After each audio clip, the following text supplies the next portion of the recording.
BL Network is presented today by your Metro Detroit Chevy dealers. What a great day for baseball on a sun-soaked Saturday. We're so glad to have the rain out of the way. And it seems that our Utica bubble is starting to burst a bit this year.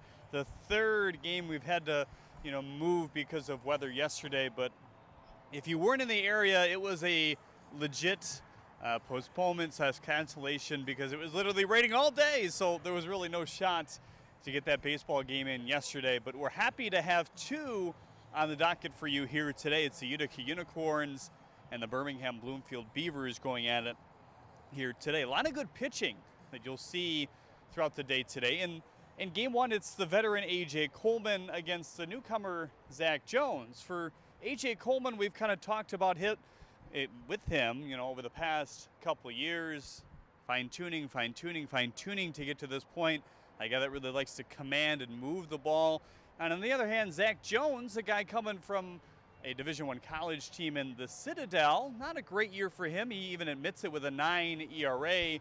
But overall, it's been a great start for him here in professional baseball as well in the USPBL.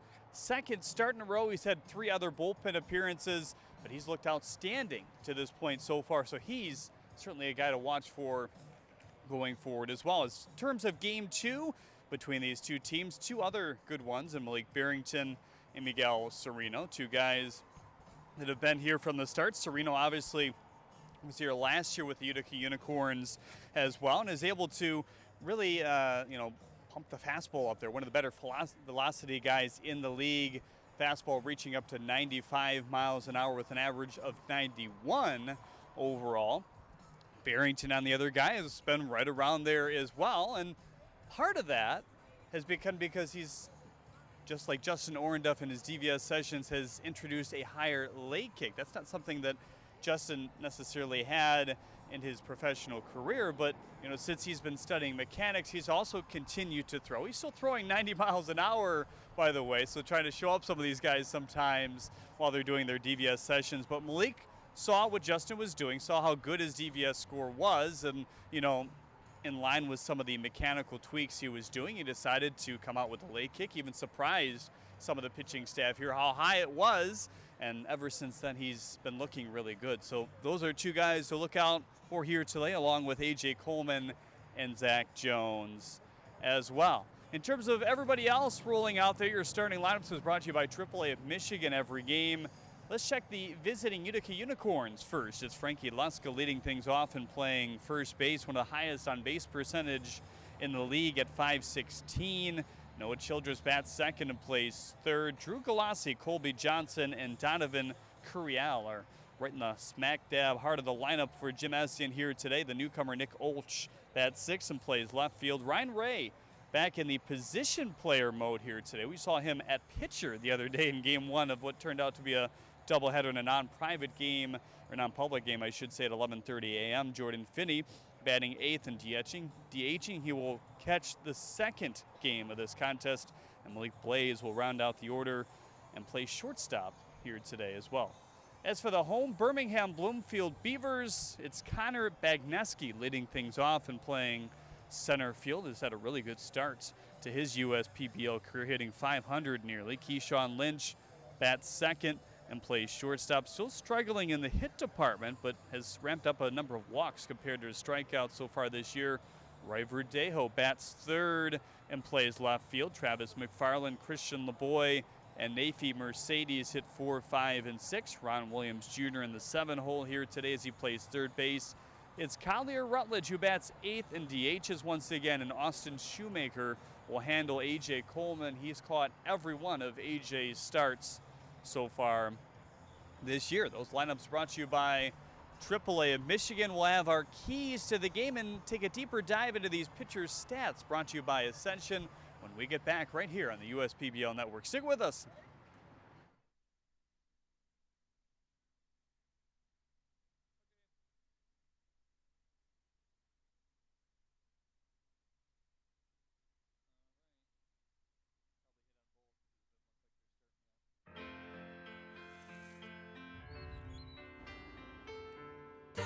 Stop me now. Don't stop me 'cause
Throughout your life, from big moments to ones well earned, we're your financial guardian angel.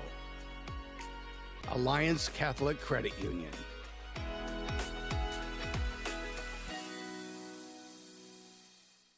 Your neighbors are going to be jealous when they see you're getting a new Connecticut water system. Say goodbye to hard water problems. No more spots on your glassware. Your laundry will feel and smell better. Your hair and skin will look and feel better. Say goodbye to hard water problems and say hello to great tasting crystal clear water with CGC Water.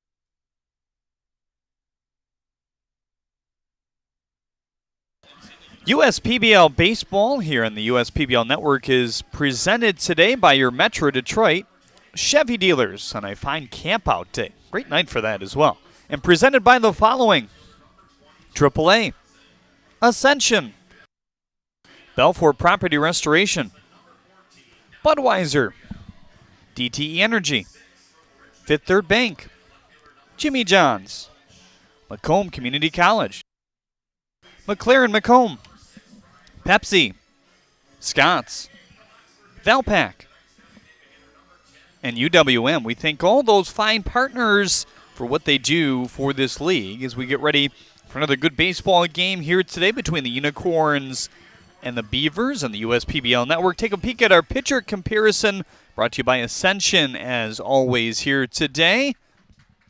The visitors just announced at the stadium, that's the Unicorns here today, as they will send out Zach Jones, a guy who has taken this league by storm after having a rough college season in his 5th year at the Citadel. Has really taken hold of the USPBL. 8 innings, 4 hits, his second start here tonight. A.J. Coleman, the veteran, on the other hand, 2-2 with a 2.28 ERA, right up there in the most amount of innings that anyone has thrown in this inning, or this league, I should say, in his walk-to-strikeout ratio. Much better than last year as well. 24 Ks to 5 walks. Also, our team comparison here today breaks down the numbers for both of these sides. Take a peek at that. The Unicorns still at the top of this league. The Beavers trying to rally back, though. They've felt a little momentum here in the month of July, so trying to carry that over to today to the doubleheader. You see the slugging percentage. The Unicorns, one of the better power-hitting teams in the league so far. 10 of those home runs for the Beavers came in, or half of them, I should say, came in one game early on in the season. And the stolen base numbers continue to be off the charts in terms of makes compared to caught stealings thus far. We're about to have our national anthem. We'll step aside. Opening pitch when we get back here on the USPBL Network.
hear about the promo that Jimmy's John's got going on? 5 off 20? How they pulling it off? Magic? You got David's Copperfields in there? Show yourself, Copperfields! Jimmy John's. $5 off orders of 20 or more. As your neighbor who works at Ascension, Michigan, and a cardiologist who's practiced for more than 20 years, I'm going to keep asking, how are you feeling today? Your care can't wait. Getting care sooner can mean catching things before they get worse. At Ascension, Michigan, our ERs and our hospitals and other sites of care are maintaining strict precautions for your safety. Studies have shown that people will get care sooner if they're encouraged by their doctors, family, and friends. Get the care you need at getascensionmichigancare.com. Attention Michigan, there is absolutely no need to drive all over town searching for new flooring. When the Carpet Guys will come to your house on your schedule, we'll bring our store to your door so you can shop in the comfort and privacy of your own home. And you'll love our huge selection. Buy right now with interest-free financing for up to 4 years. You can carpet your entire home for as little as $11.99 per month. Let the Carpet Guys take the stress out of buying new flooring. Call for a free in-house shopping experience today. Be wise, call the Carpet Guys at 855 for my guys.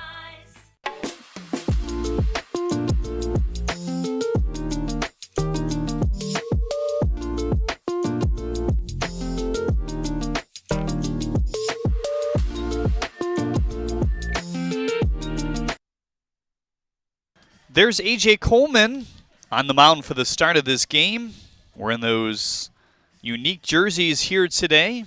It's the J.J. 1000th bat jerseys here today. J.J. will pick up his 1000th bat later on around the 4th inning or so if things go as planned. You can auction out these jerseys as well by visiting 32auctions.com/batdog.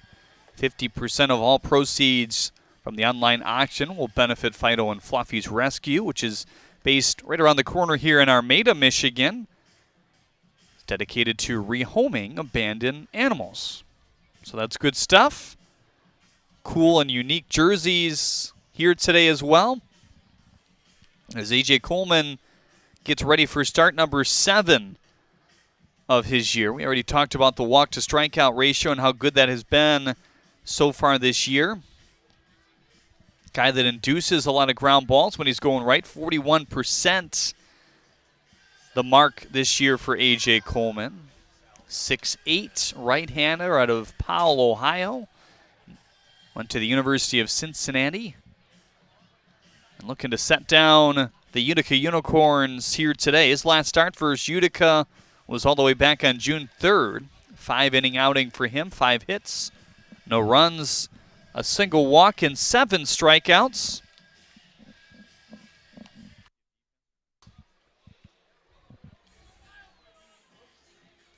Let's check the defense behind A.J. here today, brought to you by AAA. It's Roy Verdejo in left, Connor Bagneski in center, Christian LeBoy in right, McFarland and Ron Williams Jr. on the corners, Nafi Mercedes and Keyshawn Lynch up the middle, and Austin Shoemaker completing the battery. He's caught every start for A.J. so far this year.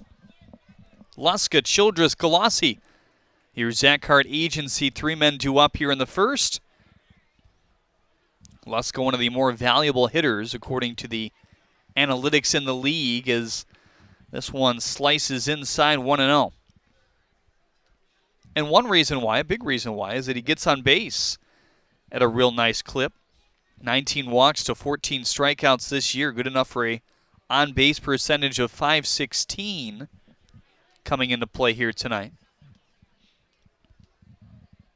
268 in the average column. 87-mile-an-hour fastball is outside. And 87 is right where the average for A.J. has been this year, which is up 1 mile an hour from last season. A leadoff walk to Luska. That's what he does. 20 walks on the year as he takes the 2-seam fastball outside. Noah Childress look to get this Utica offense pumping early on. 79 degrees here at game time. There is just a 1% chance of rain. This one is a swing and a miss. I had to say it, I guess, from yesterday. It was pouring and pouring and pouring in most areas of Metro Detroit, and there just wasn't any way we were playing baseball. Not too often you see a game canceled at any professional level that early in the day, but I think the radar made it pretty clear as one of those big green blobs that just stays around all day long as A.J. Coleman uncorks his first fastball, or curveball, I should say, for strike 2 on Noah Childress. Comes in batting .254. 0-2 again, chopped foul. There's Jim Essien. Yeah, getting down on that ground ball, scooping it up. Mid-season form for this doubleheader here today. Drew Galassi would be next, and then Colby Johnson. Curiel, the last part of the heart of the order tonight. Another curveball.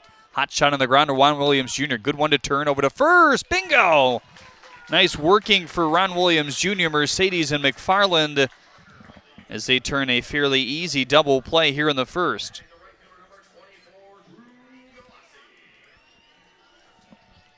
And now Drew Galassi, the last shot. A.J. Coleman has to kind of breathe a sigh of relief as he sees the 2 outs recorded. The base is clear with Galassi coming to the plate. .330 average coming into play here today. 8 home runs hit. Has found himself in a bit of a slump, I guess, to his standards, but still nearly collecting a hit a game at least, which is what that .300 average would indicate. For a league where there's certain, ranges of different amount of innings here today in the doubleheader, 6. So it's not uncommon to only get 3 at-bats in one game. Here's the 2-0, lifted foul. 2-1 on Galassi. 15 runs scored by him alone, but also 21 driven in.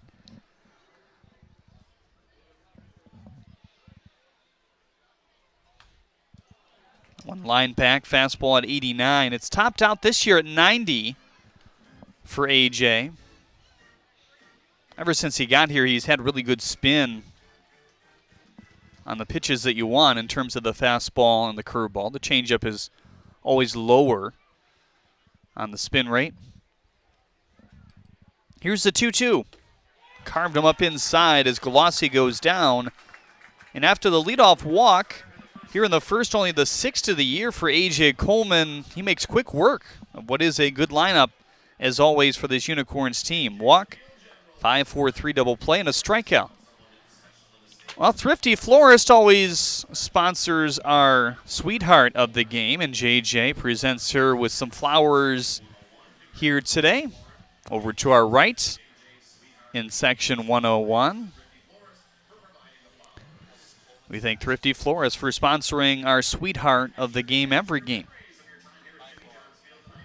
Zach Jones takes the mound for the Utica Unicorns here. The 6'2", 200-pound righty out of Rockford and the Citadel. Two-seam fastball, a slider, and a changeup for Zach Jones. This will be his second start.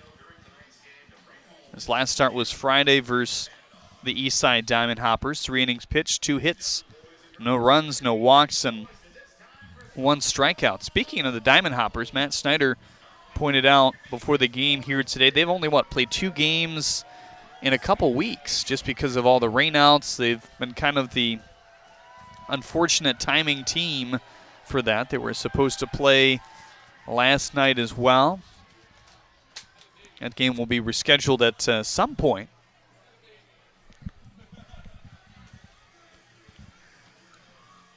We'll have Willie Martin join us a little bit later in the broadcast here today. He had a number of pregame responsibilities, including throwing BP here today to this Unicorns team. Excited to have his perspective on, again, as the Director of Player Development with the league. Jones will face Connor Begneski, Keyshawn Lynch, and Roy Verdejo. Your Zach Hart Agency 3-men do up here in the first inning. A reminder that you can chime in with us on Facebook and YouTube. Dave Burton says hello. Joyce Reynolds Stanton says go Beavers. Vicky Wade Rutledge watching as well. John Willis chiming in from Taylor, Michigan here today. Jenna hoping that her friend Matt shows up on the stream, it looks like, as he's tagged in a comment. And again, if you're new to us this week, I guess we've only had one broadcast now on Thursday before the rainout yesterday. We are happy to be back on Facebook again. So toss us a like there, United Shore Professional Baseball League. You can follow us on Twitter at USPBL. And subscribe to us on YouTube. It's also United Shore Professional Baseball League. First pitch from Zach Jones is outside. 81-mile-an-hour slider to Connor Bagneski. Connor certainly has quickly become a spark plug for this Beavers offense, an offense that needed it. 7 for 13 to start his USPBL career, a double. Zips in the fastball at 89. It's a fastball that'll average around 90 for Zach Jones. It's topped out at 94 thus far. Hoping that this might be a bit of a longer outing for him here today. Still really unsure of what his role will be going forward. And this is kind of a unique week for the Unicorns. It's the second time where he's gotten both starts and that they're playing 4 times. Technically playing a doubleheader on Friday and a doubleheader here today. The Mammoths will also play 4 times this week as Connor Bagneski will look at his 4th walk of the year. So not only is he swinging the stick well, but that's 4 walks compared to only 1 strikeout. You don't want to freak out because small sample size is small sample size in baseball, but at the same time, a really good start for Connor as he continues to roll, and he also has 3 stolen bases. So look out for him on the base pass here early on. Keyshawn Lynch looking to get it going. Average below 100 to this point. He does have 10 walks to his credit as well, playing well defensively. 1-0 is popped foul. Lynch, Verdejo, McFarland, 1 through 4. Then it's LeBoy, Mercedes, Williams, 5 through 7. Rutledge and Shoemaker, the 2 at the bottom of the order here tonight.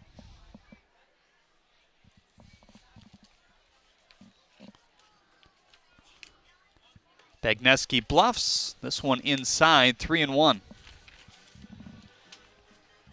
Hopping secondary lead, then 2 charging steps towards second base for that man over there.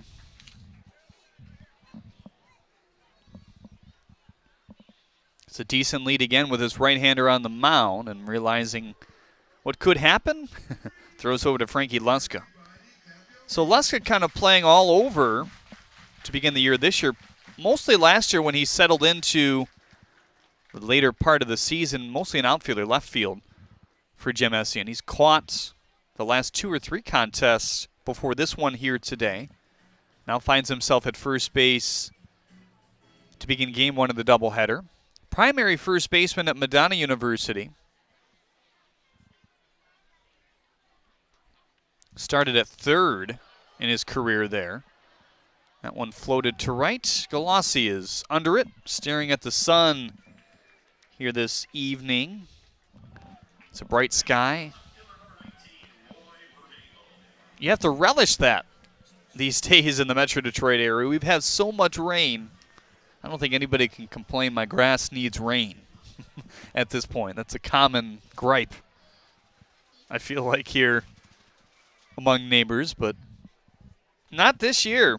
And especially not the last month or so. Bagneski running lead as he sees Verdejo knock that foul.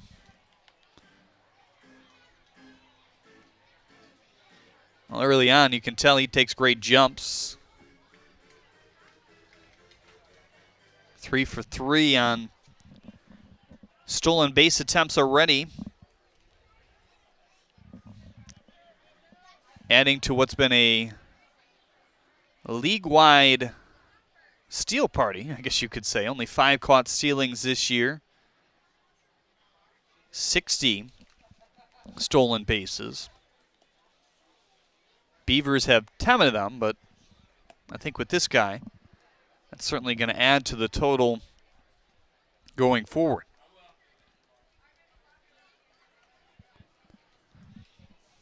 Extra attention played to Connor Begneski here with 1 out. Good job by A.J. Coleman in the top of the inning if you are just joining us. Frankie Luska led it off with a walk, just doing what he does. Sharp ground ball hit by Childress to third. He was doubled up and then got Galassi on the K. He's running here. Finney throws from his knees. Still had a chance there as Curiel showing that ball to the umpire, but Begneski has his 4th. Despite all the attention that Zach Jones paid to him there,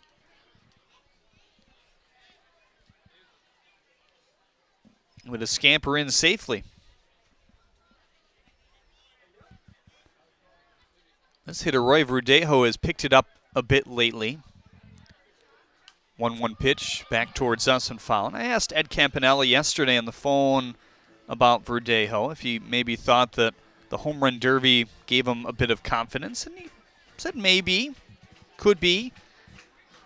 Last 3 games, 3 walks, no strikeouts, a pair of hits, one of them being a home run, his 3rd of the year, and 2 RBIs driven in. So again, a small sample size, but they're hoping this bat perks up, brings some more of that power to the table, and that one nips the elbow maybe.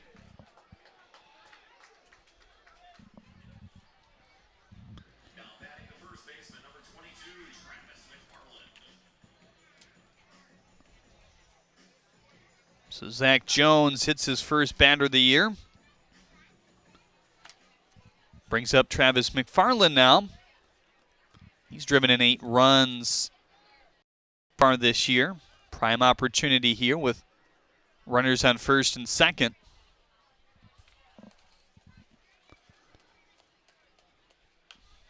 Big rip.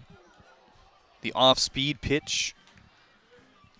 83-mile-an-hour slider that time as McFarland battles it back.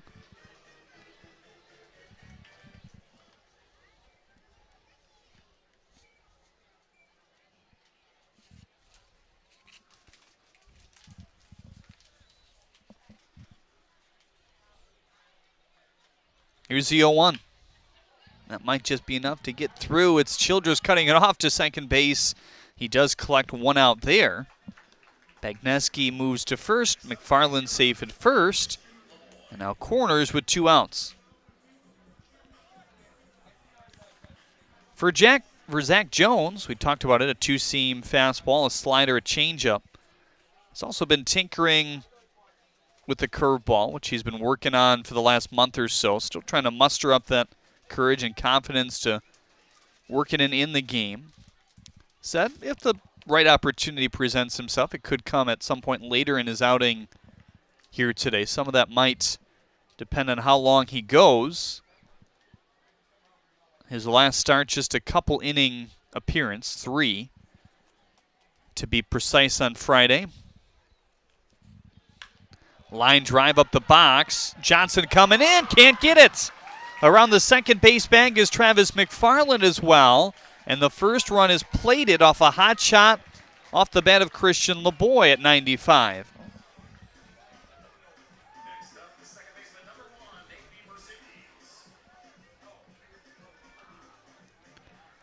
We have to give a lot of credit there for Connor Begneski as well. He made Zach Jones pay attention to him. Got his 4th steal after a bluff, 2 or 3 pickoff moves. You could even see Jones paying a decent amount of attention to him, turning his shoulder over to second base. Not going to say that makes the whole difference of this run scoring in the first, but you think it at least adds up to something. Another first pitch slider. We've seen that 3 times from Jones. He pins it in for strike 1. Nafy Mercedes trying to extend this inning. Another potential cashing run over at third base.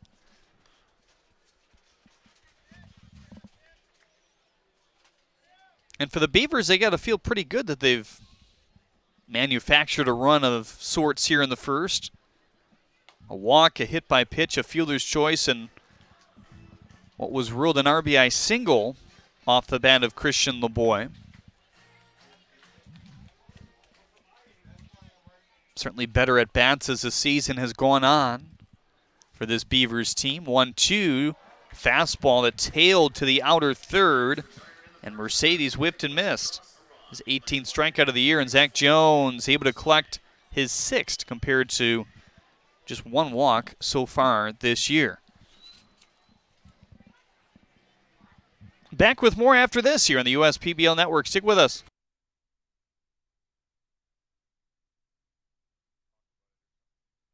I'm all in with HR and Organizational Development Council. I'm all in with Marketing and Business Development Council. I'm all in with Operations and Member Experience Council. I'm all in with CEO Council. I'm all in with Lending Council. I'm all in with CFO Council. I'm all in with Technology Council. Our credit union is all in with CUNA Councils. They call me Prospects. Since the day I was born as a diver's watch, the challengers of the world have taught me many things. Life is not a numbers game. It's about challenging ourselves. No matter what happens, just follow your heart. These pioneers drive our generation forward. Not by setting records, but by never giving up. Keep going forward. Prospects. Available at Lucido Fine Jewelry.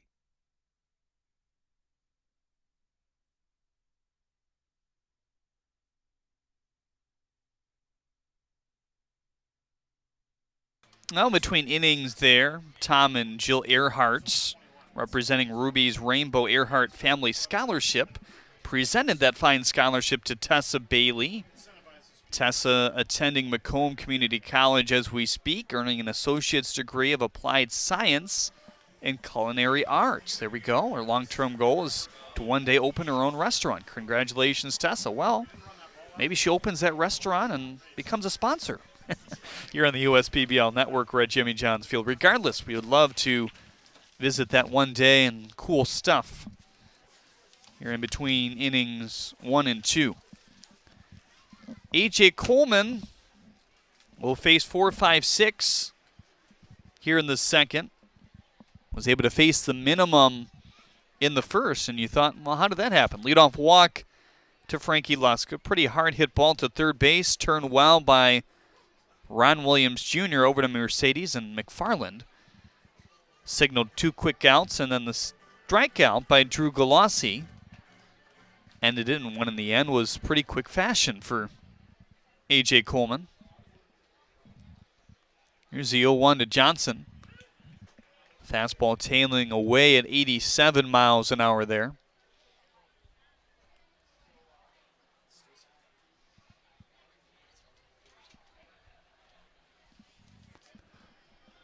One-two, liner that's going to drop.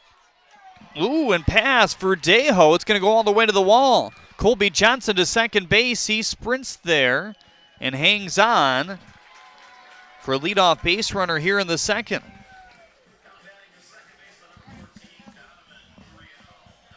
I think Verdejo was really in between whether he was going to dive for that ball in left field or whether he was going to just try to keep in front. And he thought about it maybe an extra second too much. And it got behind him. Colby Johnson takes advantage for his second double of the year. Now Donovan Curiel looks at a fastball outside. 66% fastball for A.J. Coleman. 25% curveball. A little nubber. Williams Jr. has to hurry. Good pick by McFarland, and he got him over there.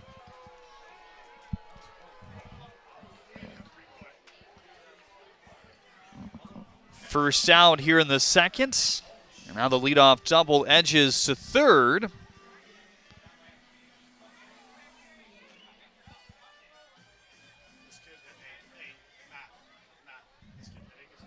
Nick Olch, 2 for 8.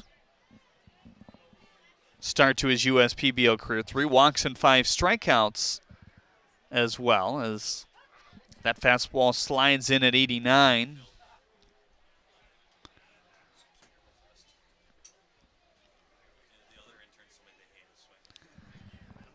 Ryan Ray would be next, and Jordan Finney after that as the fastball slides in.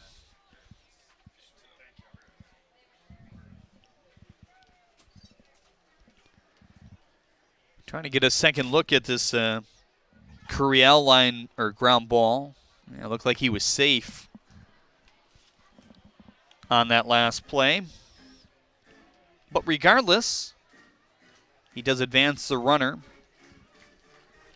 It was a tough play for Ron Williams Jr., just a number that kind of corkscrewed his way to third, had a charge, and in the end got to get that out of your glove as quick as you can if you want a shot at getting that base runner over there.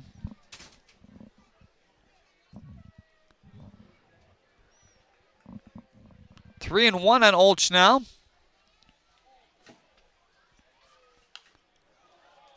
Takes a healthy rip, but that fastball again is back to the screen.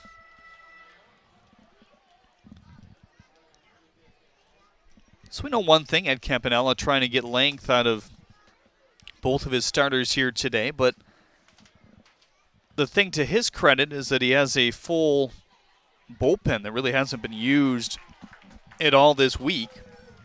2 down now as Olch cuts and misses. So at this point, coming into the game, only one really unavailable would be Malik Barrington. He's slated to start game 2 of this doubleheader.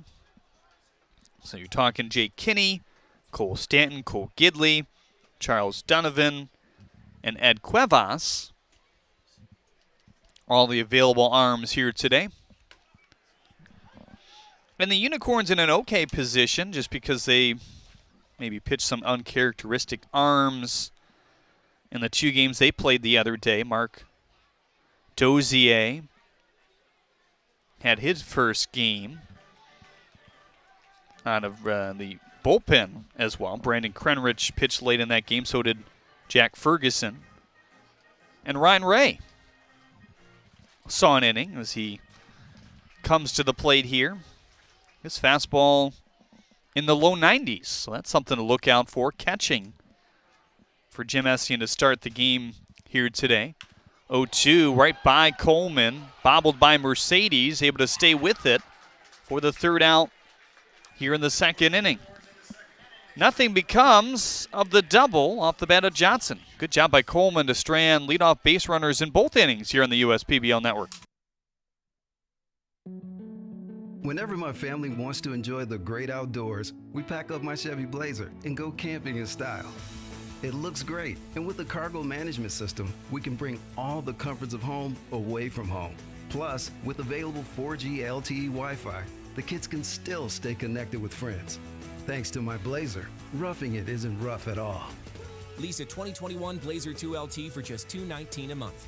Put it in D and see why Chevy drives the Motor City. Check your checking.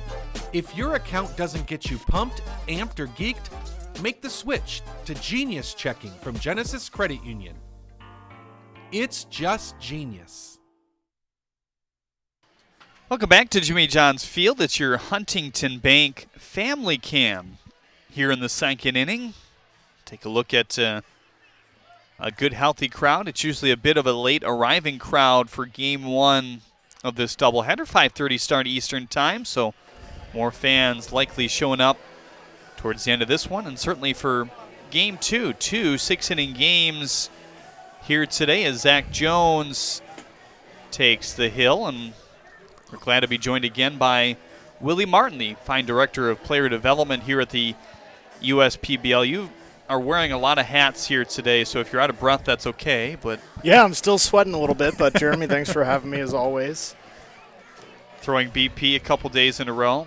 In fact, well, it's every day. It's just a matter of whether it's at the team workouts we have in the mornings or if it's at the game or both. So one indication that you're working hard is the amount you're sweating, and I literally thought you had a design on your shirt yesterday, but that was that was just the outline of my sweat. It would have been cool, maybe we can get a shirt design that looks like that, so maybe when I'm drier it'll just appear. I mean, that's in these days, maybe like a Lululemon shirt. It'll be Ron Williams Jr., Collier Rutledge, and Austin Shoemaker, your Zach Hart agency. 3 men due up here in the second inning. It's certainly been a busy time around the league. I mean, just about a month ago, we had obviously a number of new players come in, but you guys are, constantly evaluating and seeing what's out there, and expected maybe that a few new crop of players may be out there because of the MLB draft concluding.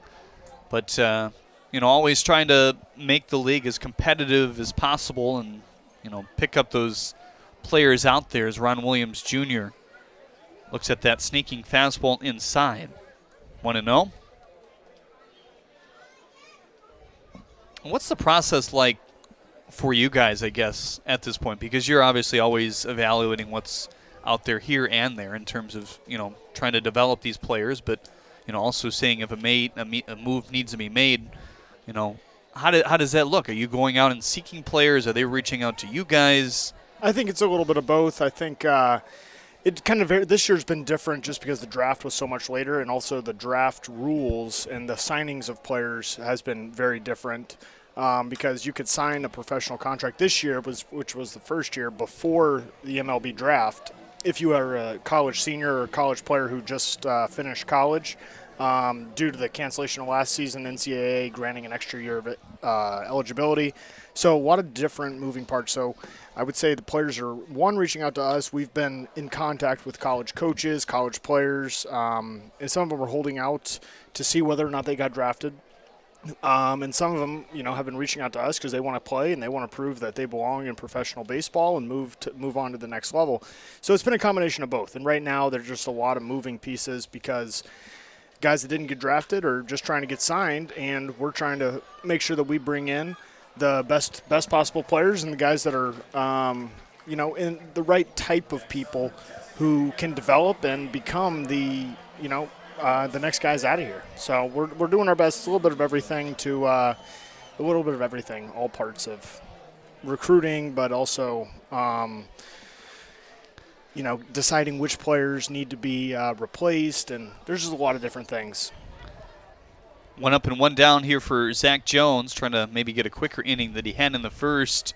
6 batters, a walk, a hit by pitch, a fielder's choice, and an RBI single by Christian LeBoy. Drove in the game's only run thus far. Here's Collier Rutledge, 0-1. Off speed in for strike 2, the slider there. And it's an interesting scenario, obviously, 2 years in a row, and it looks like it's going to stay like that because of the minor leagues being cut down. And that was my first point, is this one floats to right. Galassi going over, makes the catch as it sinks into his glove, banging into the wall over there. Yeah, great catch by Galassi there. Was able to catch that ball right in fair territory. I thought it might go foul, but it stayed fair and made a great running catch. But anyway, so the draft cut down. It looks like it's kind of going to stay that way because the minor league affiliates cut down as well. So that makes independent ball, kind of even more important for some of these teams. They still want to have looks at these guys, and obviously that's clear because of the number of scouts that have already been in the building here. Not uncommon to what's happened in the past, but in a way, independent baseball probably going to be a feeder even more so than ever before. Yes, independent baseball definitely has become, starting this year, even more important than ever before.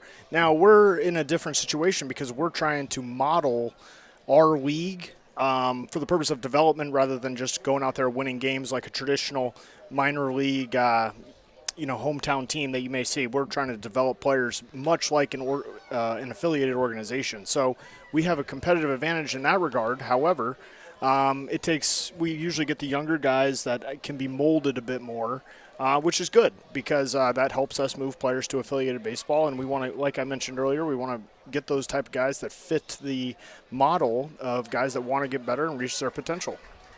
Snappy inning for Zach Jones just when he needed with the pitch count a bit up after the first. 6-3 ground out.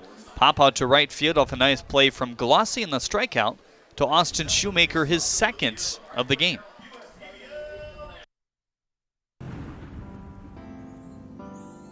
I'm all out of love for my old insurance. Switch to insurance. They're saving me so much. They covered my car and bundled with my home. I feel so secure to say I love insurance. Hello, AAA Insurance. Goodbye, insurance. Hello. Insurance. Get a quote and save up to 20%. New flooring from the Carpet Guys is as easy as 1, 2, free. 1, just call the Carpet Guys for fast, free, and home shopping. 2, get massive warehouse direct savings. And 3, free, as in 4 years of interest-free financing. That's 1, 2, free, but only for a limited time. So be wise and call the Carpet Guys at 855-4MY-GUYS or visit carpetguys.com today. Be wise, call the Carpet Guys at 855-4MY-GUYS. Coleman out there for his third inning of work. Pair of strikeouts for both of these pitchers so far through 2 innings of work. Zach Jones in the last half able to get the Beavers 1-2-3. For Coleman, allowed a leadoff base runner in each inning thus far. It was a walk to Frankie Luska in the first, and the double to Colby Johnson in the second. But in the first, a 5-4-3 double play off the bat of Childress. Hit it hard, but right at Ron Williams Jr. And the strikeout to Drew Galassi. Curiel with a ground ball in the second inning after the double, which allowed Johnson to reach to third. And the strikeout by Olch. And the ground out by Ryan Ray. And the inning ended right there.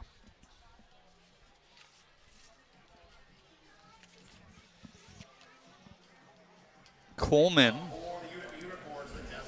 outside of the All-Star game, he had just a 1 inning, I believe, or 2 inning appearance. Either way, it was shorter than he's used to, obviously, coming out of the pen. Also kind of unorthodox for him, but his last start came on July 4th versus the Mammoths. That was a 5-inning outing where he gave up 8 hits, walked just 1, and struck out 4 in 79 pitches of work.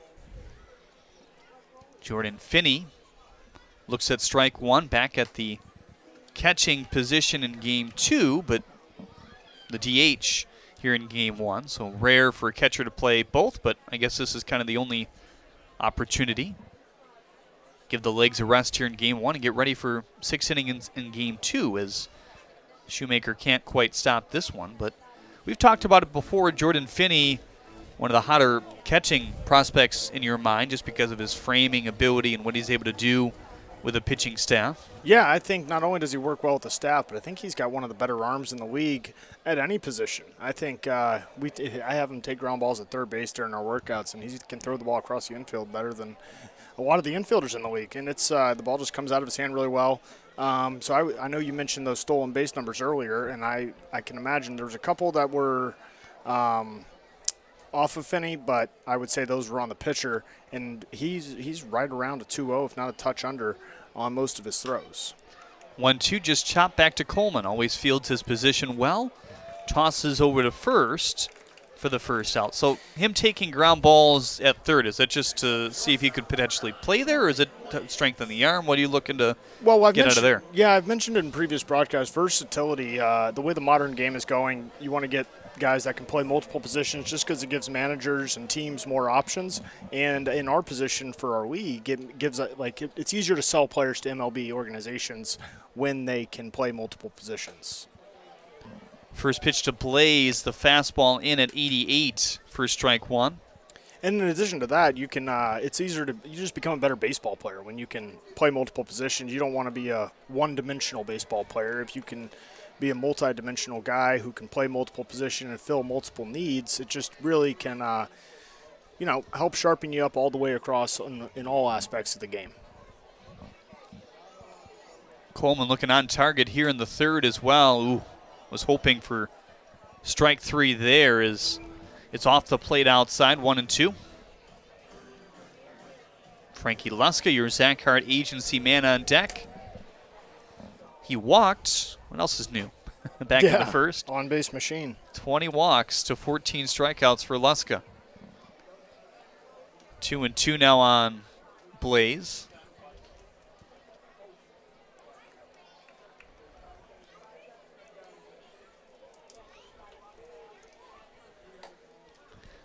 And when you're watching a guy and thinking about maybe putting him at, say, third base, obviously third base you have to have quick hands, known as the hot corner, but also, strong arm, which Finney can translate from catcher, but maybe a guy who's only kind of played one position for a long time. Mm-hmm. How do you identify maybe where to move him if those things and intangibles aren't entirely clear maybe? Oh, that was a weird play, by the way. It thought sure it was a foul ball, but I think Malik thought it was a foul ball too. I wonder if it hit him. Huh.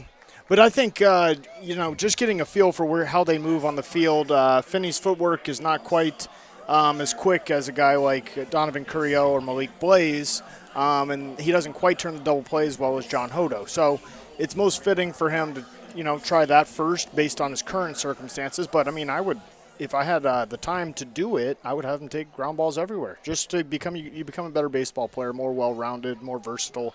I get a better feel for the game. And it can just really help you. And I would recommend that for young kids. Play everywhere because you're going to become a more well-rounded baseball player. 1-0 is strike 1. So could we potentially see Finney at third, or is that just a... Yeah, you might see Luxka at second base, too. Really? Okay. Yeah, we want to keep guys, on their toes, but also give them opportunities to see what they can do.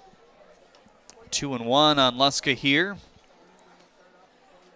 Now, I will say Childress has been doing a good job at third base. He made a game. I don't know if the broadcast was on in game 1 on Thursday. We were not. But yes, but he made a unbelievable backhand diving play and made a great throw across the infield. So props to him. He's coming around. I know he's a first baseman in college. We've had him play outfield, and I mentioned that he's a guy we're trying to build some versatility in all 4 corners.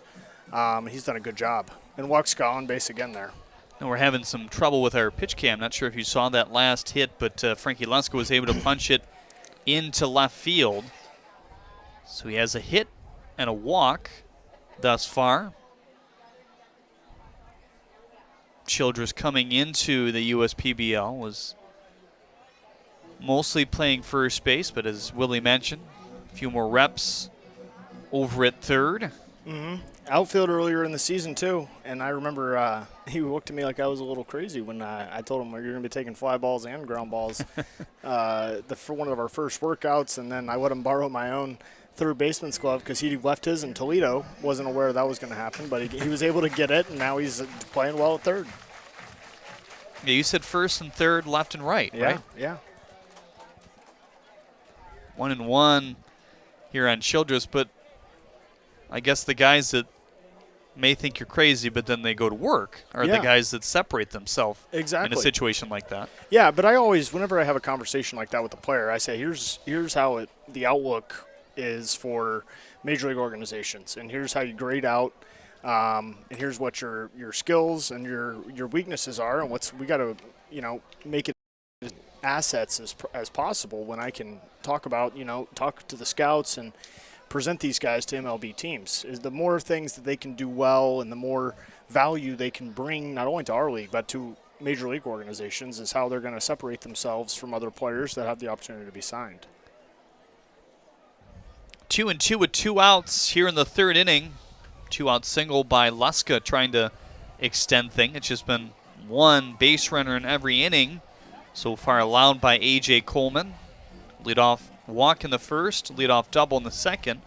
Kind of flipping the script here in the third as he retired the first 2. And if things fall in line, he'd get Childress here at some point. Wind blowing slightly into right center. Here's the 2-2 curveball. Got in on the hands as that one lifted out of play.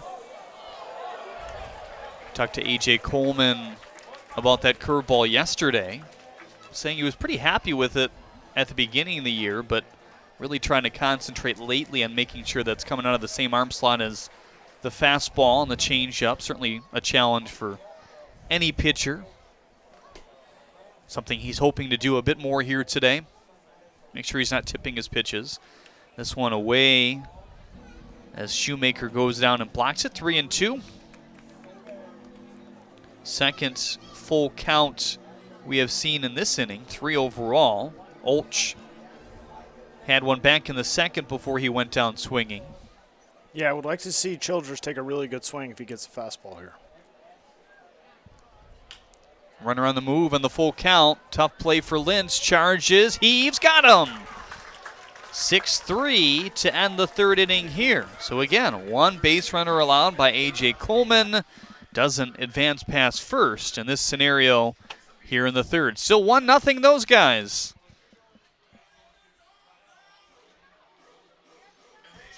It's your fifth third out of the game, brought to you by Fifth Third Bank here today. And that's also time for JJ the Water Boy here in the third inning as well. Brought to you by Michigan First Credit Union. There he is with Sal Giacomantonio behind the second base bag. Also time for your DTE Energy Kid Race, the mascot. It's Buzz the Beaver, the mascot here today. He'll face Liam. Looks like he may have a Beavers hat down there. Maybe not. Is that a unicorn's cap? Tough to tell. He's got Mama's colors on his shirts, and Liam, look at him high stride his way to second base. Oh, he's a Grosse Pointer, it looks like. That's some Grosse Point gear. Liam colliding with Buzz the Beaver. He's going to fly right by him, and the crowd loves it here today. How about it?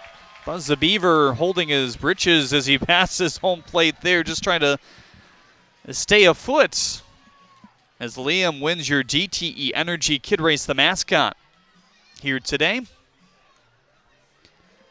Connor Bagneski, Keyshawn Lynch, Roy Verdejo, your Zach Hart agency. 3 men due up.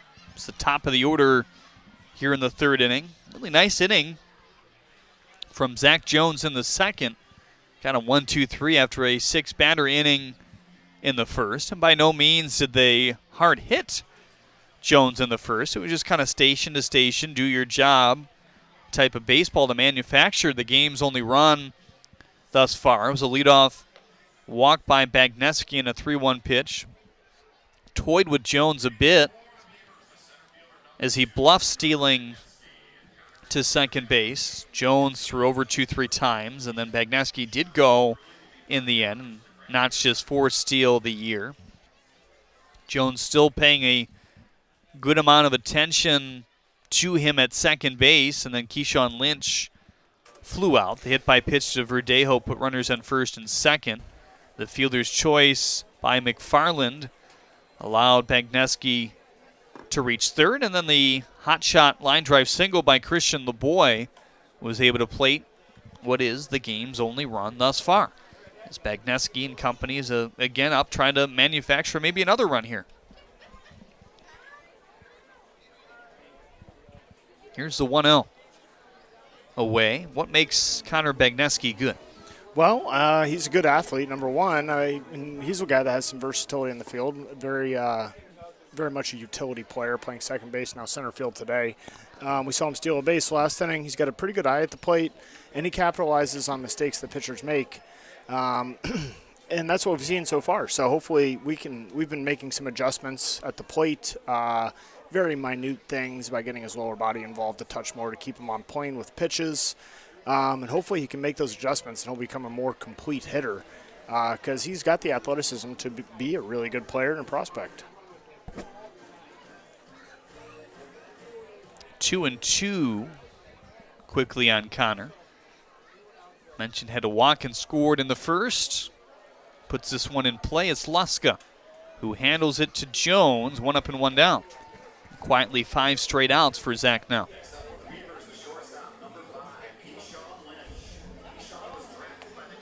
Keyshawn Lynch, former Diamondbacks prospect, will come to the plate for the second time here today. Fly out to right his first time around.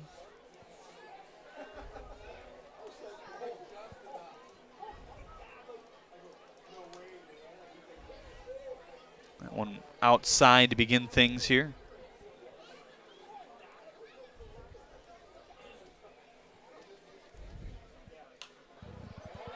Keyshawn has been banged up a few times this year, was kept out of the lineup last week, but is back and good and ready to go. Training staff wanted to give him a blow a bit as a Mammoth fan makes a nice catch down there. That young man, whole host of kids in that row. Here's the 1-1. High chopper. Childress stays under. Over to first, and Luska just able to stay on the first base bag there. And now Roy Verdejo will be the last shot here in the third inning. 2 up and 2 down. 6 straight outs recorded by that man. And it's been a good start here in the USPBL for Zach Jones. Yeah, no, he's come out pitching well, throwing strikes out of the Citadel. He's been working hard with Shane McCaddy, our pitching coordinator, to dial in his delivery, and he's been making it very consistent. And we see now, I mean, he's throwing some sinking fastballs and uses a changeup and a slider well off of it. And he's getting a lot of early contact. We had the 1 walk to lead off the game. But other than that, he's been really, really good so far tonight. And we talked about in the pregame show with Malik Barrington, you'll see him as a starter in Game 2. Jones, different high leg kick, but a high leg kick. I mean, you see that little hesitation move there as he comes home on the ground to Blaze, wheeling and dealing a 1-2-3 inning here in the third. His back-to-back. All of them besides one via the contact. It was a strikeout to Austin Shoemaker to end it here in the second. It was a ground out by Verdejo that ends it in the third. Only at your Chevrolet certified service dealer do you get tires engineered specifically for your vehicle and a price match guarantee. With our tire price match guarantee, if you find a better price within 30 days of purchase, we'll refund the difference. Put it in D and see why Chevy drives the Motor City. Make your move with a quick and easy mortgage from Genesis Credit Union. We have mortgages to fit your life. Genesis Credit Union. Visit us today. They call me Prospects. Since the day I was born as a diver's watch, the challengers of the world have taught me many things. Life is not a numbers game. It's about challenging ourselves. No matter what happens, just follow your heart. These pioneers drive our generation forward, not by setting records, but by never giving up. Keep going forward. Prospects. Available at Lucido Fine Jewelry. A.J. Coleman back out there for the fourth inning. Galassi, Johnson, Curiel, your Zach Hart agency. 3 men due up here in the fourth. Well, tomorrow is Beauty and the Beast Day at Jimmy John's Field. Meet your favorite characters from the classic Disney movie right at the ballpark. Kids can make and decorate one of their favorite sidekicks, Chip the Teacup, over at the Kids Club table during the game. Join us for the magical game between the Westside Woolly Mammoths and the Eastside Diamond Hoppers. Gates open at noon, and first pitch is at 1:05. If you can't make it out, be on the air at 12:50. Here on the USPBL Network. Myself and Jenna Rose will be on the call for that one. And here comes Drew Galassi to lead off the fourth inning. You know, something I'm kind of hearing from a lot of people. I was talking to John Dombrowski, A.K. Diesel, on the field the other day, and A.J. Coleman, and Malik Barrington, and everybody kind of says the ball off this guy's bat compared to just other guys, you know, at this level are different, you know, in a good way. Yeah, no, Galassi, he hits the ball as hard or harder than everybody else in the league. And we see it right there with the base hit. Great swing going the other way, staying on it. He had a little bit of a tough week last week, but I think it was because of the All-Star break. Well, it wasn't really a break, but it was just a shortened week in terms of games. So that was probably a tough adjustment for him. And, you know, I've talked to him, and we're working out every day, and it's just very different during a workout versus seeing live pitching with guys getting paid to get you out. So he's getting back in the groove this week, and he's taking some really good swings, as we see right there, getting his timing because he's such a rhythmic hitter, no stride, but he shifts his weight, has fluid hips, and he's doing a really good job getting back in rhythm here. First pitch to Colby Johnson is in for strike one, and you hear no stride, and I guess locally you think Miguel Cabrera, a guy who has done that historically with 2 strikes, maybe not all the time, but what are guys looking for, I guess, when they go to that full time, as Colossi has done recently? Well, it really just kind of helps them eliminate unnecessary movements of their swing, and a lot of hitters will do it. It takes a lot of athleticism to do it. So I know a lot of young hitters that try to do it. They think they're able to, hit the ball, more consistently maybe. But however, if you don't do that, you're losing a little bit of your time mechanism. So you have to be athletic enough to maintain your timing, and you have to have fluid hips to be able to shift your weight and, control your body's move to the baseball.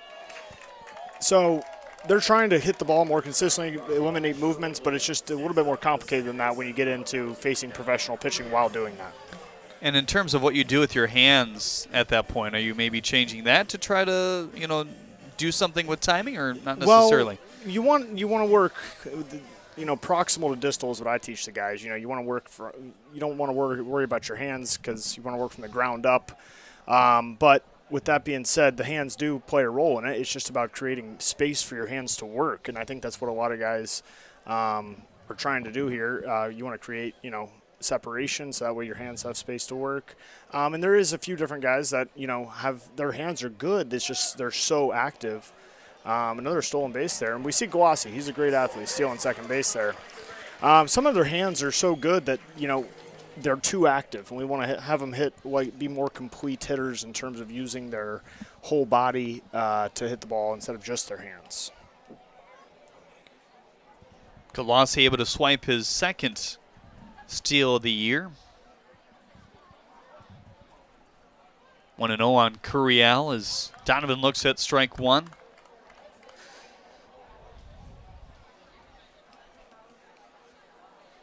But you love to see that from Drew Colossi, and maybe, if there are scouts in attendance here today or watching, I'm sure they like to see that too. I mean, you talk about the 8 home runs that he has and a decent amount of limited at-bats as Mercedes feeds this over to first, but there's 2 outs, but at the same time he starts it off with a leadoff single the opposite way. Maybe, again, not trying to do too much in that scenario, but he steals second. Now he's on third. Mm-hmm. Yeah, no, I mean, he's a complete baseball player. The 5 tools. You gotta throw, you gotta hit for power, you gotta run, you gotta play defense. So, that just shows scouts that he's able to do the run part of it. And obviously, they see him in the outfield the way he runs, and he tracked down that ball in right field earlier today.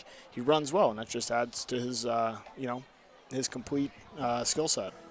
Curveball outside by A.J. Coleman. So he's had 3 innings in a row, allowed 1 base runner. The first 2 were leadoff. That could be the same here in the 4th, but has retired the 3 others thus far. Trying to do the same with Nick Olch as he struck out swinging back in the 2nd. 1-1 count to him.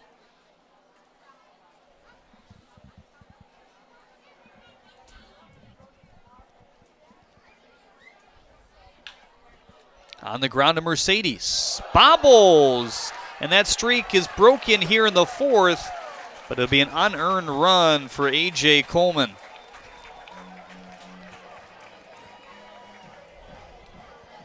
Next up, 1-1. Now the score as things are tied up. 1 run off 1 hit and 1 error for the Beavers. 1 run off 3 hits and no errors for the Utica Unicorns. And Ryan Ray will look to continue things here in the 4th. Rolled up the arm of Nafi Mercedes there at second base. And wow, quick feet by A.J. Coleman. You talk about athletic guys, big athletic guys. A.J. is one of them, huh? Yeah, no, that was a great move. I think he was a little bit upset that Galassi stole that base, so he put his best move on that one there. Big breaking ball there as well. So we've been talking, kind of on air recently about the basketball team we could assemble here in the USPBL. Would you be interested in being a forward as you join AJ, down low, and you've got decent height. Yeah, no, I don't. I was always more of a guard. Okay. You could be the point guard. Well, I'm not that good at handling the ball. I could shoot. They would just stick me on the 3-point line. Chatting here with Willie Martin, the Director of Player Development, kind enough to join us for some innings here today and a doubleheader of baseball between the Unicorns and the Beavers. Jeremy Addo alongside Willie. PJ Gradowski, your director here today, and all the other fine interns working behind the scenes here today. Short lead for Olch, the 0-2. Another curveball away. Yeah, Olch shortened up there because he didn't want to get picked off, which is surprising because there's 2 strikes and 2 outs, so you want to see him get in scoring position on a dirt ball read like that one. But we'll see if he lengthens it back out. Would be a good opportunity to run, because it is a breaking ball count. 1-2, another curveball. And the dirt could have gone. Bagneski plays a fairly shallow center field. We've seen that from a number of guys. Yeah, we see that out of Aponte quite a bit. Yeah. But it's good. You like guys that are comfortable moving back on the ball. It takes a little bit more of a quicker read off the bat. You have to have a quality read immediately and have a good first step in order to do that, so we like to see it. Away, 3-2 here on Ryan Ray. He's worked himself well back into this count with 2 outs in the 4th. Unicorns have already tied this game. Opposite field single by Drew Galassi to lead off the inning. Runner in motion there. Mercedes bobbles a bit but handles it in the end. And that will be it for the 4th inning here. Galassi scores off the air from Mercedes, hit off the bat of Nick Olch. And this game is tied 1-1. Dunham Sports is a proud partner of the USPBL. Big names, low prices, delivering value since 1937.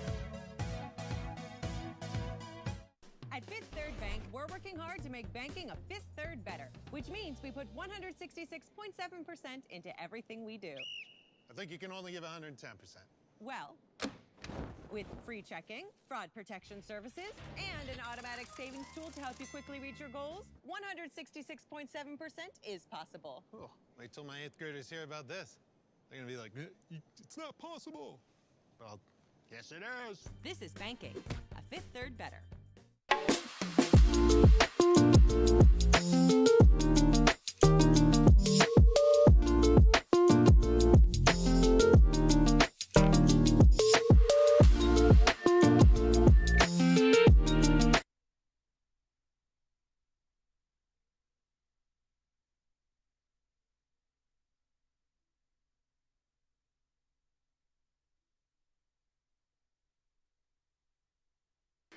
Welcome back to Jimmy John's Field. Shake it off here in the bottom of the 4th inning.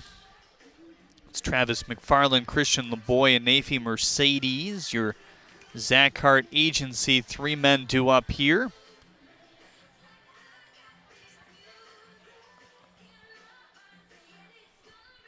We welcome Angela Harris, Timothy Tolbert, watching from Texas here today. Joyce Reynolds also watching.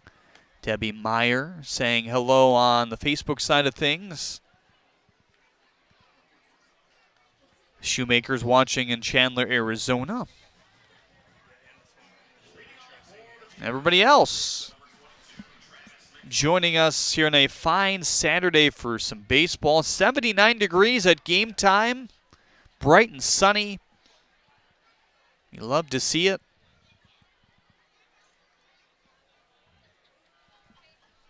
Be a short little break in the USPBL the next couple of weeks. We'll be back to the Wednesday through Sunday rotation.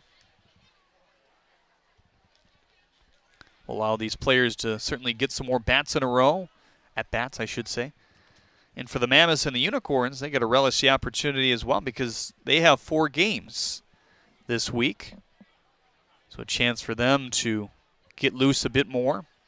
Should be another warm one here tomorrow in Metro Detroit, 86 degrees, back-to-back days, Sunday, Monday.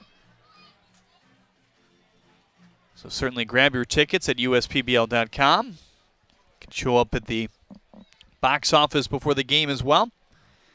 Here's the 2-1 to McFarland. Ooh, slicing slider. Get some swinging there, 2-2. Zach Jones has good stuff.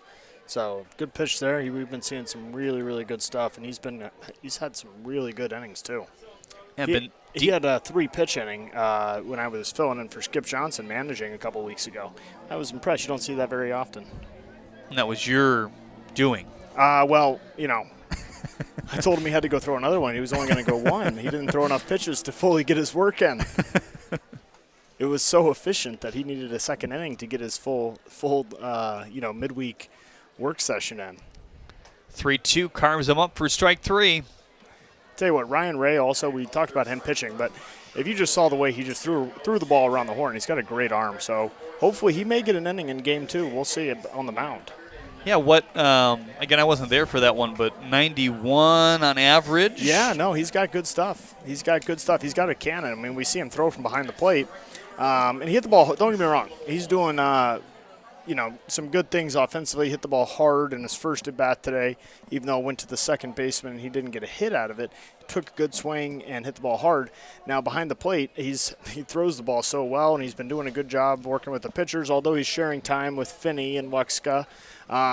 We're just trying to players to affiliate however we may do it, and we want to, whatever a player's tools may be, we want to, push them to reach their ceiling in every aspect of the game and really see what they can do and maximize their skill set. And it just so happens his arm is so good, we said, why not see it on the arm? And turns out, got some pretty good stuff.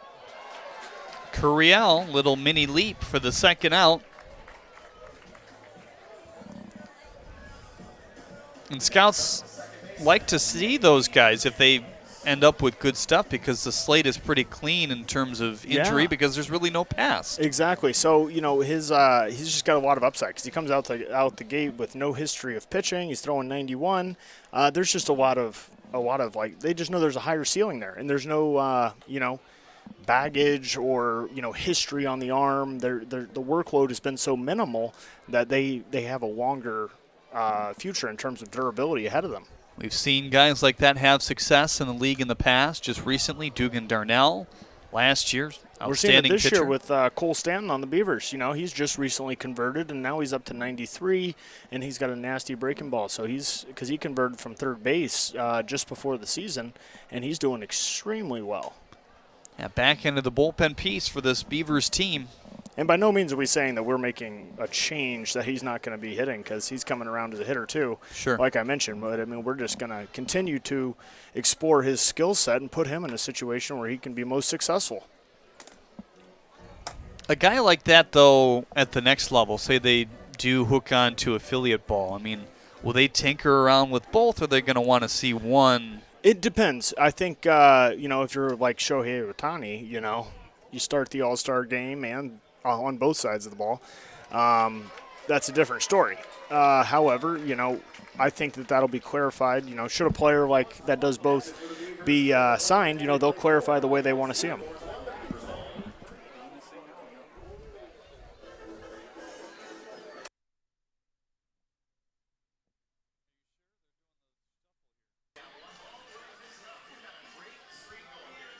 One, 2, 3 inning there for Zach Jones as he gets 2 strikeouts. McFarland and Mercedes go down.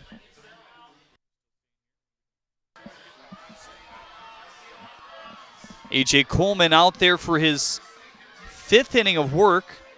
Jordan Finney, Malik Blaze, and Frankie Luska set to go against him here in the 5th.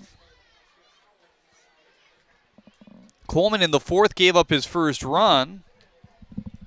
It was a leadoff single by Drew Galassi, then got the next 2 outs, strikeout, ground out.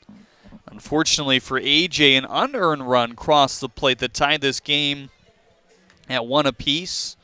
Rolled up the arm of Nafi Mercedes at second base off the bat of Nick Olchi. Immediately got Ryan Ray, I should say, after that point.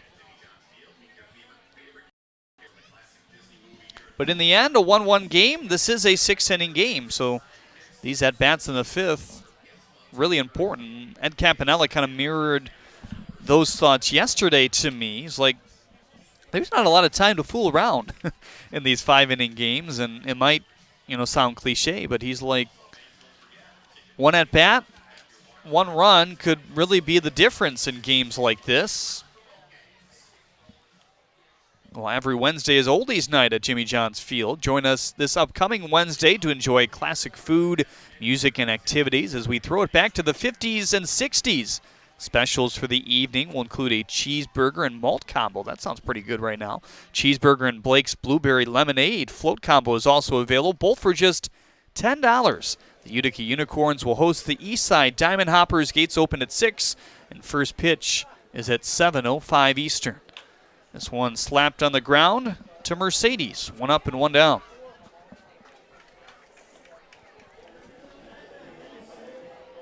But as a manager, you love to see this kind of work by your two pitchers in what is a shorter game, but you'd like to see length because you never know what happens in game 2.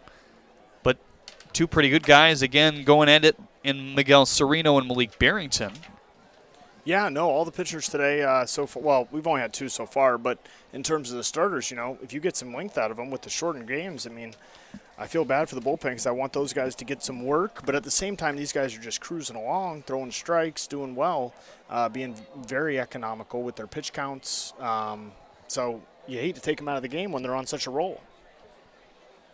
Outside 2-0, we've seen very minimal action in the bullpen here today. None for the Unicorns so far. Donovan is up right now for the Beavers as Coleman feeds in strike 1.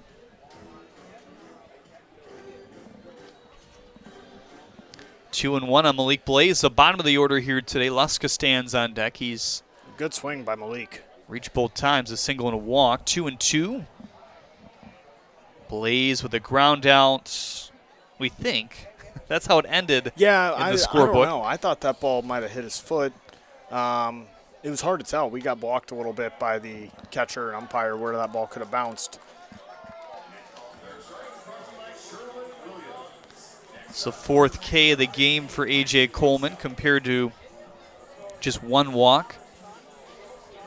So updated numbers, 6 walks to 28 strikeouts. His Ks per 9, and they're going to get a little bit better if everything stays the same after this one, came in at 7 Ks per 9. Also 1.5 walks per 9, which is much better than last year. He was about 3.5, which is kind of edging the line of where you don't want to be as a pitcher. Yeah, as a starter, we would ideally, if you're not throwing 100 and can strike out the side against major league hitting at any point in time, you like to see that number below 3 per 9. Ideally, 2.5 per 9. Sure.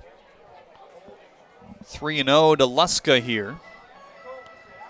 And this guy just finds a way to draw walks, doesn't he? Yeah, he's got such a disciplined approach, and then he hits so well that the pitchers are trying to, make sure they don't give up because he's liable to swing 3-0. Luckily, it looks like Coleman got away with one there. Actually, it was just a touch early. But he's got such a good eye at the plate, and he's also such a threat to do damage that you have to be careful. The second time today that Coleman has faced the minimum.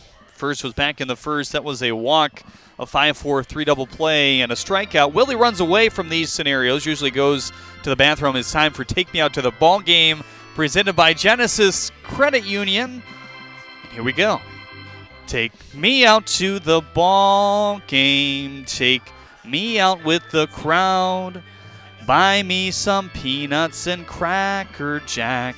I don't care if I never get back, for it's root for the home team. If they don't win, it's a shame, for it's 1, 2, 3 strikes, you're out at the old ball game. Back with more after this here on the USPBL Network.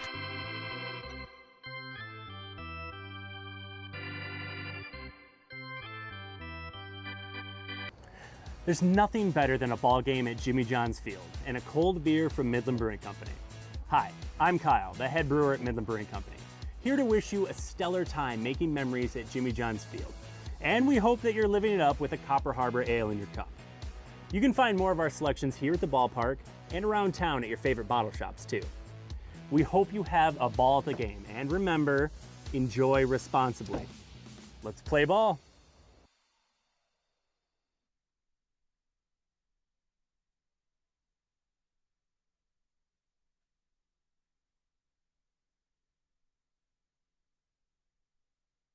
Well, 5:30 first pitch, 6:46 here as you hope to start that second game around 7:30.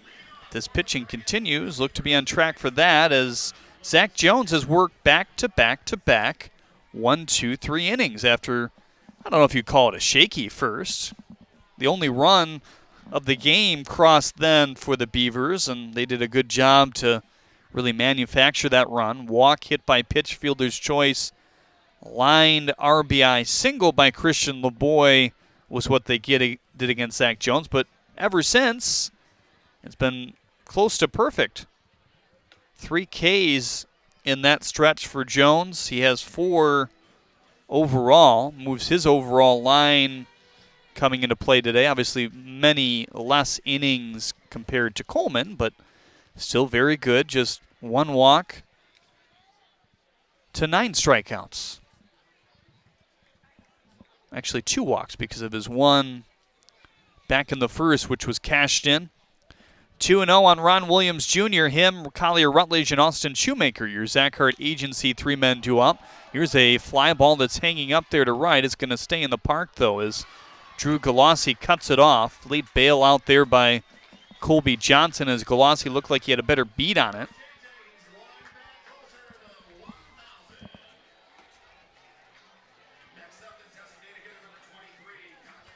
$11 in a row retired now by Zach Jones. Here comes Collier Rutledge. He popped out to right in the second. That was that nice play by Galassi, kind of sinking on him to right, up to the line, and chased it all the way into the corner. 2 up and 2 down now for Zach. And here comes Austin Shoemaker. And there is bat number 1,000 for JJ the Field General, as always presented by Michigan First Credit Union. The jerseys today are honoring that feat. Excited to pick that one up, Tail Wagon. You can bid on these jerseys if you head to 32auctions.com/batdog. Is that one lined and going to stay in front of Drew Galassi here? Again, 32auctions.com/batdog. 50% of the proceeds from that auction will benefit Fido and Fluffy's Rescue, based in Armada, Michigan. Not too far from the ballpark here, dedicated to rehoming abandoned animals. The auction closes at 6 p.m. Eastern Time on Saturday, July 24th, so a week from today. Similar program put together for those Hot Rod jerseys the Mammoths wore. Those were pretty sweet as well.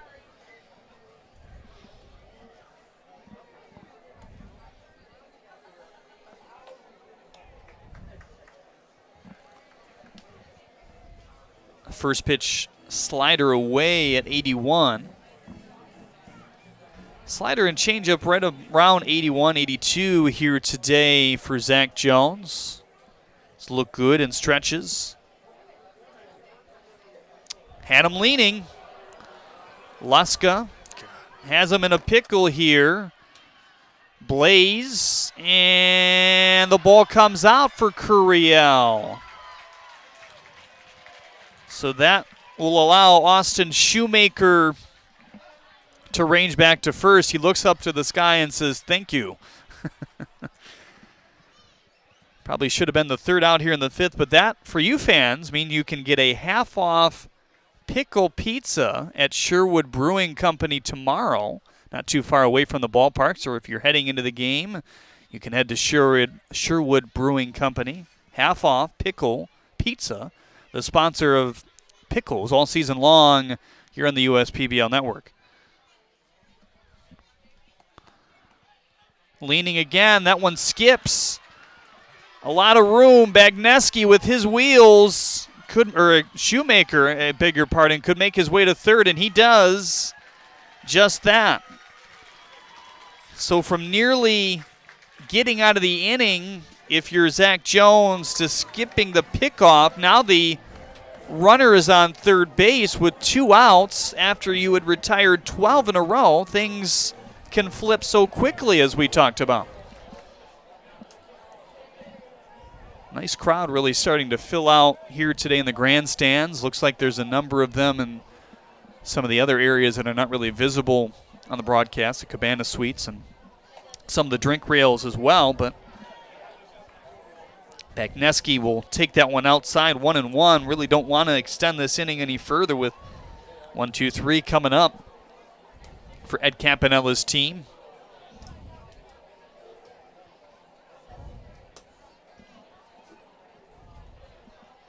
1-1 popped him up.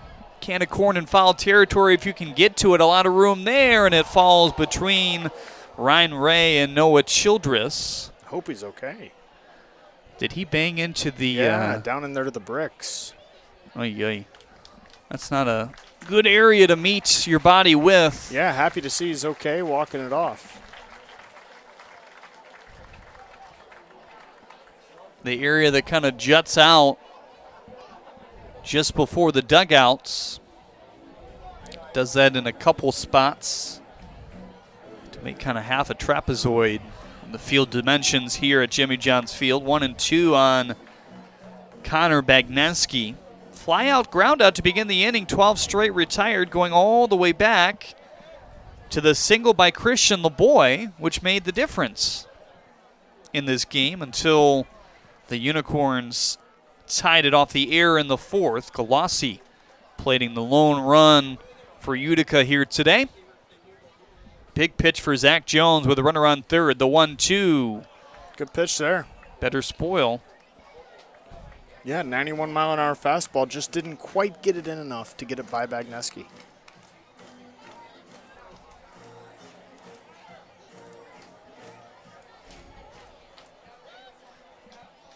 Infield back with 2 outs and 2 strikes here. The 1-2 continues to battle. Yeah, you asked me earlier about Bagneski, and, he has competitive at-bats like this every time. So he stays on off-speed pitches. He hit the changeup to first base his last at-bat, but he does a good job, staying on off-speed pitches and then hitting the fastball. So he's having a tough at-bat here. He's a tough out, and that's what makes him a good ball player. 1-2, does it again. Slider up top.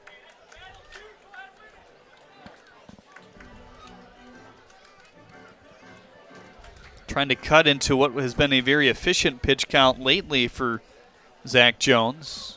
Looks like Donovan continues to throw for the Beavers. He's ready as he's stopped tossing now. 1-2, fastball high, 90 miles an hour that time. He's a tough out, and this is where they need it with the runner in scoring position. Back-to-back 2-2 counts for him. Had a 3-1 walk in the first. Ground out his second at bat. Here's the 2-2 here. Ooh, good stop by Ryan Ray there. And nearly hits Connor Bagneski in the end.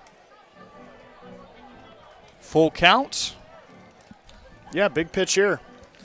We'll see if he can get a fastball and put a good swing on it. I think that's what Zach Jones is feeling most comfortable with in terms of throwing strikes, so he'll probably get it. We'll see if he can locate it and get it by Bagneski. Ooh, slider. Quality pitch, and Bagneski stayed on it. Good battle here.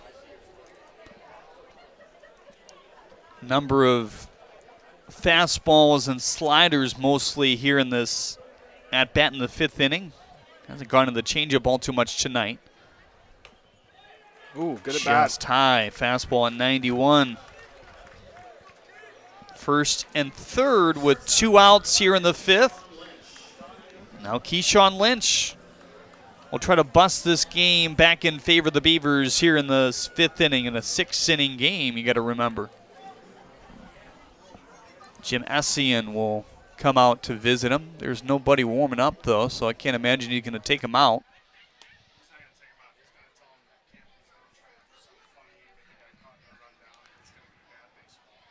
So all the infielders will come in as well. Luska at first, Curiel at second, Blaze at short, Childress at third. And even with this opportunity, it looks like there's some stretching going on.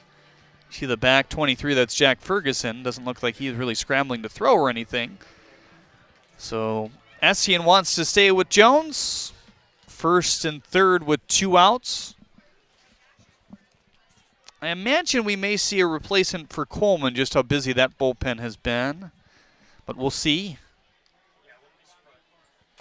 Yeah, I wouldn't be surprised they go to Cole Stanton here, especially if they get a lead. So he probably has one guy throwing if they get a lead, one guy throwing if they tie, or if they're tied going into the 6th inning. Cole Stanton's their save guy, and they're going to want him when they have a lead. And it looks like Charles Donovan is throwing as well. First pitch slider there to Keyshawn Lynch. We saw that a lot earlier when he was rolling through batters. For Zach Jones, here's the 0-1. 2 sliders, same results. 2 strikes.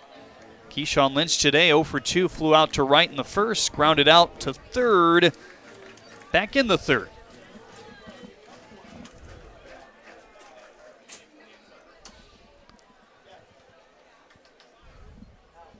Here's the 0-2. Good job by Ryan Ray back there.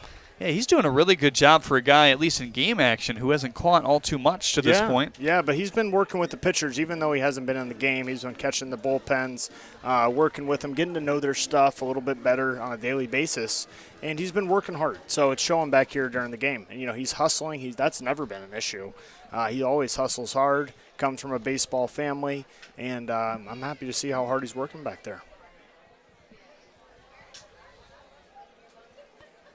Here's the 1-2, huge pitch, for strike 3. Another slider at 82, 3 dandies to Keyshawn Lynch here in the 5th. Strands the potential go-ahead run at third. Still 1-1 on the USPBL network.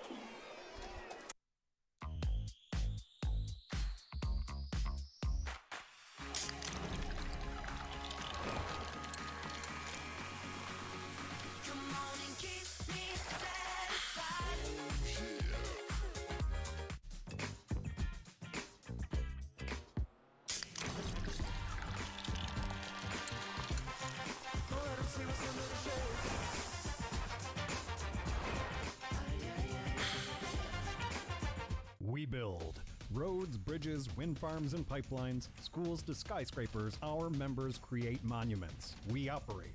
We're the operators and mechanics behind the advanced heavy machines that move Michigan forward. We maintain boilers and HVAC. Our members run the complex heating and cooling systems that we all depend on. Our training is second to none, and safety is our priority. We are Operating Engineers 324, and we keep Michigan running. Whenever my family wants to enjoy the great outdoors, we pack up my Chevy Blazer and go camping in style. It looks great, and with the cargo management system, we can bring all the comforts of home away from home. Plus, with available 4G LTE Wi-Fi, the kids can still stay connected with friends. Thanks to my Blazer, roughing it isn't rough at all. Lease a 2021 Blazer 2LT for just $219 a month. Put it in D and see why Chevy drives the Motor City.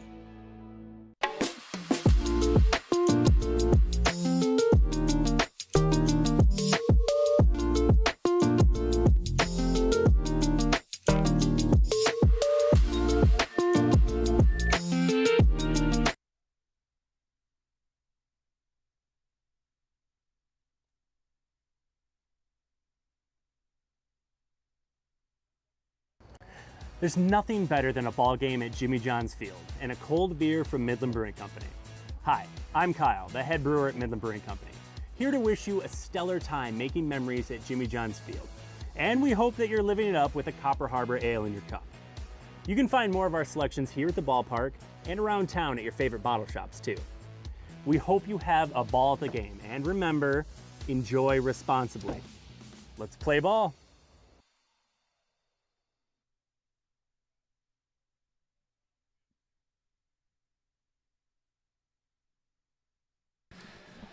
Charles Donovan taking over on the mound for the Beavers here.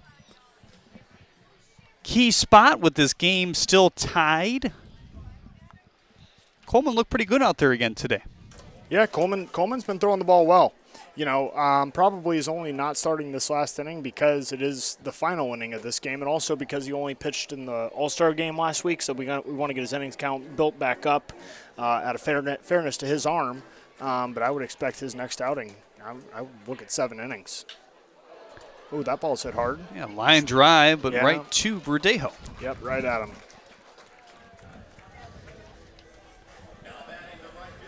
One up and one down. Yep, now the always dangerous Galassi up at the plate. You like his approach in the 4th inning, trying to really mold back into form, as we talked about earlier. Yeah. I think it's more like he's such an athletic player. It's just about him being in rhythm with the pitcher and being on time because he's got a bat path that stays in the zone for a while, and he's got athleticism throughout the swing. It's just about being in the zone a long time, being on time, so that way his swing works. This is the part of the lineup you want up in this situation here. Top of the 6th inning, maybe turn it over to your closer if you can snatch the lead. Credit to Zach Jones as well at the end of the 5th, facing his first adversity and a lot of innings really since the first. 12 batters in a row before the single by Shoemaker. Could have ended right there after the pickoff nearly gunned him down between first and second. Then the very next play, another pickoff by Jones bounced, and with his enormous foul territory here at Jimmy John's Field, allows Shoemaker to get to third. A walk by Bagneski, and Lynch struck out in the end. And a strikeout for probably the USPBL's best hitter as Galassi goes down here for the second out in the 6th.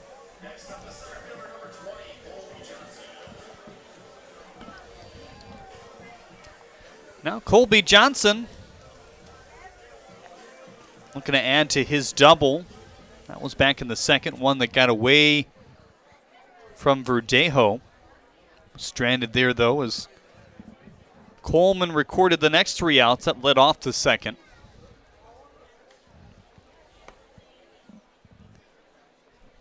First pitch to Johnson, broke his bat. Is it enough for a single? You bet.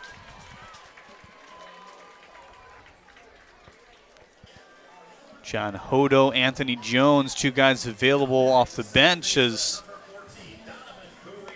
Colby Johnson rounded the bag and had to scramble back in the end.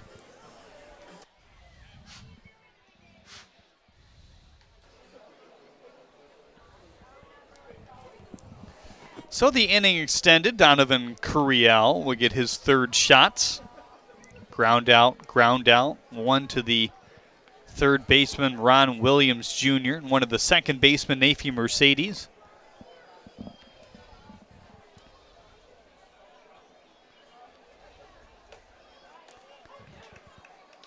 First pitch strike to Donovan.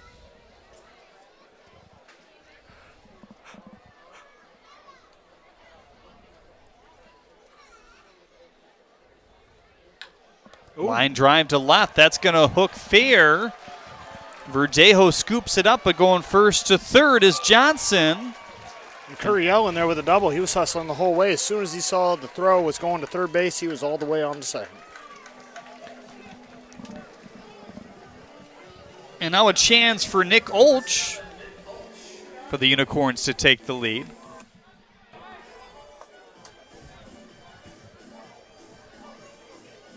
Single, double.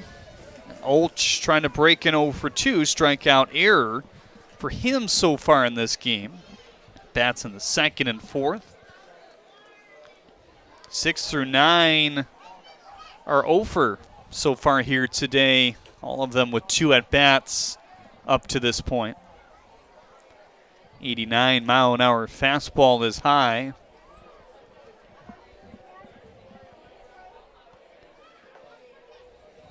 Donovan with the fastball outside, 2-0.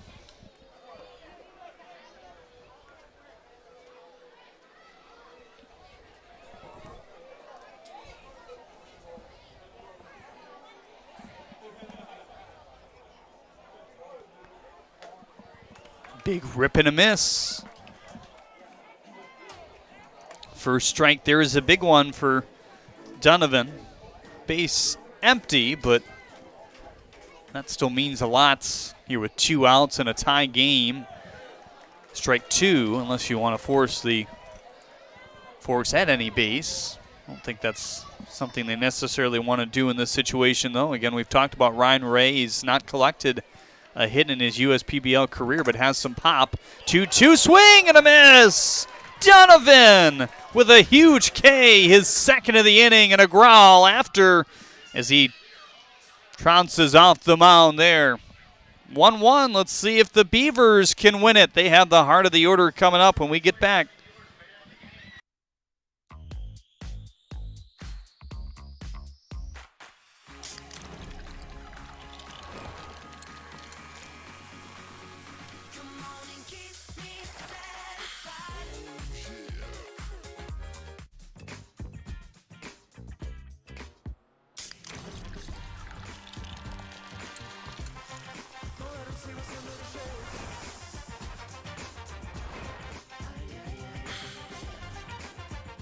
Attention, Michigan, there is absolutely no need to drive all over town searching for new flooring. When the carpet guys will come to your house on your schedule, we'll bring our store to your door so you can shop in the comfort and privacy of your own home. And you'll love our huge selection. Buy right now with interest-free financing for up to 4 years. You can carpet your entire home for as little as $11.99 per month. Let the carpet guys take the stress out of buying new flooring. Call for a free in-house shopping experience today. Be wise, call the carpet guys at 855 for my guys. Well, you could win $250 and 4 front row tickets to the USPBL Championship game in September. Text Chevy Detroit to 555-888. Again, that's Chevy Detroit to 555-888. Visit ChevyDetroit.com/USPBL for the rules on that. Jack Ferguson taking over on the mound for the Utica Unicorns here. Coming from the side, always a change of pace for batters after seeing 90, 91 miles an hour the whole afternoon from Zach Jones. Ferguson around 86, 87 with a slider and a changeup to complement his fastball. Well, for the past 35 years, Bell's Brewery has been inspired to brew beers that you can count on. Just not for taste, but quality. From Two Hearted Ale to Oberon to New Classics Official Hazy IPA or the easy drinking Golden Ale, Bell's has brewed inspired beers since 1985. Bell's Brewery, Comstock, Michigan. Please drink responsibly. 3-4-5 up for the Birmingham Bloomfield Beavers here in the bottom of the 6th inning, and this is it if they can drive in a run. 2 6-inning scheduled games in this doubleheader here today. The pitching should not be an issue. Yeah, we'll have plenty of pitching, especially after the rain out yesterday and these teams having a fairly easy week due to the All-Star week last week. The schedule's been a little bit different than usual, so pitching is definitely not going to be an issue.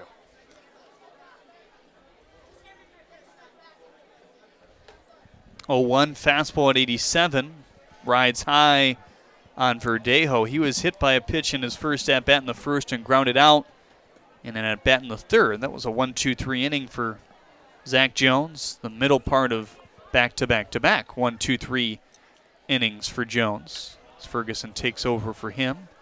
Punch to right. A lot of real estate over there, but it's going to rain off the light pole in foul territory down the right field line. Ferguson, 5 appearances, a 1.29 ERA. Has pitched in 7 innings in total.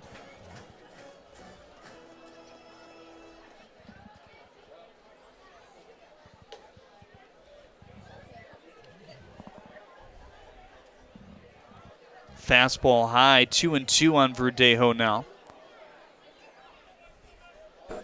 Opponents hitting just .16 against Jack so far this year.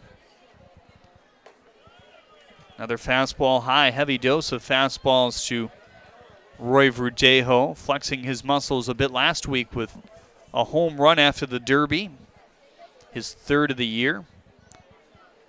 First since he hit 2 very early on for the Beavers. 3-2. Just chopped to the outfield here. Johnson cruises over for the first out of the 6th inning.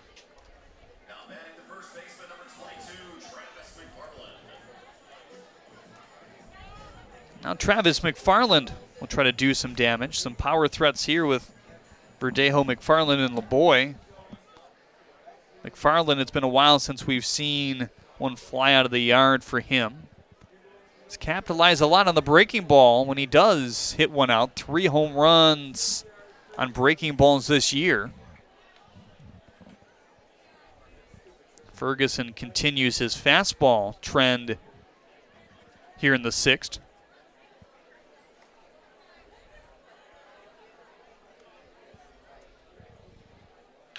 0-1 clubbed into the glove. No, pass. Noah Childress. Yeah, I thought he had that. Looks like it bounced right off his glove.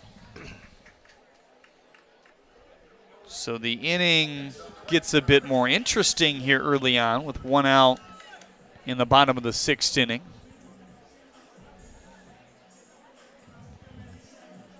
And it looks like they have ruled that an error. 1 error aside for both of these two teams here today.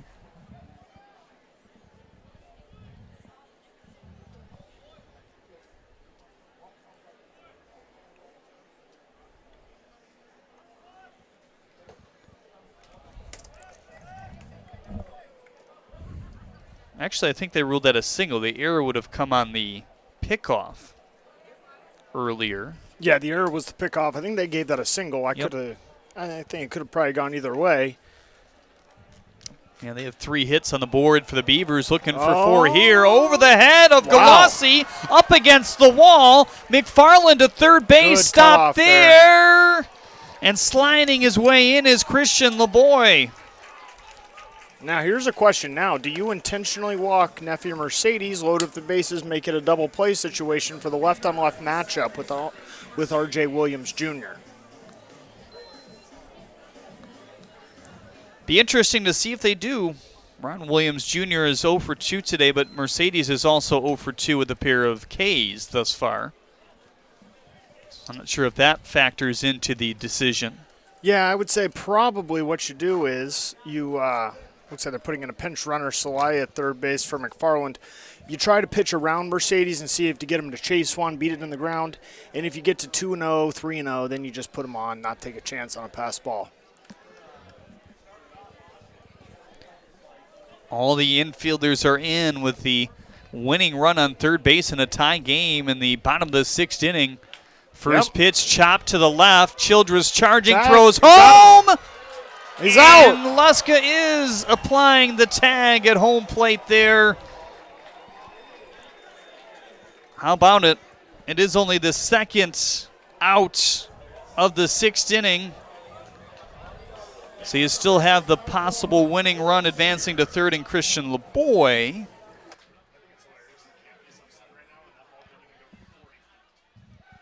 And now Nephi Mercedes will try to win the game here. You mean Ron Williams Williams Jr. Jr., yes. Mercedes stuck with the fielder's choice over at first.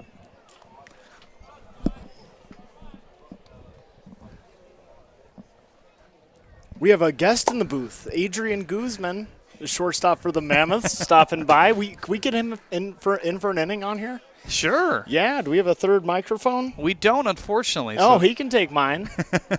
Oh, my gosh, he is excited. We're going to definitely get him on here. Oh, this is great. Sure-handed shortstop for the Mammoths. 1-0, little check swing as Mercedes before that was able to advance to second base. His run at this point meaningless if LeBoy does score. Yeah, they call that a defensive indifference is what it's ruled. Adrian Guzman is nodding his head like he learned something. 2-1 on Ron Williams Jr.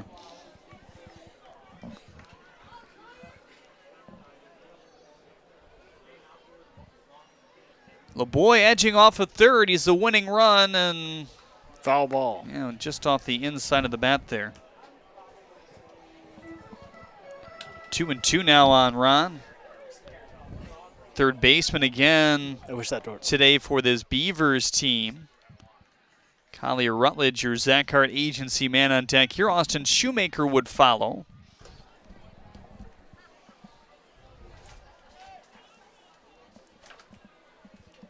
The 2-2 pitch. Hit oh, my him. gosh. Did it hit him?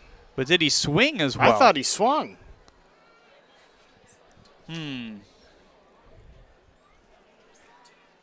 I think he just got his I think it hit him in the bat. Hit him in the bat just because he swung. So the count remains 2-2. Not the best pitch to swing at there when it's going to hit you. Tough break. It would have been tough break if it broke the bat. Then it would have literally been a tough break. Wow. Yeah, that would have been good, right? Look at you. Guzman even thinks that's funny. That's when you know I got a real sense of humor. 2-2 again, chopped foul. Fastball at 87. Now, I will say Ferguson's ball, being left-handed, having the left-handed bat at the plate, I mean, his ball does appear, like, when it comes out of his hand, you think it's coming across his body, and then when it's on the inner half of the plate, it just continues to run back in on the left-hander's hands and away from right-handed hitters. So what's been a lengthy inning, just not that many batters have come to the plate. It just feels lengthy because of what's at stake here. Winning run has been on third base in two fashions here in the sixth inning. Here's the 2-2. Ooh, slider just outside. Ooh, man.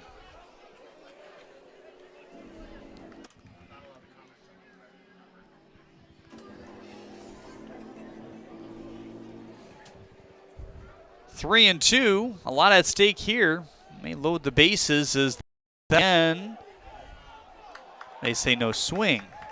Ryan Ray behind the plate hoping that the appeal would say strike three and we would have been headed to extra innings, but it continues to be extended here.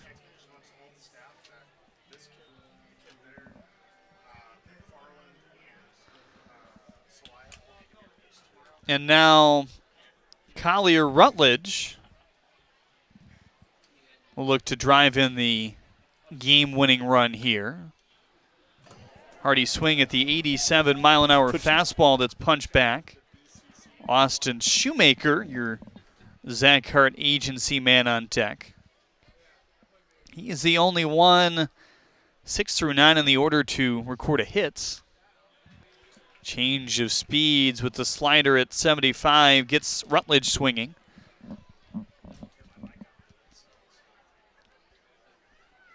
Single, double, fielder's choice walk. An out mixed in at home plate and a strikeout, which will punch our way into extras here in game one of the doubleheader. Ryan Ray, Jordan Finney, and Malik Blaze will bat in the top of the seventh inning when we get back. See if Charles Donovan comes out, and it looks like Cole Stanton is going to pitch the next inning for the Beavers. Look at his numbers when we get back. Times are tough right now. It feels like the bottom of the ninth, and we're down by 2. But we've seen tough times before. And just like baseball has always been more than just a game, Chief Financial Credit Union is more than money. So it might be the bottom of the ninth, but we're the home team, and we've got runners on base. Batter up, America. It's time to play ball. Piloting a hot air balloon is my wife's passion, and she couldn't have a better wingman than my Chevy Equinox.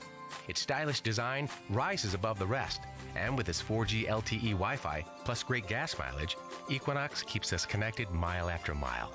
With my Equinox, the sky isn't the limit. Lease a 2021 Equinox LT for just $189 a month. Put it in D and see why Chevy drives the Motor City. Visit ChevyDetroit.com. Cole Stanton on for the Beavers here in the seventh inning as he takes over for A.J. Coleman. Or for, not A.J. Coleman, for Donovan. Donovan took over for Coleman in the sixth inning of work. was able to strand what could have been the untying run for the Unicorns a couple times.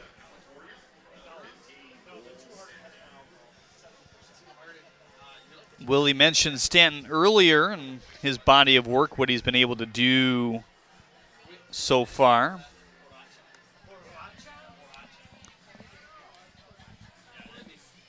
Another converted position player here in the USPBL.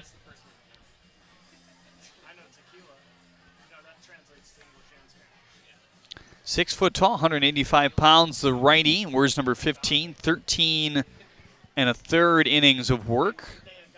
Dazzling walk to strikeout ratio, 3 walks to 14 Ks thus far. He'll run the four-seam fastball, slider, and curveball at you. He is 62% fastball, 30% slider, and just about 8% on the curve.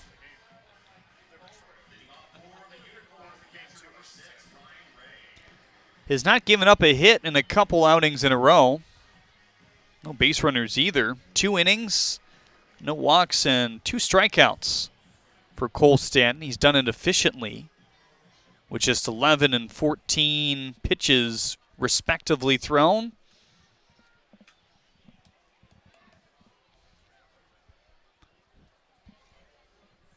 A little bit of a different pace in terms of the fastball velo than what we've seen so far from these two Beavers arms. 90 miles an hour is his average.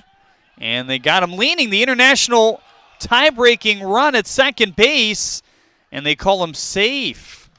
I thought he was in there.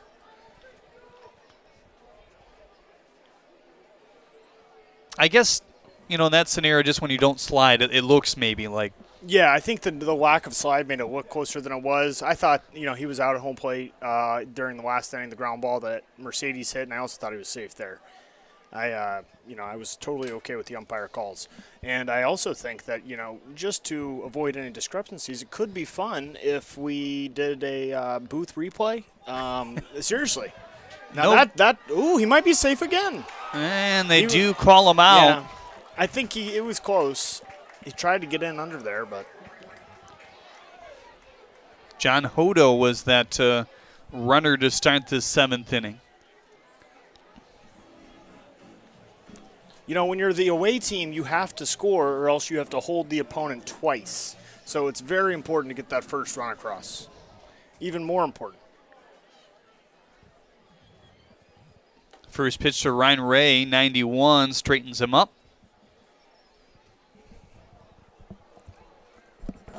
Bottom of the order today for both of these two teams have struggled. Unicorns are 0 for 6 with a strikeout, most of those being ground balls induced by A.J. Coleman, who does that 41% of the time when he's on the mound. The 1-1, swing and a miss.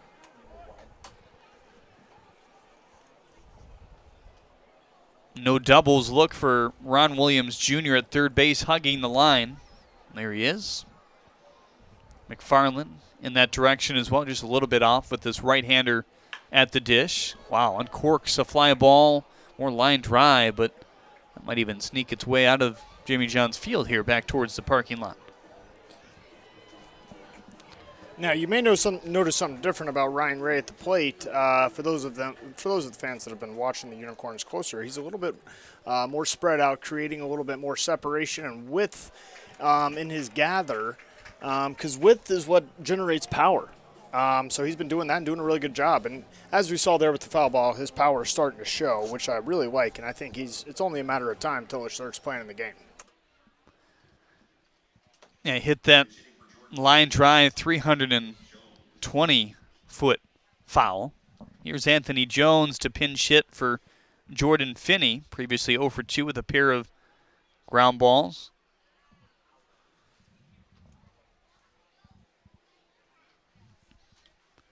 Jones off to a 4 for 29 start thus far. That maybe even an opportunity for Finney. I mean, he was the designated hitter in this game still, but 1-0, lifted foul. At some point, the starting pitchers for the next game will have to start to throw, and he's going to catch. Yes, so he'll be probably going to get stretched out and get his gear and get on the same page with Miguel Sereno. Excited to see that pitching matchup as well in Game 2, Sereno and Barrington. Yeah, no, both good pitchers. Both throw the ball fastball hard, so it should be another good low-scoring game, just based on the pitching alone. However, it's to be determined, being based on the ballpark that we play at, because if the wind starts blowing, the ball starts flying. It's been a light couple weeks for wind, it seems. Yeah, I will say, but at the same time, it's been raining so much here. Yeah. Uncharacteristically. That is not strike 3. They say he did not go on the 1-2 check. Yeah, that was a good check there. I don't think he went. Good call. But yeah, with all the rain, I think it's just like kind of dead air on the non-rain days. And hopefully we're over that for the summer, because I've about had enough of it. I want to play more baseball, be on the field more. And when you just see that green blob on the radar, you're like, oh boy, not again. And that's what it was yesterday, literally. Yeah, it's every shade of green too. Yeah. A little bit of yellow and red at times. More flooding around the area. Grounds crew having to go to work very early here today to get this thing ready to play. 3-2 slider flopped over the screen. Yeah, we really love to see the way that Cole Stanton goes out there and throws strikes with all of his pitches. He competes in the zone, and he, like I mentioned earlier in the game, he does such a good job. He's doing such a good job transitioning from being a full-time position player to now being on the mound. It's been really impressive. 3-2 again, low. Jones working a decent at-bat here in the 7th. Yeah, good at bat there. He did a great job laying off that pitch, especially with the 93-mile-an-hour fastball to accompany the breaking ball. And as we have hit extra innings here today, that's why you saw the international tie-breaking run at second base. It was John Hodo. He was picked off before a pitch was even thrown to Ryan Ray. The strikeout by Ryan, and now a walk to Jordan Finney will make things a bit interesting. Malik Blaze 0 for 2, strikeout, ground out thus far. He is the bottom of the order with Frankie Luska, the on-base machine, on deck.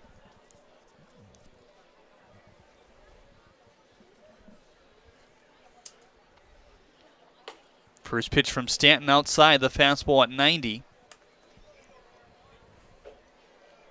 Uncharacteristic of Cole Stanton to walk a guy, by the way. He's been very good at throwing strikes. Only his 4th of the year. K per 9 of 9.5, walk per 9 of 2. 1-0. Was able to check his swing as that one was looked at high. Keyshawn Lynch waving his arms from the shortstop position, asking why there was maybe no appeal there.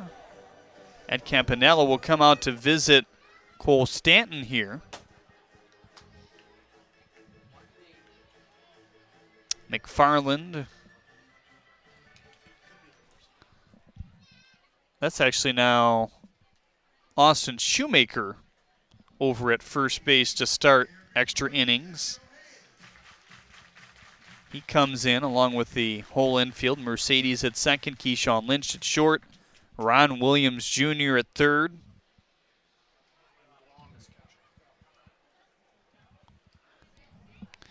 And that's Blom in to catch here in the 7th.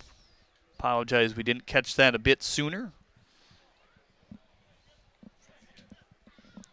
A big run standing at first base. Could go ahead here in extra innings.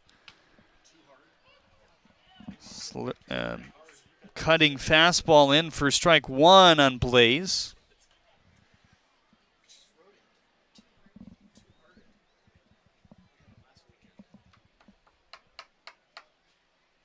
Good jump. He bluffs this one off the high screen. 2-2. Seen a couple runners bluff on the base pass here today. Connor Begneski came up with a big steal earlier. that has surmounted to the game's only run for the Beavers all the way back in the first. Now the 2-2. Line foul. Just foul into left. So a 3-2 count and now a 2-2 count to Blaze. Taking some better swings lately.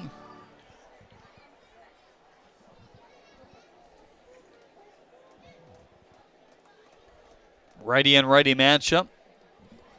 Stanton has had to labor a bit here in his first inning in the 7th, taking over for Donovan, who took over for A.J. Coleman, who began throwing in this game. And there's a good look at a lot of the fans starting to file in, kind of in that area behind first base. Runner in motion to second. This one pumped to center. Bagneski under it, staring straight into the sun for the third out of this top of the 7th inning. So, again, the Beavers will have a chance to win it. We'll have a runner to start at second base because of these extra inning rules. We'll see if they can cash that in, unlike the Unicorns, here on the USPBL Network.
You hear about the promo that Jimmy's John's got going on? 5 off 20? How they pulling it off? Magic?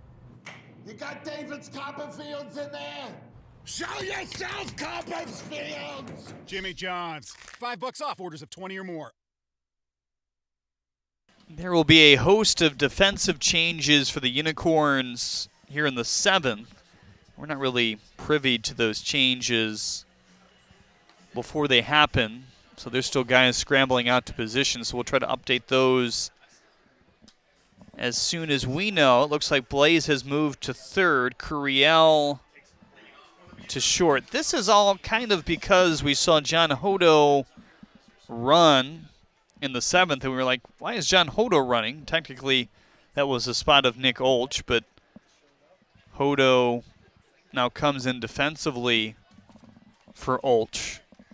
He will play second. Frankie Luska still over at first base. Anthony Jones will also replace Olch in left. Here's a bunt to try to get that runner over, and he's going to be safe at first as well. I'm so shocked that Malik didn't try to go for that ball. Because the play there, you know, they must not have discussed it. I think maybe Malik thought the play, they were going to try to get the out at third. But I think the play there is to just let him have third base, then intentionally walk the next guy to get a double play. But at least you got a left on left matchup. They're gonna likely give up a stolen base, or they may be intentionally walking him. I'm not sure what they're doing with the timeout there. But yeah, they're intentionally walking him. That's what I thought. He doesn't. Maybe he's never been intentionally walked. I don't know. So that loads the bases here. Yeah, you got the force out at home plate now. However, a fly ball wins it. Or anything into the outfield, and maybe hard on the infield too, because your infielders are playing in with no outs on the winning run on third base. We've seen this before, saw it twice back in the 6th inning. We'll see if they can capitalize here. Curiel doing a good job backing up the pitcher just in case.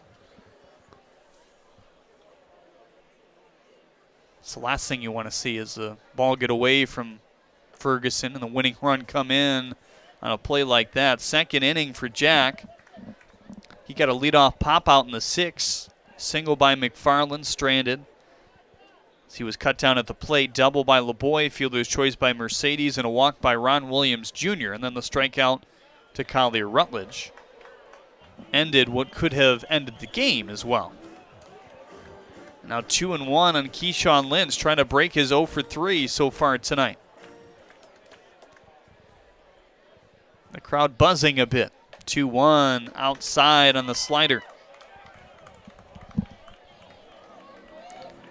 Roy Verdejo, your Zach Hart agency man on deck here in the 7th, and Travis McFarland would come up next.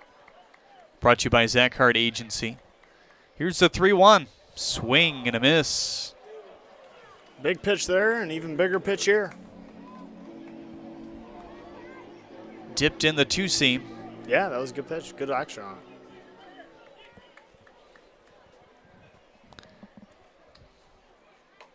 it. Ring. And Keyshawn Lynch is beside himself there as it looked like a good pitch, but the home plate umpire took an extra 1 Mississippi, 2 Mississippi, but strike 3 was called for the first out here in the 7th. And now Roy Verdejo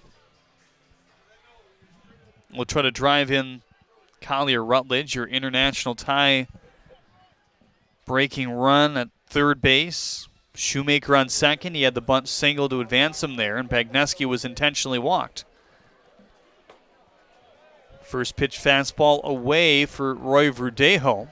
No action in either bullpen right now. Ferguson took over for Jones in the 6th. Stanton would probably go an extra inning if they need him to, if this game is still tied. Really good changeup there.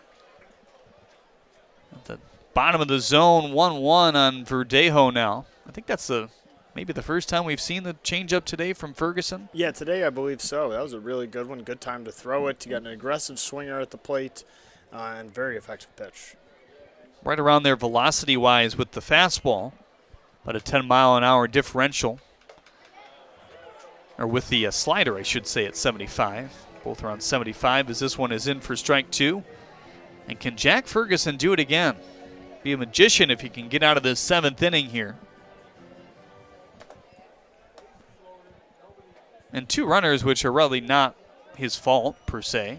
On the other, the bunt, which you can't really fault him either. Here's the 1-2.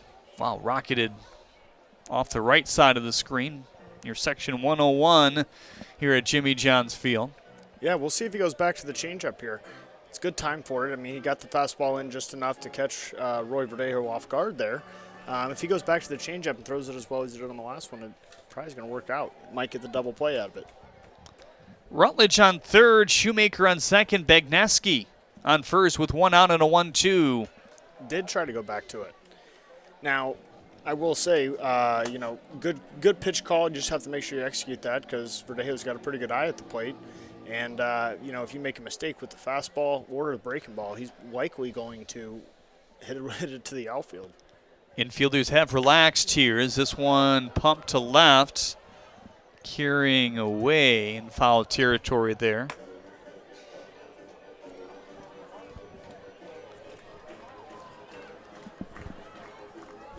And that's actually Childress now in left field. There's a lot of changes. Everybody flipping here, there, and everywhere here in the 7th. I guess that's what happens when you run an outfielder out and an infielder in. Ball to second base, Hodo to second in time. Over to first! The game continues! Wow, what a way to hold on by Frankie Luska over at first base. And we're headed to a second extra inning here today in Game 1 of this doubleheader. To the 8th we go on the USPBL Network. Make your move with a quick and easy mortgage from Genesis Credit Union. We have mortgages to fit your life. Genesis Credit Union. Visit us today. As your neighbor who works at Ascension, Michigan, and a cardiologist who's practiced for more than 20 years, I'm going to keep asking, how are you feeling today? Your care can't wait. Getting care sooner can mean catching things before they get worse. At Ascension, Michigan, our ERs and our hospitals and other sites of care are maintaining strict precautions for your safety. Studies have shown that people will get care sooner if they're encouraged by their doctors, family, and friends. Get the care you need at GetAscensionMichiganCare.com. I'm all out of love for my old insurance. Switch to insurance. They're saving me so much. They covered my car and bundled with my home. I feel so secure to say I love insurance. Hello, AAA Insurance. Goodbye, insurance. Hello. Insurance. Get a quote and save up to 20%. I think there's a bit of confusion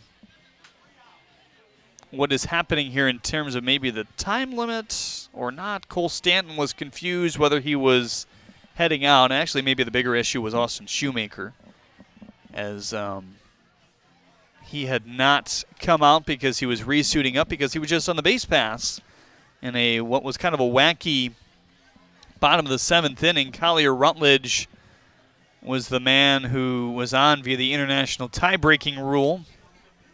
And the bunt single by Austin Shoemaker. Intentional walk to Connor Bagneski. The strikeout to Keyshawn Lynch. And the big-time double play that went Hodo to Curiel to Luska to send us into a second extra inning here in Game 1 of this doubleheader.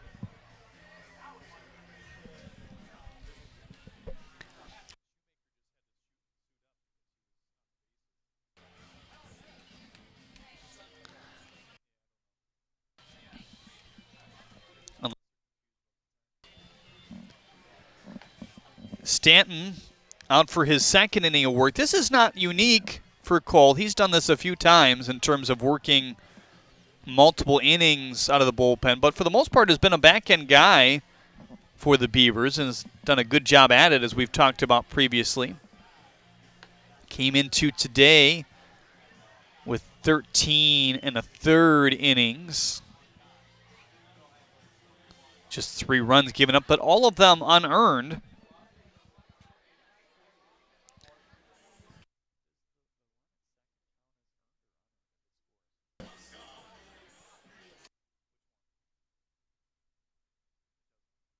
Frankie Luska, Noah Childress, Drew Galassi.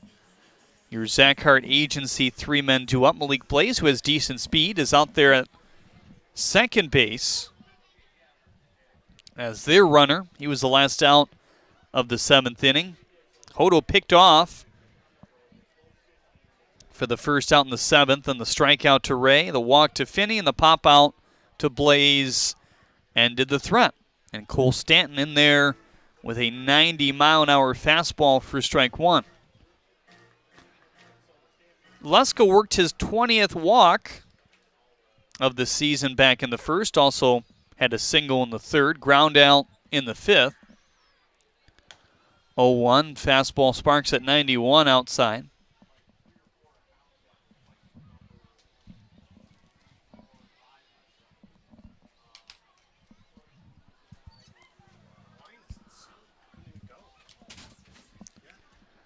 Now the 1-1 away. 2-1.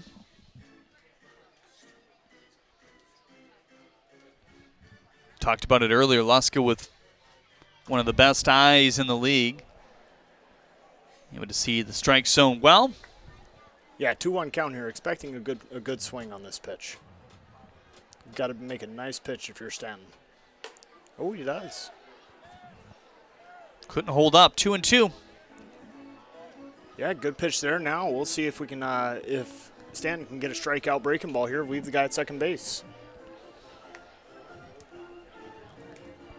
Nobody warming up for either side. That may mean it's a 3rd inning of work for Ferguson. 2-2 high. He was a starter in college. Has not started at all in his time here at the USPBL, probably just based off his arm slot now. Was more three-quarter arm slot at Madonna. He's now throwing submarine.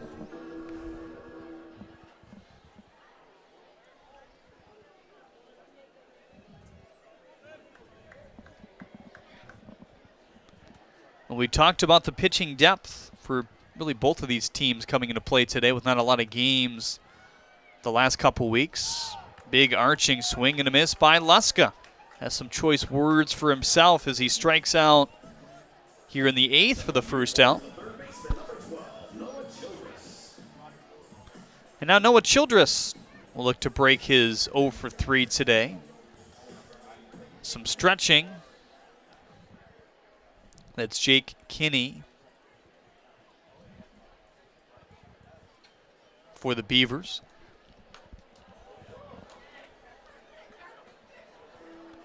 Been a while since we've seen Childress run into a home run, but yeah, but he hit the ball hard to left field. Was it his last at bat he wind out to left? Yeah, I think so. Yeah, he hit that ball hard, so he's taking pretty good swings. It's just a matter of time until he gets one he hits over the fence.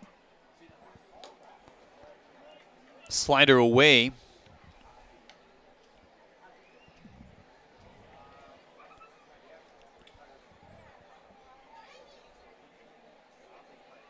Childress kind of hits the ball all over the field. 38% to left, 25 to center, 38% to right as well. 1-1, again, a good smothering block there by Tyler Blom. He's into this game as a defensive replacement later on. Yeah, he came into the game after, so McFarland got pinch run for by Celaya. Shoemaker replaced him, and that moved Blom replaced Celaya, but that moved Blom behind the plate and Shoemaker to first from behind the plate. Yes. Yeah. You want to track all the other defensive substitutions for the Unicorns too? Yeah, okay. So Malik Blaze came in to play third base. That moved Childress to left field. Yeah. Let's see, Anthony Jones pinch hit for the DH Finney. Mm-hmm. Who was it that let me see, who else was? Can't give you help. No, it's okay. Okay, so Olch. So Malik Blaze went in for Nick Olch. Oh, no, he didn't. That's not right. This is game 2 lineup. That's why I'm looking at the wrong one. Oh, my goodness. Got to go to game 1. But Olch did come out of the game. Malik Blaze came in for Olch. Okay, now that moved Malik Blaze to third base, and we moved Childress to Hodo left came field. in for Olch, but Malik Blaze did move to third. Let's see. Hodo did? Who did Hodo come in for then? Olch. He was the runner at second base. Yeah. No, that makes sense. And, Blaze was already at shortstop. My mistake. I thought he was at third base already. Yeah, he's been there the last few games. Okay. There he you go. He started the game at shortstop, and Curiel, that was at second. Yeah, Curiel was at second. That's correct. Malik Blaze, we do know, has moved over to third. And I think they're was that a walk or just a...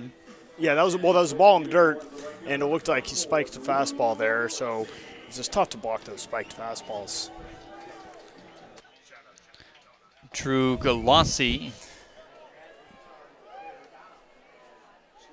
had a single back in the 4th inning that at that time surmounted their only run as he was driven in by Nick Olch on the air to Navy Mercedes. Runs at a premium here today as we kind of expected. Maybe didn't expect extra innings in game 1, but with 2 pretty good arms going in game number 2, Malik Barrington, Miguel Sereno, you can afford to use some of these arms now. Interested to see they're not loading up the bases here. They want to pitch to Galassi. Maybe they're going to pitch around him. Yeah, we've already seen one intentional base on ball to Galassi so far this year. Yeah, I just know he runs well enough to where it's hard to double him up. Has he grounded? Can we get the stats on this? Has he grounded into a double play yet this season? Maybe one? I think it's only one time he's grounded into a double play. Because he's just a tough guy to double up as well as he runs. 0-1, big swing at the 90-mile-an-hour fastball, 0-2. Now, I will say, if you're Cole Stanton, you're going right at him. He's doing a good job going right at him. Galassi taking good swings. This is a good matchup. In good time for Galassi to shorten up and put the barrel on the ball, and good time for Stanton to show his plus breaking ball. Short lead for Childress over at first. Fly ball hanging up to right. LeBoy backpedaling. Boy, that thing carried a lot more than I thought. It will score the go-ahead run here in the top of the 8th as Childress scampers home, or as Blaze scampers home, I beg your pardon. You think that one was going that far? Yeah. I thought he hit it decent. I mean, it had a good sound to it.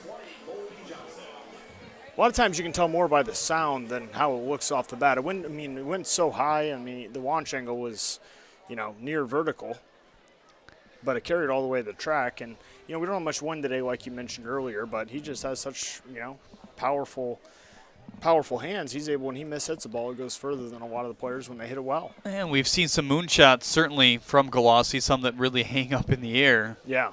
His first or second really comes back to mind, that hooked over the berm. Done that a couple times just to the right of the Michigan Schools and Government Credit Union soundstage out there. Yeah, every time I've been in the booth, I think every time I've done the unicorns, I'm pretty sure he hit a home run, because we measured the one with my golf rangefinder the one time. Yeah? Yeah. 1-0 line drive foul into the Beavers dugout, it looks like, at the end, or maybe in that little suite that's at the end of each dugout, the manager's suite, they call them here at Jimmy John's Field. Colby Johnson today has reached twice, double in the second, single in the sixth.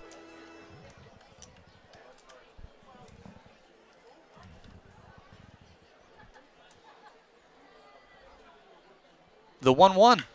Fly ball jack to left. Verdejo watching it fly. It's way out of here and gone. Colby Johnson sends it to oblivion in left center field, and just like that, the Unicorns are up big time in extra innings. He got a hold of that one. That's probably the best swing we've seen from Colby Johnson so far this year. Oh, yeah. At least on a hit. Yeah, no. I mean, he's hit some balls hard. He just hit that one the hardest. That was a great swing. He stayed on the breaking ball pretty well there. 373 feet to left center field. His first home run in the USPBL, and now a triple away from a cycle. Probably won't get that opportunity here today, but especially now that his team has a 4-1 lead in extra innings, obviously the Beavers will get that runner on second base to start their bottom of the eighth. That will be Roy Verdejo. But they've not been able to cash in those runners so far here today. Twice in the sixth and once in the seventh, where the runner was on third base. 1-1, gonna loop into right. LeBoy is under. But an exclamation point from Colby Johnson to break open this game from where it has been here today. He makes it 4-1 as we venture to the bottom of the eighth. Could be it. We'll see when we get back.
Welcome back to Jimmy John's Field, everyone. Jack Ferguson out for a third inning of work. JJ looking like Air Bud out there, huh?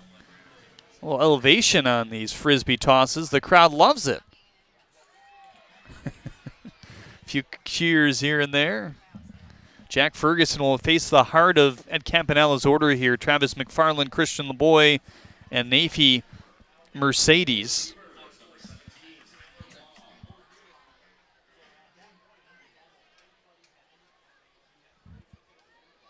Roy Verdejo, that runner on second base to start play.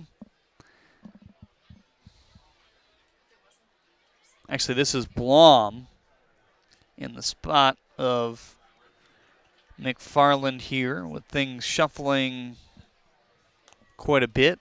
Blom taking the place of Celaya, who pinch ran. And then they just changed position-wise with Blom catching. 1-0 in for strike one in the 7th inning. Again, we were only scheduled to play 6 innings today, so 2 extra innings to this point. We saw Rutledge run. He reached third off the bunt by Austin Shoemaker. This one golfed to left. They might try to test the arm of Childress. No, they hold Verdejo at third there. So now the tying run coming to the plate again here in the 8th with Christian LeBoy. Has yet to hit a home run in the USPBL, but has some power. Had a double back in the 6th inning and a single in the 1st.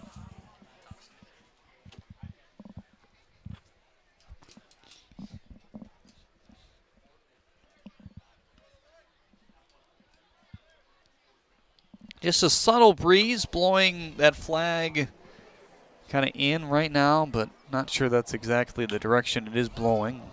Hammered hard off the leg of LeBoy that time.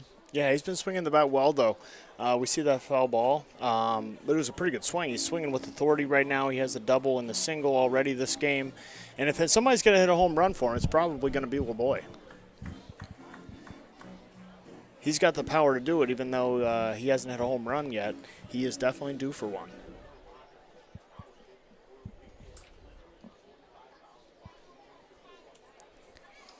.79 degrees here at game time, downtown Utica, Michigan.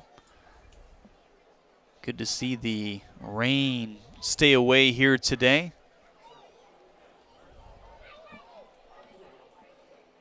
Pretty much rain all day yesterday, literally all day.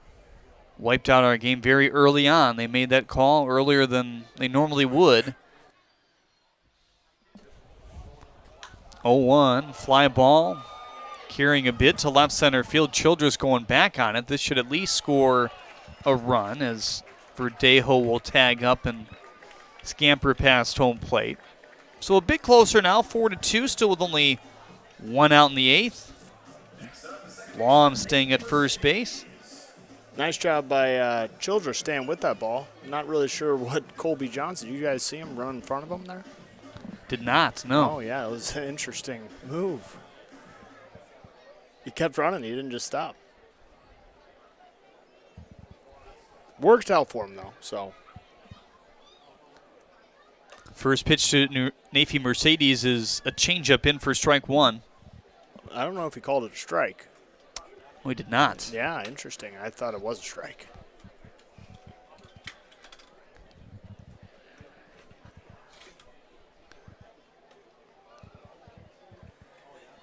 Evens the count at 1-1.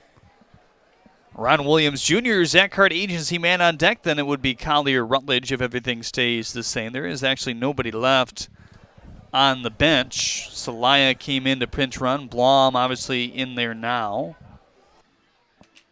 He stands at first base.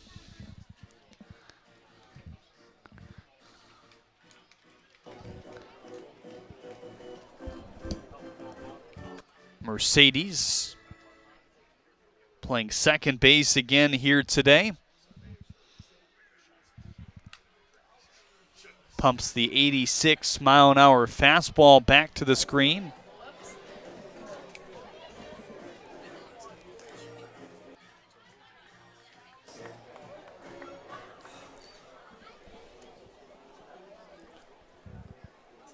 Short lead for Blom over at first. His run still doesn't matter that much. Ultimately, if this inning doesn't continue, you want him to score, but don't want him to force the issue into the second out in the 8th.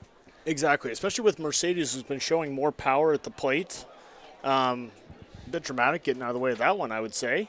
But, you know, trying to brush him off the plate, going with the inside fastball after the first swing and miss. He has been showing more power at the plate, so you want to use that to the Beavers' advantage. I know that's what Ed Campanella's trying to do, and hopefully it's a home run.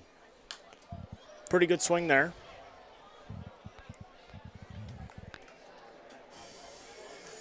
Strikeout in the first, strikeout in the fourth, and a fielder's choice in the sixth inning, getting his fourth at bat in the bottom of the eighth in an extra inning. Nothing has come easy for these pitchers here in extras.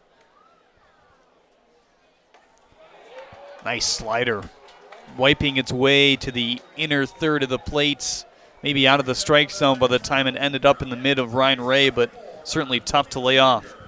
Yeah, that was a good pitch. That was the slowest slider he's thrown yet, and it really changed the timing for Mercedes. Just couldn't wait back enough. Took a decent swing at it, but just couldn't wait back on it. Now R.J. Williams Jr., last hope for the Beavers here.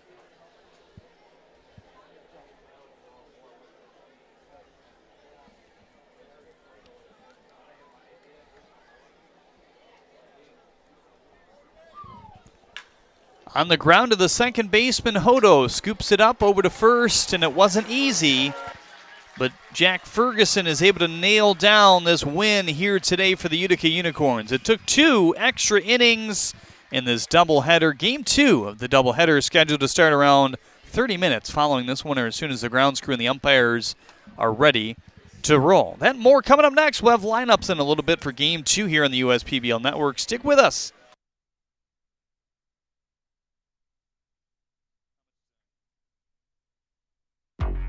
If I hit a home run, then you know what's going out of the park. Yeah, bases loaded, we ain't letting up. Scoring back to back, you can count it up. United we stand together, divided we fall. Ain't no turning back, we done came too far to turn around and have a seat now. We don't compare, cause we unicorn. Illuminate the dark with my uniform. Every time you see me stand up and salute me. It ain't no competition, not even from you. If I hit a home run, then you know what's going out of the park. Yeah, bases loaded, we ain't letting up. Scoring back to back, you can count it up. United we stand together, divided we fall. Ain't no turning back, we done came too far to turn around and have a seat now. We don't compare, cause we unicorns. Illuminate the dark with my uniform. Every time you see me stand up and salute me. It ain't no competition, not even from you.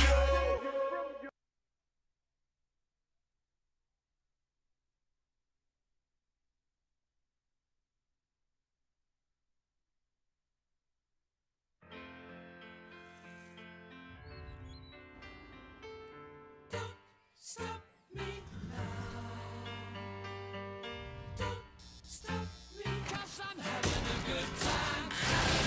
A shooting star leaping through the sky like a tiger, defying the laws of gravity. I'm a racing car passing by like Lady Godiva. I'm gonna go. There's no stopping me. No stopping.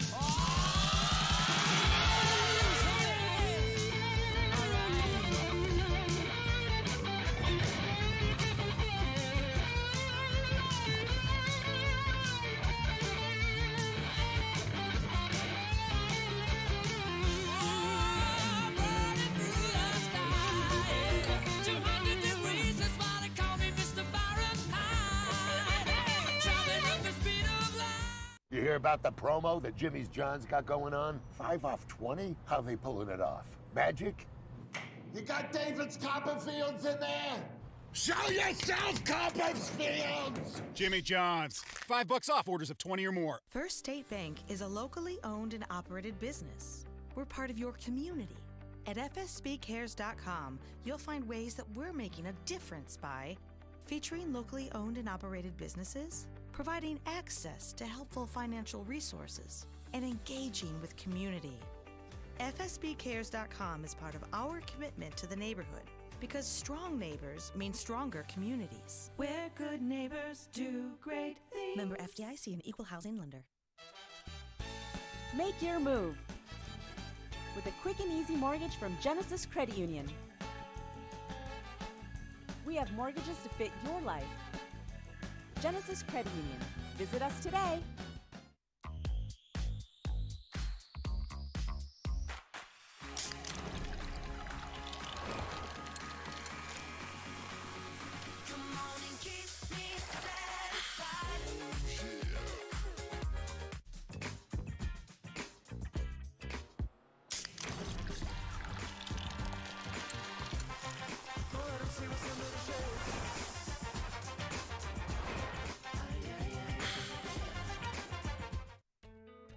your neighbor who works at Ascension, Michigan, and a cardiologist who's practiced for more than 20 years, I'm going to keep asking, how are you feeling today? Your care can't wait. Getting care sooner can mean catching things before they get worse. At Ascension, Michigan, our ERs and our hospitals and other sites of care are maintaining strict precautions for your safety. Studies have shown that people will get care sooner if they're encouraged by their doctors, family, and friends. Get the care you need at getascensionmichigancare.com. I'm all out of love for my old insurance. Switch to insurance. They're saving me so much. They covered my car and bundled with my home. I feel so secure to say I love insurance.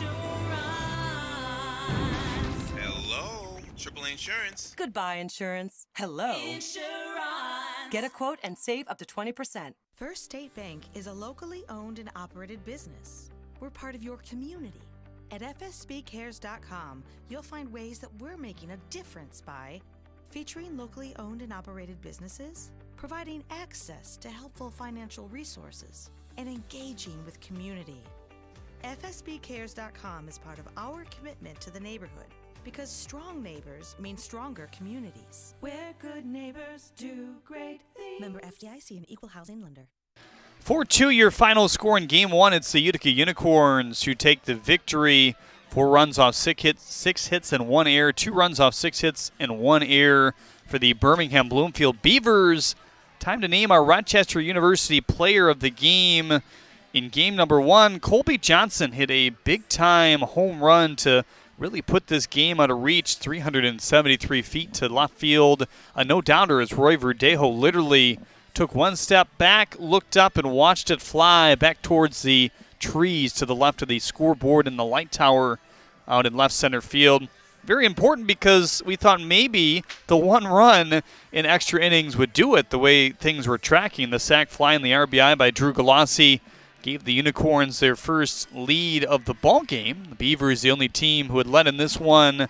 That was back in the first inning when they scored via Connor Bagneski. In the 8th, the Beavers were a bit more pesky, scoring their first run in extra innings as well. Tyler Blom making it runners on first and second.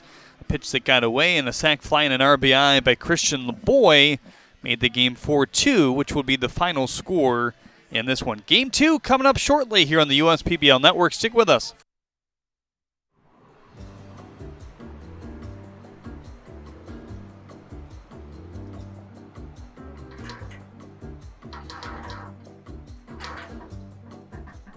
Yeah, people think being a player is all fun and games, but I mean I can't even get into the stadium. Being a Unicorn is a lot more work than you think.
Horns up, horns out.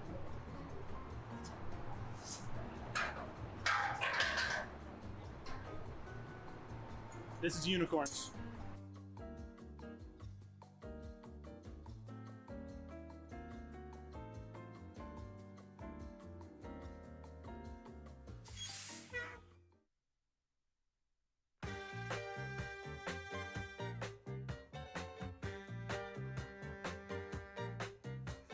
I wake up early in the morning, and when I come home at night, everything is covered in darkness, and the sun is out of sight. I guess I'm living in the dark age.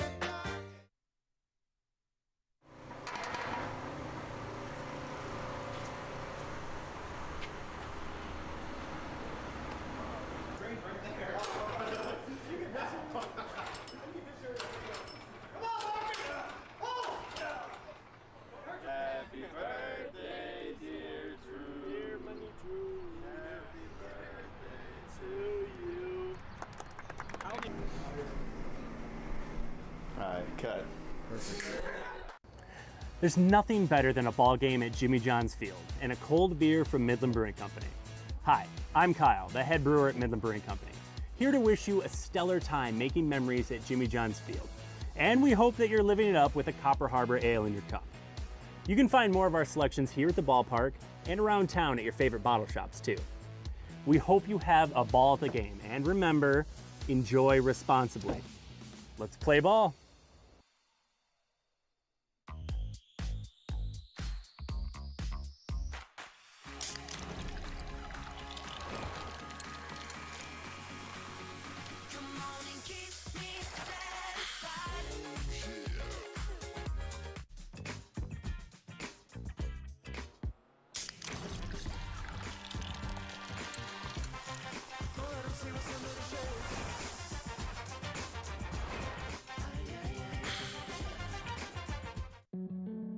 Whenever my family wants to enjoy the great outdoors, we pack up my Chevy Blazer and go camping in style. It looks great, and with the cargo management system, we can bring all the comforts of home away from home. Plus, with available 4G LTE Wi-Fi, the kids can still stay connected with friends. Thanks to my Blazer, roughing it isn't rough at all. Lease a 2021 Blazer 2 LT for just $219 a month. Put it in D and see why Chevy drives the Motor City. You hear about the promo that Jimmy's John's got going on? 5 off 20? How they pulling it off? Magic?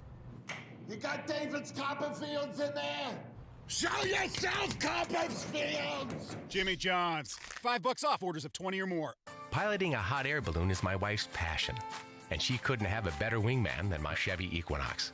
Its stylish design rises above the rest, and with its 4G LTE Wi-Fi plus great gas mileage, Equinox keeps us connected mile after mile.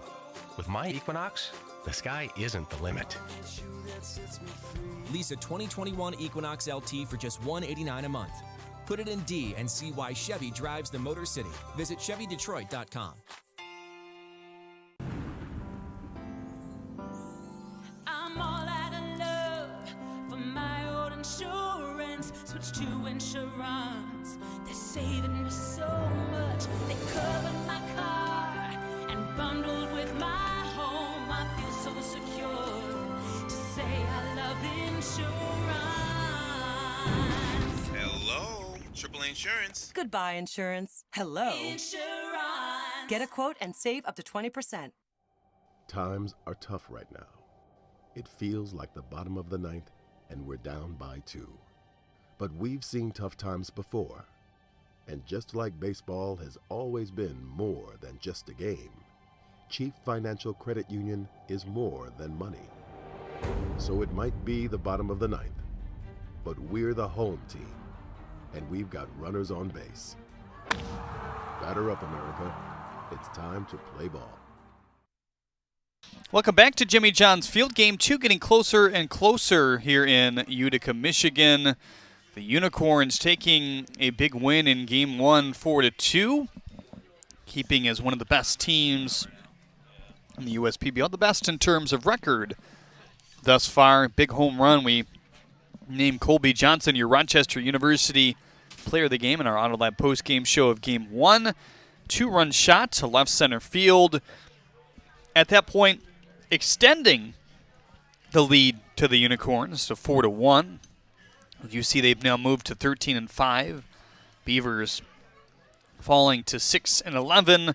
But in the end, the runs scored by the Beavers in the bottom of the 8th inning allowed the shot by Colby Johnson to be the game winner in this one. Pitchers in Game 2. It's another good pitchers matchup. Miguel Sereno, who hasn't given up a run in USPBL official play. He did give up a run, I believe, in the All-Star game the other day, but that does not count towards the final stat, so he can erase that from his brain.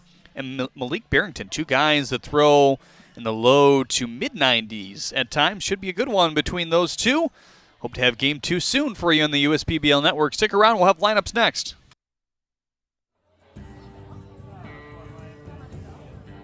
Remember that diving catch I had out in center? The one running in over shortstop, kind of? Yeah, but still not as cool as my home run.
Beat that. Got a pair of Randy Dubmacks.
Hello. Lovely home, by the way, but it looks like you could use some new flooring. Now at the Carpet Guys, you get 4 years interest-free financing. Plus, we're taking extra precautions to ensure the safety of our customers. Be wise and call the Carpet Guys. Check your checking. If your account doesn't get you pumped, amped, or geeked, make the switch to Genius Checking from Genesis Credit Union. It's just genius. Times are tough right now. It feels like the bottom of the ninth and we're down by 2. But we've seen tough times before. Our founders were forged from tough times. People that believed that maybe, just maybe, if people helped people, we could all rise up together. For 80 years, that's what we've done. While we can't tell you what's going to happen, we can tell you we are going to make it through this together. And when the dust settles, we'll still be here. Just like baseball has always been more than just a game, Chief Financial Credit Union is more than money.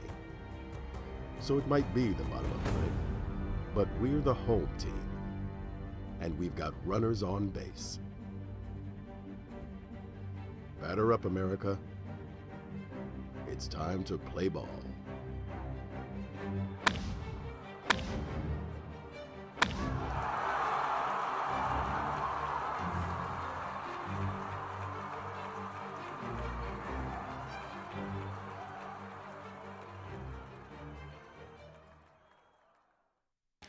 getting closer and closer to Game 2. We hear a estimated first pitch of 8:32 here tonight, so about 10 minutes away on the USPBL network. 4-2 was your final score in game number 1 in favor of the Utica Unicorns. 4 of those total 6 runs scored in the 8th inning, 3 in the top by the Unicorns and 1 in the bottom by the Beavers. Both of these teams will have a tough sledding again here in Game 2. The starting pitchers just as good, Malik Barrington and Miguel Sereno. Time to take a peek at the rest of the starting lineups, brought to you by AAA of Michigan. First for the Utica Unicorns, it's Leska leading it off and playing first base for the second consecutive game.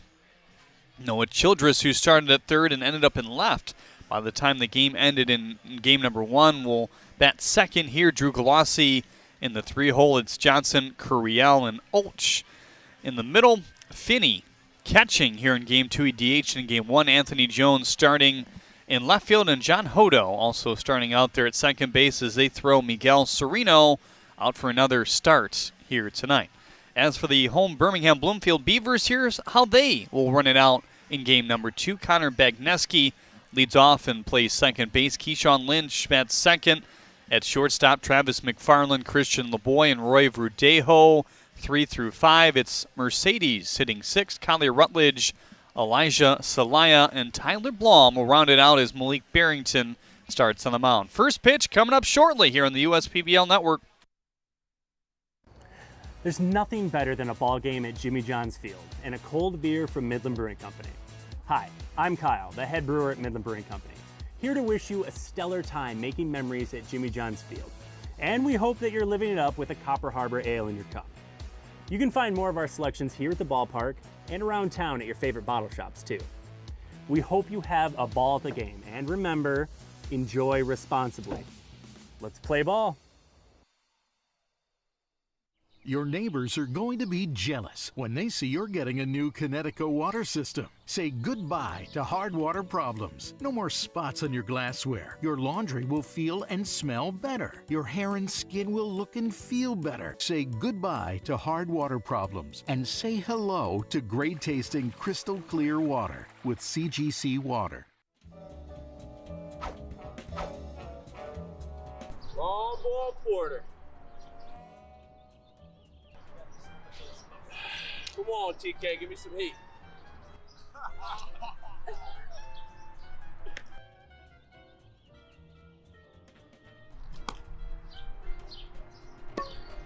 You call that pitching? This is my heater. I dare you to hit it.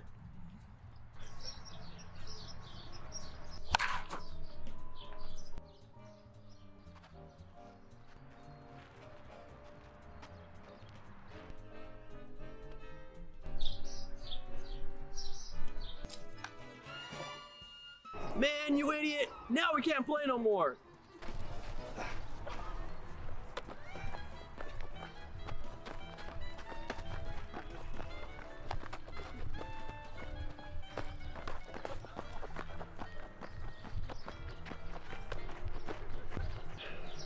High and outside, just like I liked it. Don't worry, guys. I'll get it. Oh! Dude, you can't go back there. That's where the beast lives. If we're gonna do this, we're gonna do this together.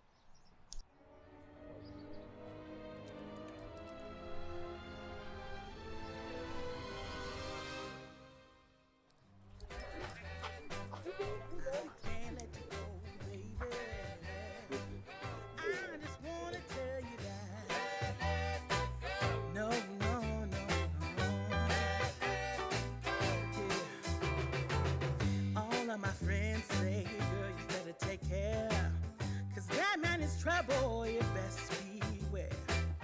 And though deep down, I know I might be headed for teardrops. Now that you got me started, I just can't stop. No, no. As your neighbor who works at Ascension, Michigan, and a cardiologist who's practiced for more than 20 years, I'm going to keep asking, how are you feeling today? Your care can't wait. Getting care sooner can mean catching things before they get worse. At Ascension, Michigan, our ERs and our hospitals and other sites of care are maintaining strict precautions for your safety. Studies have shown that people will get care sooner if they're encouraged by their doctors, family, and friends. Get the care you need at getascensionmichigancare.com. Whenever my family wants to enjoy the great outdoors, we pack up my Chevy Blazer and go camping in style. It looks great, and with the cargo management system, we can bring all the comforts of home away from home. Plus, with available 4G LTE Wi-Fi, the kids can still stay connected with friends. Thanks to my Blazer, roughing it isn't rough at all. Lease a 2021 Blazer 2 LT for just $219 a month. Put it in D and see why Chevy drives the Motor City. I'm all out of love for my old insurance. Switch to insurance. They're saving me so much. They covered my car and bundled with my home. I feel so secure to say I love insurance. Hello, AAA Insurance. Goodbye, insurance. Hello. Insurance. Get a quote and save up to 20%. First State Bank is a locally owned and operated business. We're part of your community. At fsbcares.com, you'll find ways that we're making a difference by featuring locally owned and operated businesses, providing access to helpful financial resources, and engaging with community. fsbcares.com is part of our commitment to the neighborhood because strong neighbors mean stronger communities. Where good neighbors do great things. Member FDIC, an equal housing lender. New flooring from the Carpet Guys is as easy as 1, 2, free. 1, just call the Carpet Guys for fast, free, and home shopping. 2, get massive warehouse direct savings. And 3, free, as in 4 years of interest-free financing. That's 1, 2, free, but only for a limited time. So be wise and call the Carpet Guys at 855-4MY-GUYS or visit carpetguys.com today. Be wise, call the Carpet Guys at 855-4MY-GUYS. Dunham Sports is a proud partner of the USPBL. Big names, low prices, delivering value since 1937.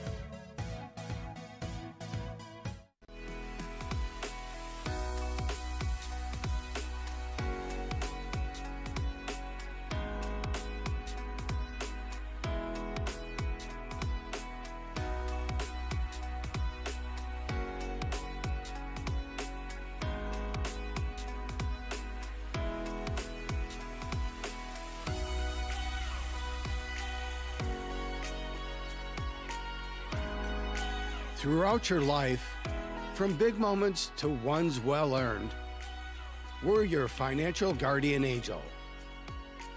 Alliance Catholic Credit Union.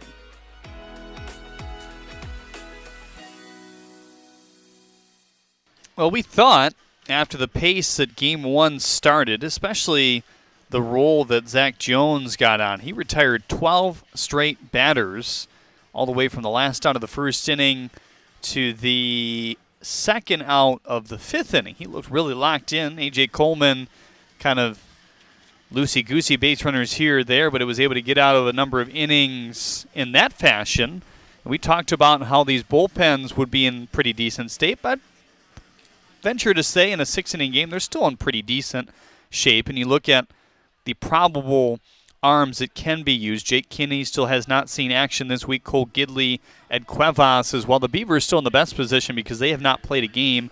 We assume Greg Shanahan, who threw in the first game of the doubleheader on Thursday, he started that game. We assume that he would be out of play in a relief appearance here today. We have not got confirmation on that, though. Mark Dozier threw an inning or two in that game as well. Brandon Krenrich through Game 2, just one inning to get the save, and Jordan Carr would also likely be available to relieve Miguel Sereno. But he has looked real sharp this year. Hasn't had a lot of longer outings, so maybe that's the only case where we say a number of more unicorn relievers come in as this game goes on. Again, 4-2 was your final score in Game 1. If you're just tuning in to the USPBL Network, the Utica Unicorns scoring 3 runs in the top of the 8th inning and extra innings in a 6-inning game. Beavers following with 1, but in the end, Jack Ferguson. How about the effort by Jack Ferguson here tonight?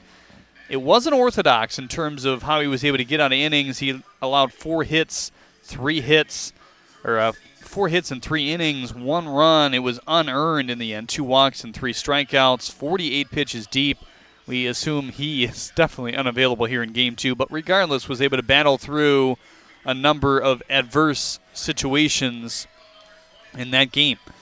If you're not familiar with our action this week, we are back on Facebook, so if you like watching us on Facebook, you can tune over to that in game number 2. Debbie Meyer-Mazurek says, hello on Facebook here today. Vicky Wade Rutledge says, Beaver parents, go bid on your players' jerseys. It's for a great charity, and we talked about that earlier. These fine, different jerseys that they are wearing here today with JJ and his paw prints on the front and back. On the other hand, on YouTube as well, we have a number of people chiming in here today. Luca says, hello, Priscilla chimes in. And everybody watching, we appreciate you sticking with us for this doubleheader of action on the USPBL Network here in Game 2 of your Metro Detroit Chevy Dealers Family Campout. So a bunch of tents will litter the field after today. I think we're going to play a movie on the field, so that should be cool for everybody staying overnight.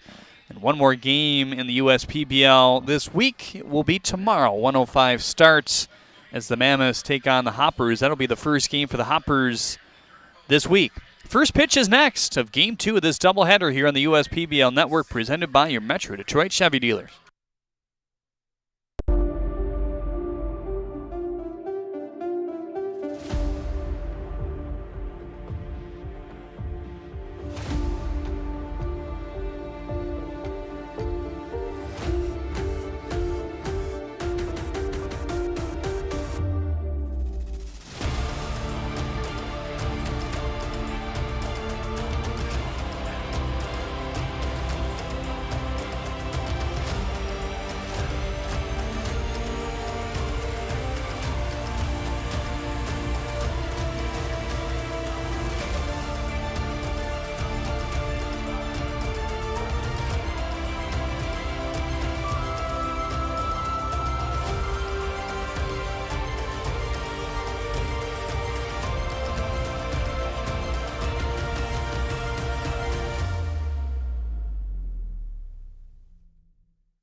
Whenever my family wants to enjoy the great outdoors, we pack up my Chevy Blazer and go camping in style.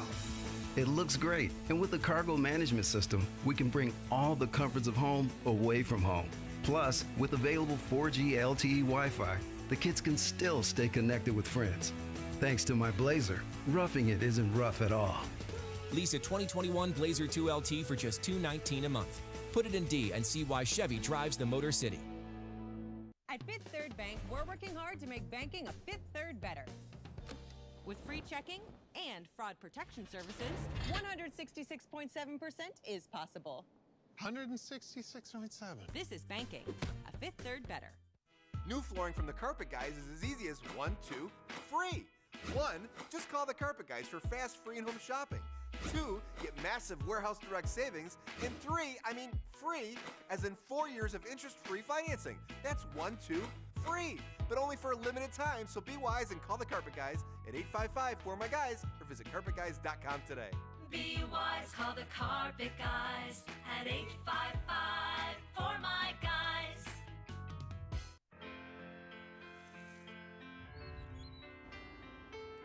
Don't stop me now. Don't stop me, 'cause I'm having a good time. A shooting star leaping through the sky like a tiger, defying the laws of gravity. I'm a racing car passing by like Lady Godiva. I'm gonna go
Jeremy Otto back with you here from Jimmy John's Field in downtown Utica, Michigan. So glad you could tune in for both games or this game here of the doubleheader. Be joined at some point again by Willie Martin, the Director of Player Development. Give you an inside look at what some of these guys are working on. Try to get to the next level. A guy that has a good upside to get to the next level is Malik Barrington as he warms up to start game 2 of this doubleheader. For the Beavers, it's Barrington and Miguel Sereno. Coleman and Zach Jones doing their parts to make it what we thought was going to be a quick game in game 1 before extra innings unfolded. It was more about the lack of offense in that game that allowed it to reach into 2 extra innings. Malik Barrington comes into play today, making his 5th start.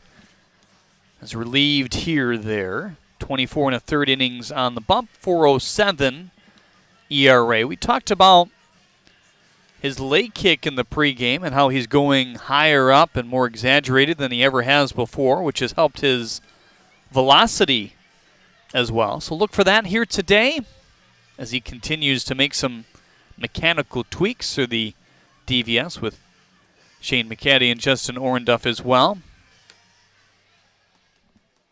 Frankie Luska, Noah Childress, and Drew Galassi, your Zach Hart agency 3 men due up here in the first inning.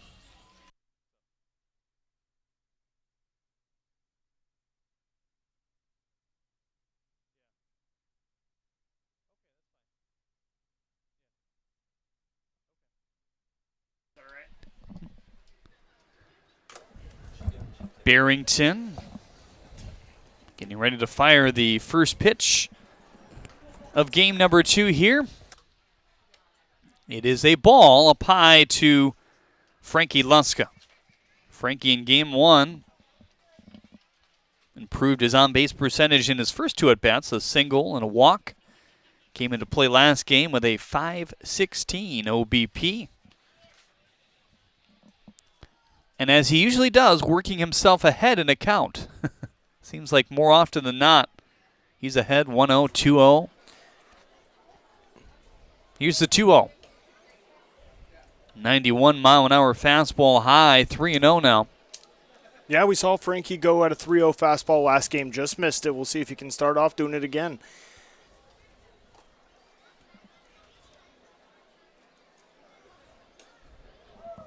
Four-pitch walk by Malik Barrington. You know, Malik Barrington has, if you watch him down from underneath, he's got some sink on the fastball, but it's a heavy sink. It's like it's still such a heavy ball.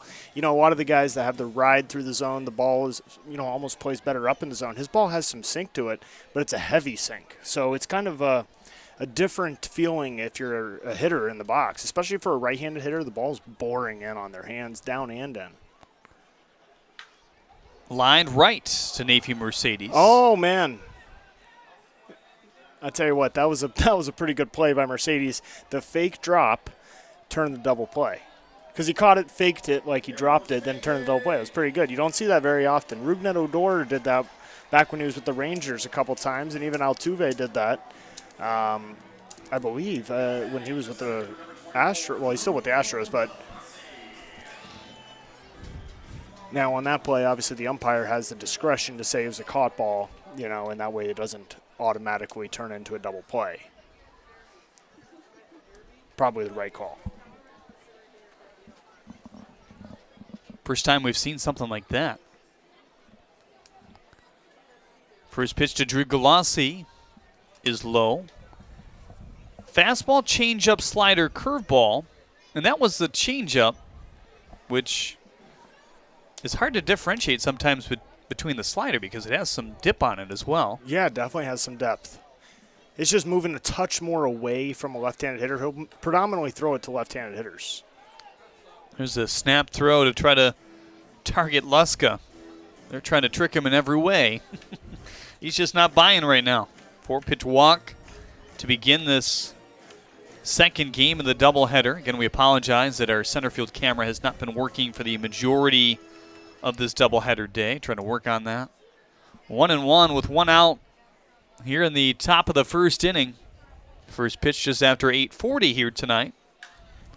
Liner to left field. That's going to carry. Pass for Verdejo. Still going to the wall and off the wall. Wow, that one just below the yellow line out there. Luska rounding third. He will score. And Drew Galassi just missing his 9th home run of the year. A ball that just carried and carried on a line. That would have been one of his more impressive ones. Yeah. Albeit if it sparked out. Yeah, you know, he's due for a home run because every time I've done the broadcast, other than today, he's hit a home run. So, I mean, he's very close there. I think he hit one on one of the broadcasts over the barn, which is just to the side of where that one went off the wall. And then that one there, off the wall, he hit the one to right center. The one almost by the white pole over the little hill. But great swing and got the Unicorns on the board. First pitch strike on the fastball to Colby Johnson. Huge home run for him. You've talked about some of the swings he has taken and the results unfolding now. He literally doubled his hit total last game. Double, single, 2-run home run, which made the difference in this game. Came in with just 3 hits, 3 for 26 in the game 1 of the doubleheader. You talk about the sinking fastball that Barrington has. Any adjustments you can make at the plate when looking at one of those? Well, it depends because that pitch right there was left a little bit up, and he swung through the first fastball up. Now, Malik has some life on the fastball, but he doesn't have quite the ride through the zone to make it seem like it's not dipping. So I think on the pitch that Galassi missed, he was just a touch late. And then, again, he made the adjustment, and the ball was still up in the zone. And when the ball is up in the zone and you have kind of a sinker action on your ball, the ball just stays a little bit out over the plate and doesn't really do very much. I mean, granted, it's still 91 miles an hour, but it's not a sinking 91 miles an hour like it could be lower in the zone. So I think his ball is just going to play better when it's down in the zone against Galassi like that, especially when he showed the changeup 2 pitches.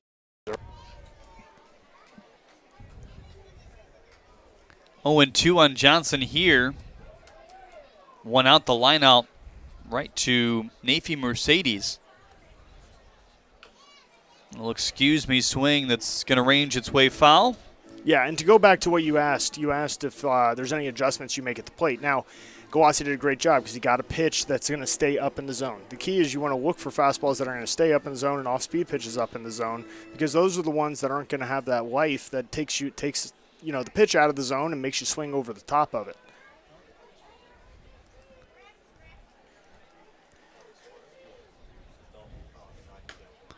Fastball away at 92 there. A guy that has certainly a potential when you talk about that to do some ground balls too, right at 29% ground ball percentage. It's actually very even all across the board. 29, 29, 29, ground ball, line drive, fly ball. Pop up 13% and balls put in play. 1-2 slices inside, took a bit off the two-seam fastball there. 2-2.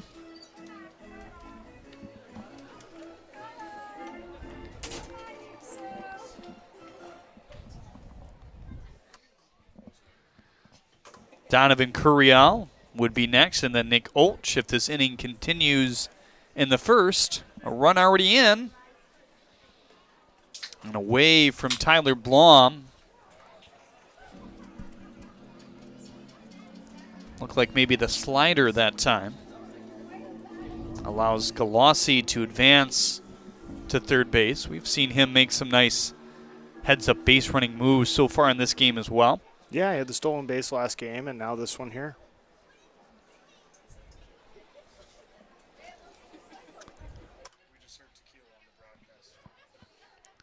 Colby Johnson, again starting in the outfield here in Game 2 for Jim Essien. Full count pitch, clobbered into left. That hot bat continues to roll. 2-0 Unicorns. Yeah, good swing there. He's swinging the bat well right now. Making some good swings. He's been one of the harder workers at our workouts.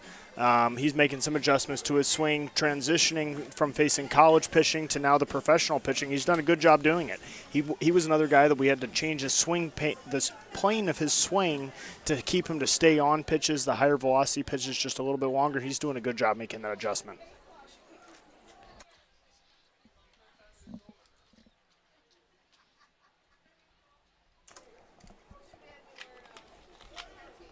Certainly showed some power in college, does Johnson, as he swipes second base here. And speaking of stolen bases, he was 36 for 40 in college this year in 2021 at Charleston. The power in terms of home runs showed up in 2018 and 2019 more so than the last couple of years. Combined 20 home runs in those 2 years, 10 each. In the COVID-shortened season, just 1 homer and 2 home runs this past season. We played in 38 games. 1-0 to Curiel is in for strike one.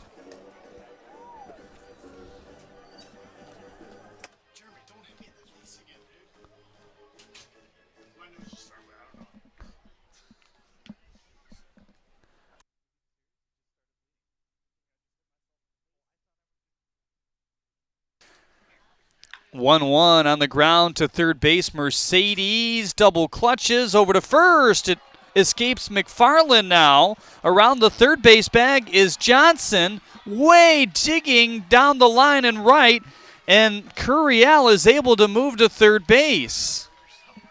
Improbable, but Curiel goes all the way to third base on a ball that barely escapes the infield there.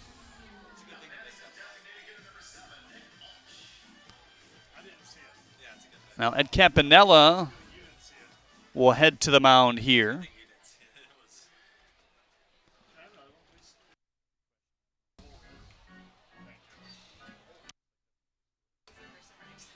Looks like a hit and an error on the board here in the first inning.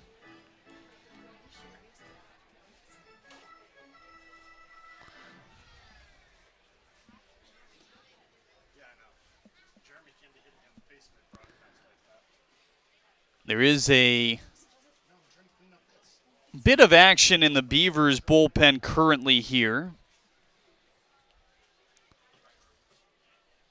Some stretching. Cuevas has gotten up. Jake Kinney has gotten up as well. 3 runs already in here in the first. On the ground and past Bagneski here. And just like that, the Unicorns have put up a 4 spot here in the first inning.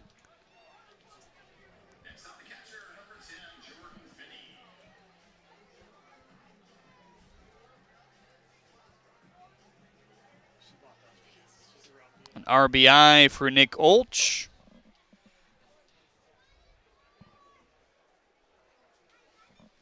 And now Finney trying to continue what has been a great inning for the Unicorns offensively here in the first, best we've seen in a little bit.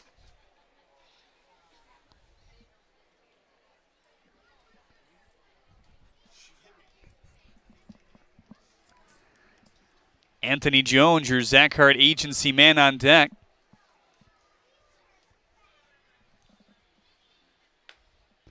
.92-mile-an-hour fastball rains outside. 1-0 on Finney now.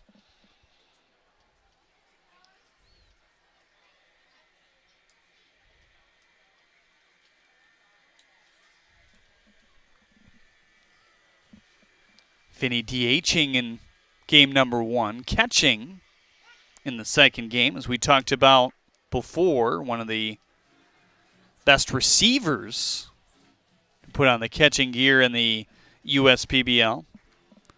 1-1 on Finney now.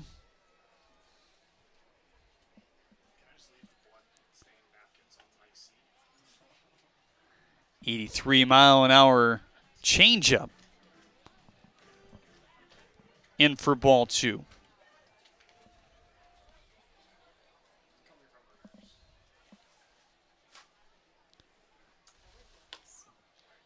Just high. Full count on Finney now.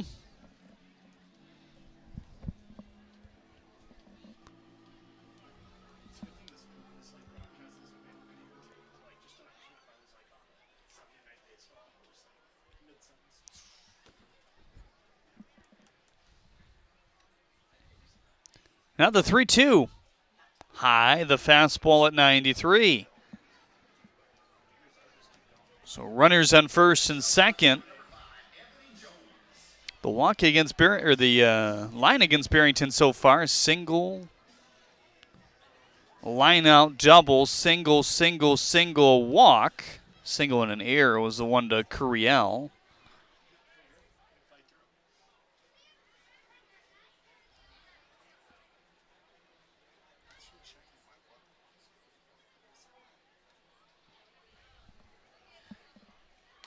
First pitch to Jones. Another changeup floats to the outer edges of the plate. First pitch changeup from Malik Barrington. Maybe the slider, actually. Quite a bit of spin on that one, according to the flight scope. Oh, 1. That's probably the changeup, more hard and straight. 1-1 on Anthony Jones.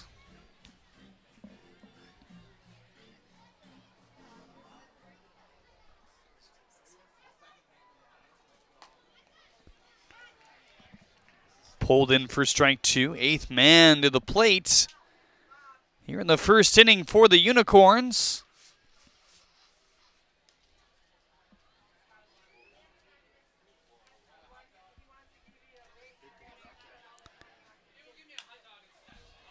Decent rip by Jones. Reaches it foul.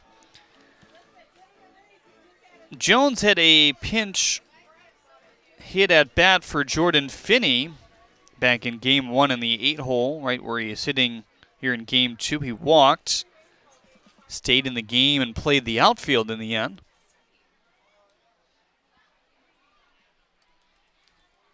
The 1-2 hit him square on the back.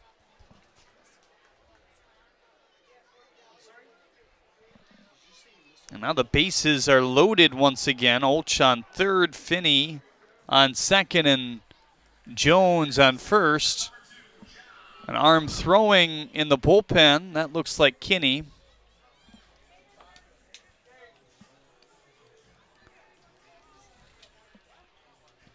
Well, not what the Beavers wanted to see after they used an extra arm or two in game number 1. Coleman, Donovan, Stanton.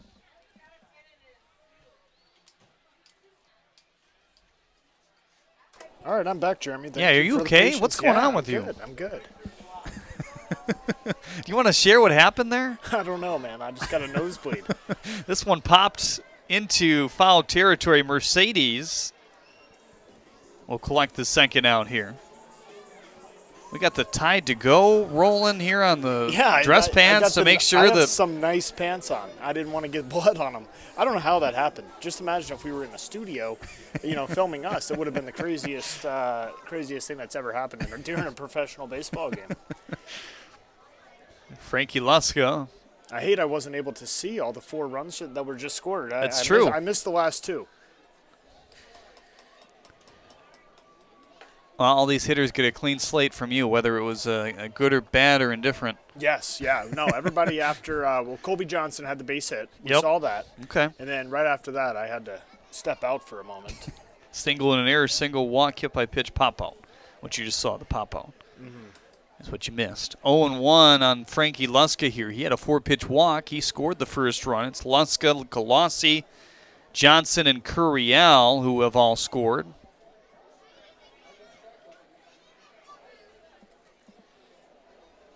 Yeah, we're back where we started with Luska at the top. Now he's got bases loaded, though. Doesn't get a lot of RBI chances. Most of the time he is at the top of the order. He has 6 driven in this year.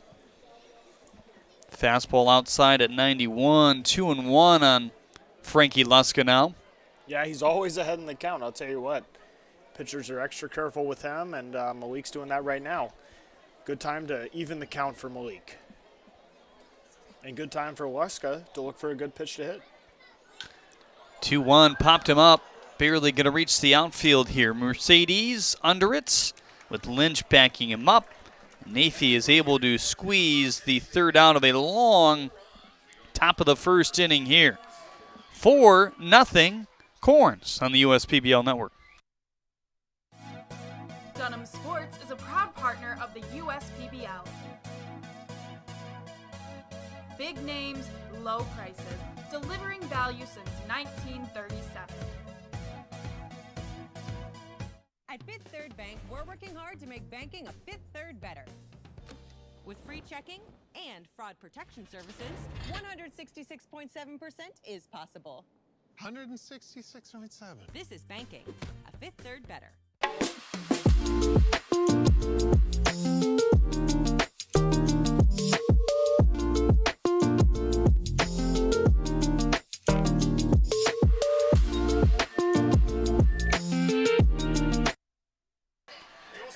Bagneski, Lynch, and McFarland, your Zach Hart agency three-men due up. In the bottom half of inning number 1, Miguel Sereno maybe having to throw a few more warm-up tosses in between at-bats. I did not see if that's exactly what he did, but that was a 35-pitch first inning, which saw 4 runs come to the plate, 10 batters in general.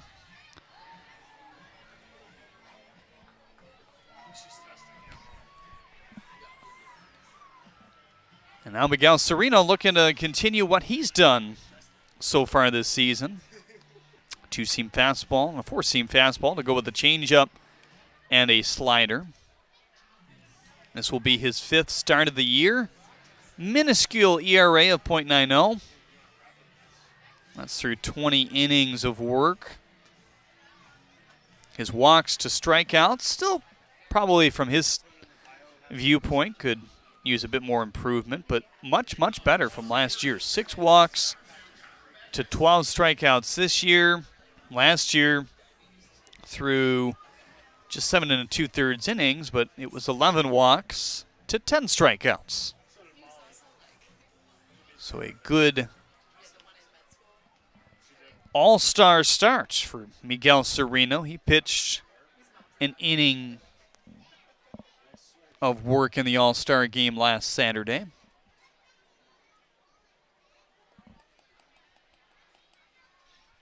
First pitch to Connor Bagneski is in for strike 1. Bagneski started the scoring in game 1, bottom of the first inning with a walk. Here he takes a hearty swing that's going to hang up for Galassi.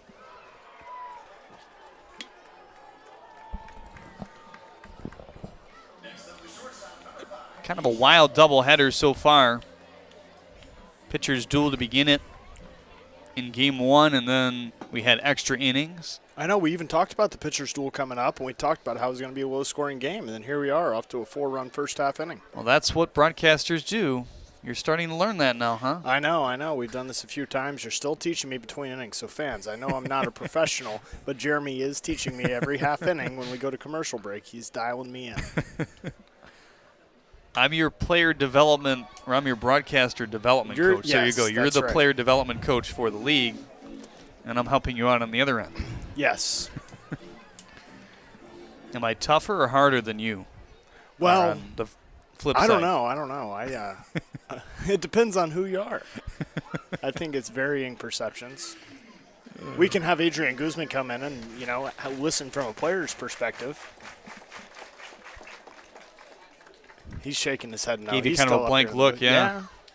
He doesn't want to fully say it, but. Yeah, see, at least I'm more open with you about the being developed. Maybe he doesn't want to talk about being developed.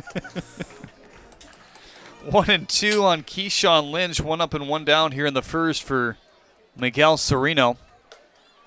In there for strike 3. Good pitch there by Sereno. Did we get the velocity on that one? I missed it on the scoreboard. 92. 92, yeah. Quality pitch there. Well located, and Finney did a good job just sticking it there.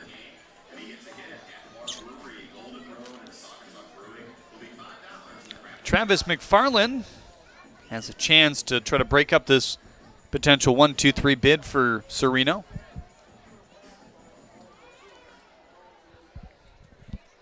Miguel, the 6'1 righty out of Puerto Rico, went to Ottawa University. Command and control is certainly something that he wanted to work on coming into the USPBL. Already talked about. He's done a better job of that this year. Most definitely. He's been a little bit sporadic at times, but when he is on, he is on. And like that pitch right there had some late sinking life to it. And, he's locating it well, just like he did to Keyshawn Lynch, and that pitch there to McFarland. And it's late sinking life at 92-93. Yes, yeah. It's a little bit different than Malik Barrington, who's throwing the 90-93 with the sinking late life to it. It's like more of a heavy ball. He's got more of just a fastball that just doesn't seem to slow down. 1-2 high and away, 2-2, 93-mile-an-hour fastball. Doubleheaders equal voice cracks, I guess. I didn't really notice. I thought you played it off pretty well. See, he's just trying to be nice to his coach here. No, I wasn't as noticeable as you may think. 2-2, swing and a miss. 1-2-3, bottom of the first inning. Fly out, strikeout. One looking, one swinging. You're on the USPBL Network. I'm all in with HR and Organizational Development Council. I'm all in with Marketing and Business Development Council. I'm all in with Operations and Member Experience Council. I'm all in with CEO Council. I'm all in with Lending Council. I'm all in with CFO Council. I'm all in with Technology Council. Our credit union is all in with CUNA Councils. They call me Prospects. Since the day I was born as a diver's watch, the challengers of the world have taught me many things. Life is not a numbers game. It's about challenging ourselves. No matter what happens, just follow your heart. These pioneers drive our generation forward. Not by setting records, but by never giving up. Keep going forward. Prospects. Available at Lucido Fine Jewelry. A reminder, tomorrow is Beauty and the Beast Day at Jimmy John's Field. Meet your favorite characters from the classic Disney movie right here at the ballpark. Kids can make and decorate one of their favorite sidekicks, Chip the Teacup, over at the Kids Club table during the game. Join us for this magical game between the Westside Woolly Mammoths and the Eastside Diamond Hoppers. Gates open at noon, and first pitch is at 1:05 p.m. Eastern. Malik Barrington was back out there for the second inning of work. Interestingly enough, our director, P.J. Gradowski, noticed, I believe, after the at-bat to Childress, that Blake Barrington was maybe laboring a bit. Not sure what is to that in terms of if he was injured, tweaked something. He obviously faced many more hitters after that, so if he is injured, or still is, he gutted it out. Here's a line drive to left by Noah Childress, just hooking its way foul. And much like Drew Galassi, we thought his line drive to left center field might squeak out. Childress has that kind of power. We can hit it out on a line. Most definitely. We saw him hit one into the Chevy Pavilion a few weeks back. 4 home runs on the year. There's the slider that's just whittled off. You know, last game he did a really good job laying off the off-speed pitches, and I think Malik just has a sharp enough slider that it's tougher to lay off of. So hopefully he can make that adjustment here the rest of the game.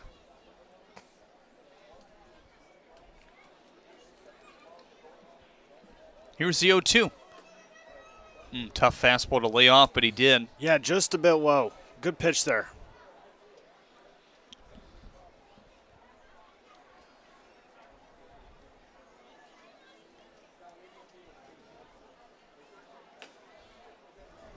Away.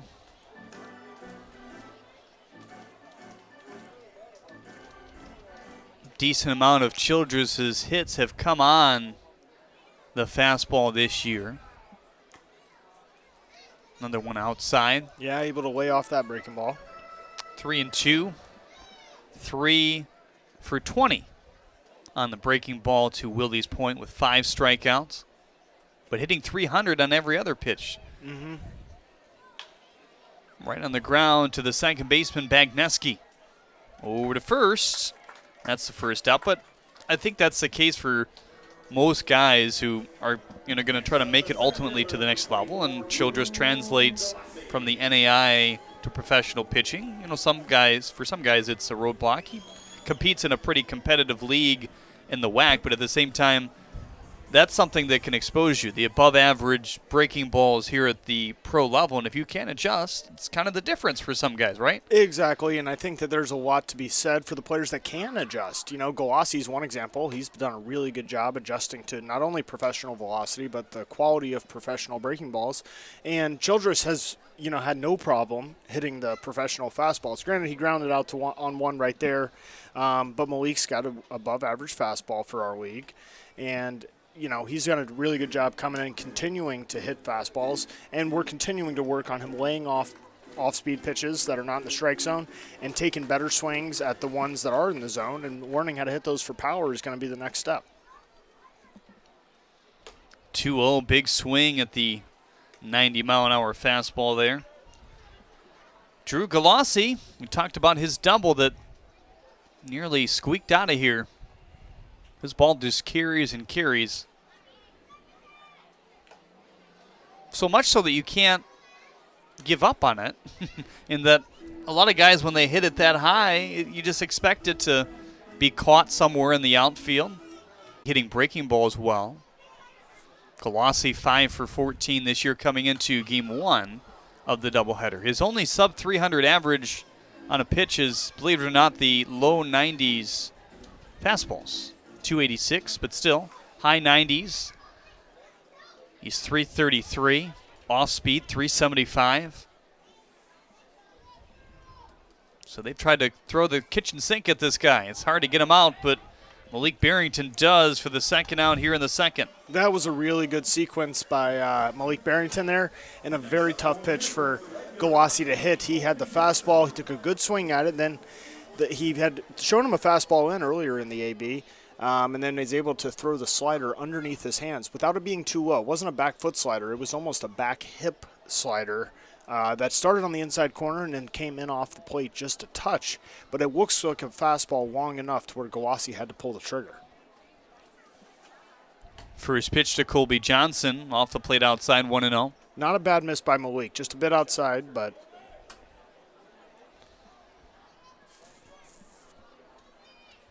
1-0 on Johnson. Away. Fastball at 90 that time.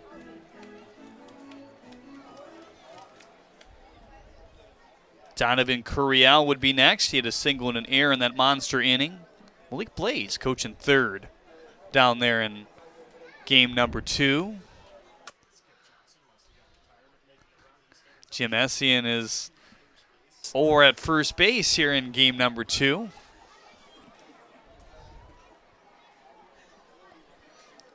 Second 3-ball count in a row that Johnson has allowed here, and he's just on some kind of locked in. That one a bit too early.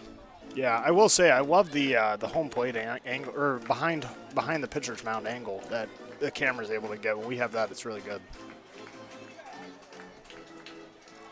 In the first game, double, single, 2-run home run. Here a single and an RBI already and a run himself.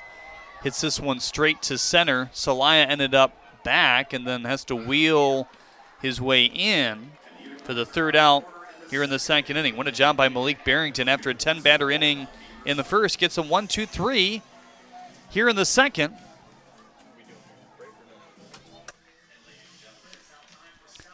Back with more after this here on the USPBL Network.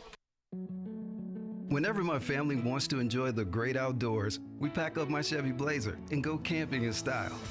It looks great, and with the cargo management system, we can bring all the comforts of home away from home. Plus, with available 4G LTE Wi-Fi, the kids can still stay connected with friends. Thanks to my Blazer, roughing it isn't rough at all. Lease a 2021 Blazer 2 LT for just $219 a month. Put it in D and see why Chevy drives the Motor City. Check your checking. If your account doesn't get you pumped, amped, or geeked, make the switch to Genius Checking from Genesis Credit Union. It's just genius. Miguel Sereno out for his second inning of work as you take a look at your Scots spotted on the lawn here today. Number of fans getting the blankets out. Some sitting on the brick. That's a decent spot as well if you didn't come with a chair or a blanket. Serena with a 1-2-3 inning in the first. Fly out, strikeout, strikeout. Got Lynch and McFarland on the K. Here he will face LeBoy, Verdejo, and Mercedes. Brought to you by Zach Hart Agency. Jeremy Otto alongside Willie Martin to bring you the call here.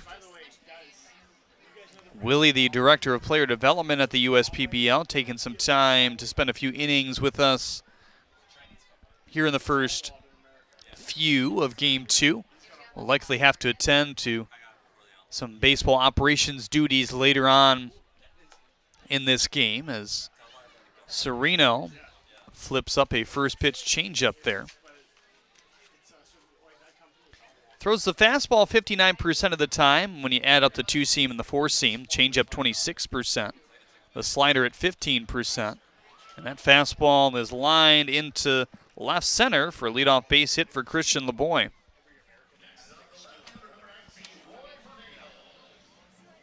LeBoy now with 3 hits. Also had a big sac fly and an RBI and 3 hits combined in this doubleheader. Sac fly and an RBI was able to extend the game in the bottom of the 8th inning, which was extra innings at that point in a 6-inning contest. 4-2. That was the way the game went final in the end.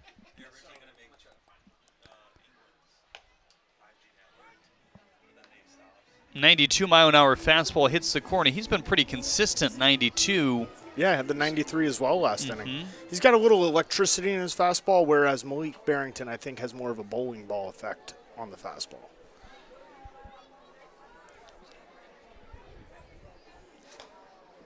And to go back to, well, Boy's at bat. He's been hitting the ball well lately, as I mentioned last game.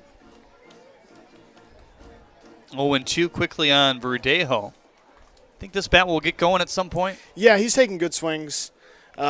He's really been taking good swings, good pitches. I think the biggest change he's made is he's laying off bad pitches. You know, a lot of times the pitches you swing at and the pitches you don't swing at, or I should say the pitches you don't swing at is just as important as the ones you do swing at. So he's been, you know, picking and choosing the counts and the pitches that he's taken his swing at, and that's been really helping him out. And I think that long term it's going to really show in his statistics.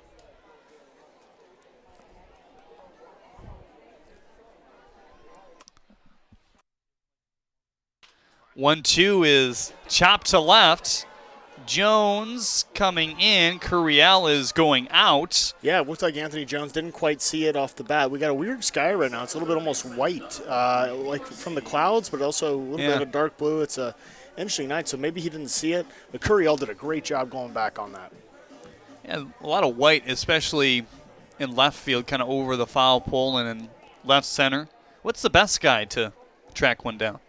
I don't know. It's tough. It depends on the lights, I would say, because every ballpark plays a little bit differently based on the shadows. Yeah, we see it there in the view they had on the screen, but it depends on the lighting of the ballpark. 93-mile-an-hour fastball away. What does Adrian Guzman think? He says he agrees with Willie. That's just he can't disagree with you, right? Yeah, he's allowed to disagree. I don't know at all. I'm the first one to admit that. Yeah, it depends on the ballpark. It really does. Especially when it's like there's shadows and certain ballparks have a little darker areas than others. Until you get to AAA, I believe. I'm not 100% sure. I think until AAA, this is where they start doing major league lighting. Really? It's like it's a regulated. It's regulated the way the lights are angled and how many lights and how many LEDs they have up there. And that's why you see even during day games, they'll turn on the lights at MLB stadiums just to make sure it's always the same at all 30 ballparks. Interesting. And I think only at the AAA level is that the same as the MLB. But I'm not 100%. I want to be. I think I read that a few years back, and I've heard people talk about it, but I don't want to be quoted on that, but I'm pretty sure. Collier Rutledge, your Zach Hart Agency man on deck here in the second. Single by LeBoy to begin the inning. He stands on first. 3-0 high. Now runners on first and second for Sereno. So something brewing for this Beavers offense all of a sudden. They had some base runners in extra innings, but other than that, Jones did a really good job after their run in the first inning.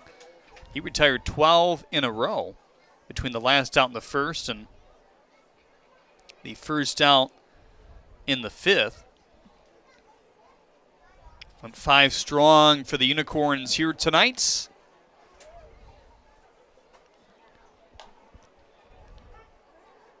And it's quite the story for Zach Jones as well. He admits his college season wasn't very good, coming off his first Division I season. Had a really good career at Rockford, 4 years there before his grad transfer / COVID extra year came into play. But he has flipped the script in a year where he's coming off a college season. He looked great today. You would never know that. He's coming out firing. He throws strikes. He's competitive within the zone. He's making quality pitches with 3 different pitches, and he competed for 5 innings. So he had a great outing today, and even his last few outings, like I said, they've been very, very economical in terms of pitch count, effective stuff, and he's been working efficient counts up and down lineups.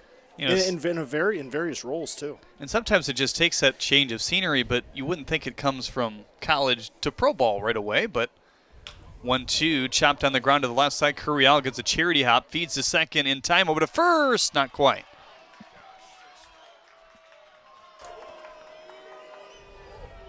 So the second out recorded at second base.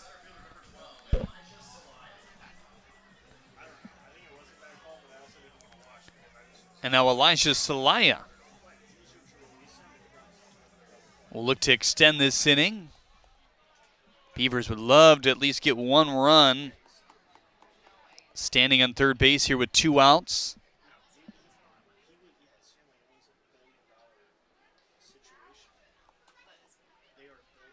First pitch to Salaya is high and in. Fastball at 93.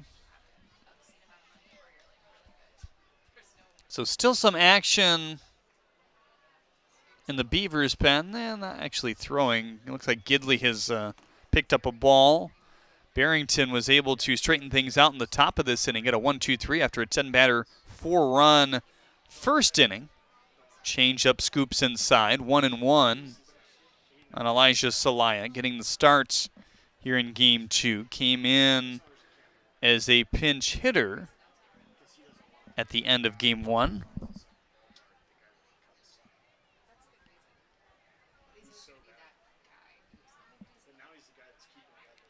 (2-0) again is lifted back.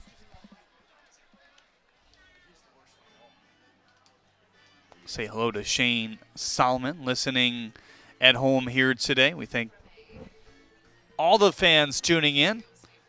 Yells to Castillo, also chiming in on YouTube. Grace says, love the uniforms from the Beavers here tonight. And those uniforms that you can bid on as well. We talked about that earlier. Goes for a good cause. Can head to uspbl.com for more information on that.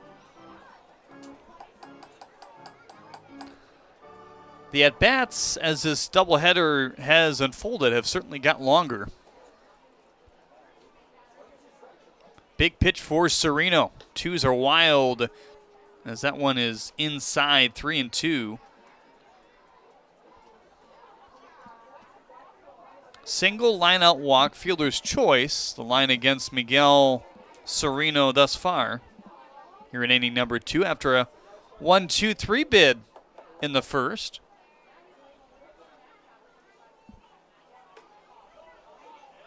That's going to load the bases.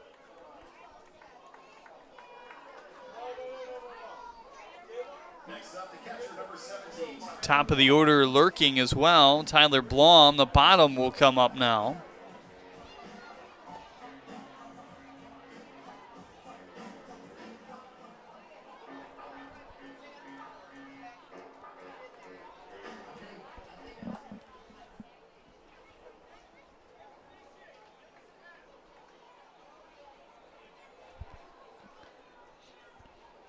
LeBoy on third. Rutledge on second. Salaya on first. This one just fair down the third baseline. Childress scoops it up across his body. Not in time, and Sereno is hot off the mound.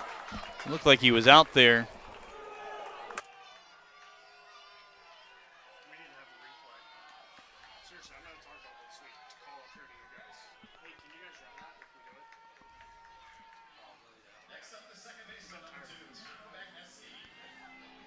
So now the infielder is trying to calm down Miguel Sereno here.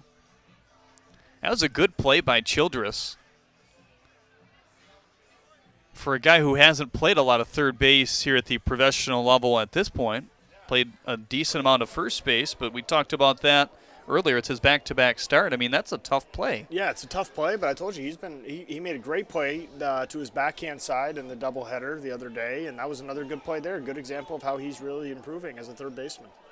So the first run did score on that. That's kind of lost in the bit of argument we saw there. 4-1. Now the score as the Beavers battle back.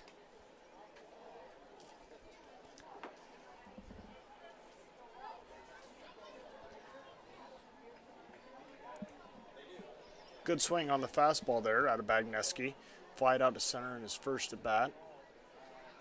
Had some good at bats in the first game too.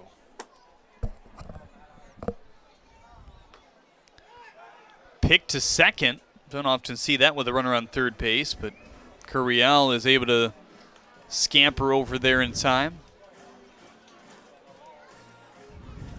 Curiel, another fun middle infielder to watch for this Unicorns team.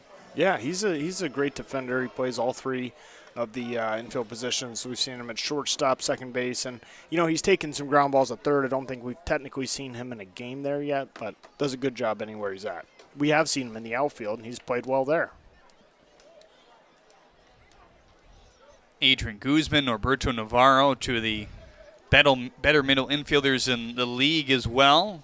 Yep, we don't have to say that just because Adrian isn't here with us, but he is the best infielder in the league. We've said that on multiple broadcasts before. And fans, when the Woolly Mammoths are playing tomorrow, you guys will get a treat. It's always a treat to watch him play shortstop. Are we hearing that he's going to be batting ninth tomorrow? Is that a true rumor? Well, we'll see. Are we allowed to say that? I think his manager, Taylor Jellikowski, just sent out their lineup, but I may have something to say about it, should it not be to my liking. Fly ball to right field. Johnson trying to locate it. Lost in the lights maybe. Backing up, and that is he lost up against the wall. The bases are going to clear as Bagneski ends up on third base, and this baby's tied at 4 apiece. Rutledge, Salaya, Blom all scoring. Boy, it's tough to tell with that fence out there and that berm as well. There's not any ad signage really from right center all the way to the foul pole and right. And the way it bounced, it almost looked like it might have scooted over the fence, but Johnson had some trouble with it. And all of a sudden, this game is tied. My goodness. Connor Bagneski keeps on going. And in that case, you cannot rule an error. So it's a triple. 3 RBIs for Bagneski. Keyshawn Lynch trying to keep it going. Now we have an 8-batter second inning. It was a 10-batter first inning for the Unicorns, and they had to be feeling pretty high and mighty the way this game had gone, and Malik Barrington giving up 4 runs off 10 batters. But all of a sudden, Barrington has wheeled it back in. He had a 1-2-3 inning here in the top. Sereno really deals it up. Some of his best fastballs tonight, 95 and 96. 2-2 on Lynch. Yeah, he can rear back and throw it. I think he's a little upset with the base umpire who potentially caused him to give up those runs. And he chirps a bit. Yeah, he has a few more words to say. He had a few words for the base umpire And they will be earned runs, unfortunately. I mean, not too much that was knocked down to Sereno. It was certainly a fly ball that carried, but one that Johnson probably catches if he locates it right away in a normal situation. Well, we're tied at 4. Strap yourself in. It's been quite a ride here in the doubleheader. I'm all out of love for my old insurance. Switch to insurance. They're saving me so much. They covered my car and bundled with my home. I feel so secure to say I love insurance. Hello, AAA Insurance. Goodbye, insurance. Hello. Insurance. Get a quote and save up to 20%. New flooring from the Carpet Guys is as easy as 1, 2, free. 1, just call the Carpet Guys for fast, free, and home shopping. 2, get massive warehouse direct savings. And 3, I mean free, as in 4 years of interest-free financing. That's 1, 2, free, but only for a limited time. So be wise and call the Carpet Guys at 855-4MY-GUYS or visit carpetguys.com today. Be wise, call the Carpet Guys at 855-4MY-GUYS. Well, Malik Barrington has to maybe have some of the weights lifted off his shoulders from that first inning. He did all he could in the second, 1-2-3 inning, then literally turned it over to the offense, and they did all they could to send 8 men to the plate. Off 1, 2, 3 hits. The big one, the 3 RBI triple to right off the bat of Bagneski. A pair of walks and a fielder's choice in that inning as well. And as we go to the third inning in a 6-inning scheduled game, but we find ourselves tied again here, so who knows? We do know the pitching may get interesting at some point. Possibly for the Unicorns, who have already played 3 times this week, if you count the game earlier today. Curiel pops that one back to the screen. Donovan had a single and an error back in the first inning that allowed him to come around and score in the end. It was Luska, Galassi, Colby Johnson, and Curiel who all scored to make it 4-0 Utica. Tough fastball there that runs in on the hands. This one scurrying back towards the fans. Did that go back up towards the suites, I think, maybe?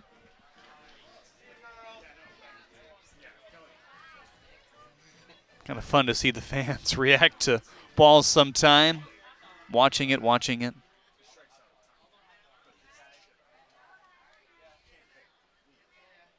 Now the 0-2. Wow. You saw Donovan kind of bailing out and hoping in his mind that wouldn't have been called strike 3. If it would have been, not much you can do with it. 91 away from you. 1-2 to Lynch.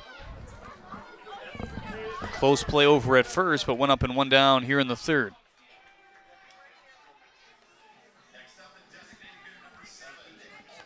Nick Olch started the scoring. His RBI single in the first. His third hit in the USPBL uniform, reached on an error in the 4th inning last game.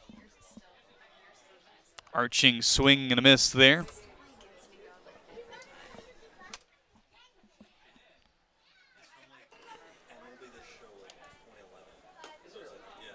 "90-mile-an-hour fastball straightens out Olch here. Olch, Finney, Anthony Jones, your Zach Hart agency, 6 through 8 today for the Unicorns. Wow, that chopped off Pete Spiezer's shoulder, I think. Yep. Blom also seeing the helmet fly off. Blom with the more traditional catcher's mask. You see a lot more hockey-style masks these days from catchers with the backwards helmet and kind of the 2-piece look. Ooh, good way off there. Good job not swinging. Very sharp breaking ball out of Malik there. Quality pitch. And Willie, we're seeing the slider with spins upwards of 27, 28. Not sure if the flight scope is a bit No, hopefully that's that accurate today. because that's outstanding. Yeah. Yeah, that's right up there. Especially for a slider. Yeah, no, that's right up there with the Major League best. Mercedes collects for the second out.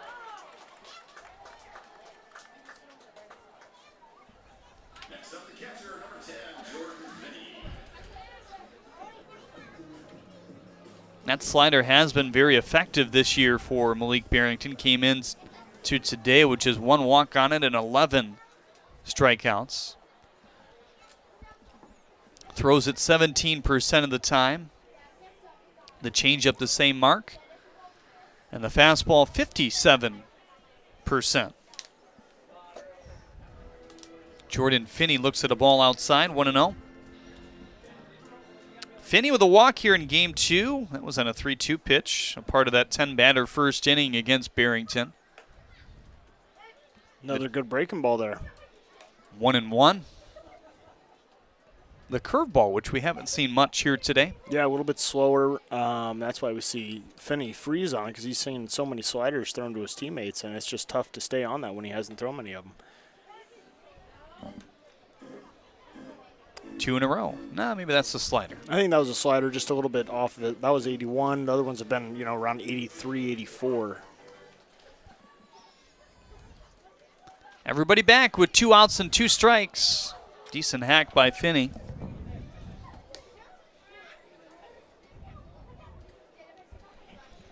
Local product out of Cranbrook in the Birmingham, Bloomfield area. The 1-2, swing and a miss. One that wiped out in the dirt, and Blom going to finish off a second consecutive 1-2-3 inning for Malik Barrington, where he struck out 2 and used his defense behind him as well. Good efforts, and a big effort in a 6-inning game to at least get to the 3rd inning. That's your fifth third out of the game here today.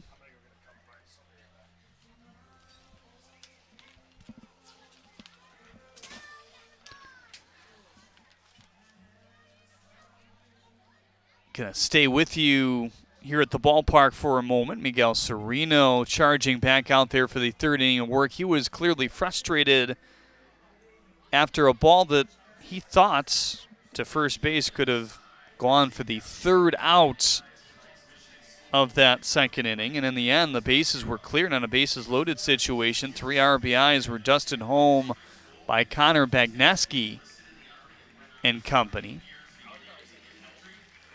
Well, tonight's Michigan Schools and Government Credit Union hometown hero is Richard Pananen Jr. He was born in Munising, Michigan, and attended Munising High School in 2020. He enlisted in the Army and went on to serve 8 years, beginning in the infantry before volunteering and training to become a Green Beret in the Army's Special Forces. As a member of the Operational Detachment Alpha ODA 5225, the Triple Nickel, he completed 3 combat deployments throughout the Middle East. After his military service ended, he's attending Wayne State University currently and wish he got his bachelor's degree. He's now going for his master's degree in kinesiology. We congratulate and thank Pananen for his service. Also an intern here at the USPBL on the operations side of things. Really nice guy to talk to. It's your Michigan Schools and Government Credit Union hometown hero here tonight. Travis McFarland, Christian LeBoy, Roy Verdejo, your Zach Hart Agency 3-men due up in the 3rd inning. McFarland struck out in his 1 at-bat in the 1st. On the ground to Curiel, deep in the hole, fires to first, got him. There it is, what we talked about earlier. Curiel making it look easy.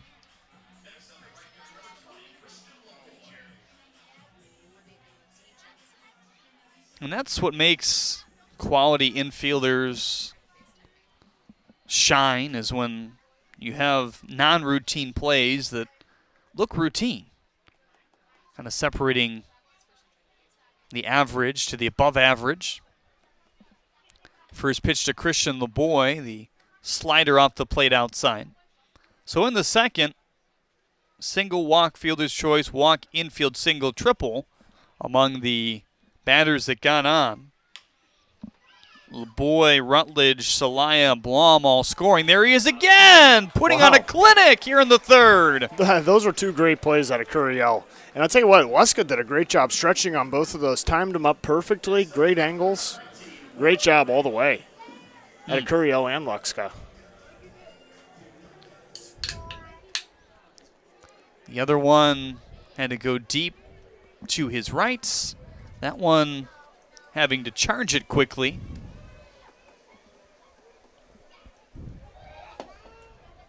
Throwing off balance, getting it out of the glove quickly, all the elements here in the third inning.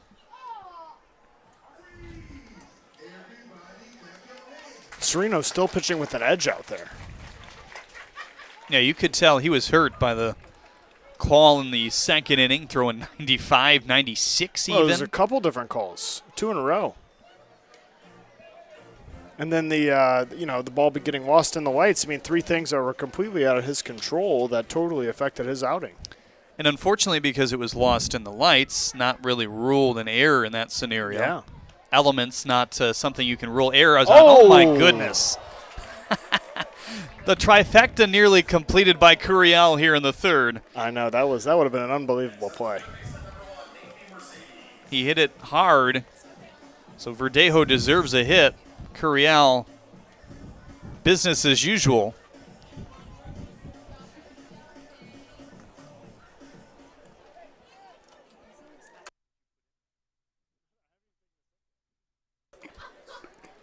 Mercedes with a walk back in the second inning. 92-mile-an-hour fastball in there for strike one.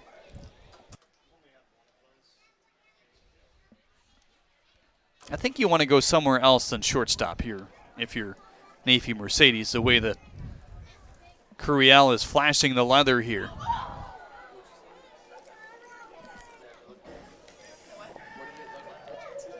That's a hard changeup. 87 miles an hour, whistling its way to the outer edges.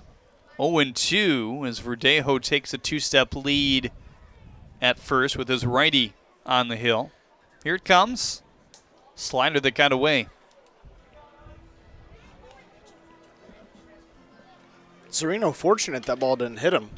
Otherwise, he'd be looking at an extra base runner when he's already got the guy 0-2. So probably got away with the pitch there. That went away. 92.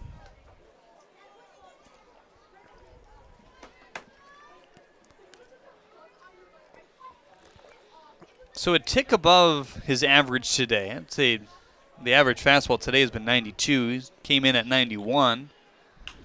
That's even before the mishap happened for him. Pop to the short outfield. Hodo able to make that catch.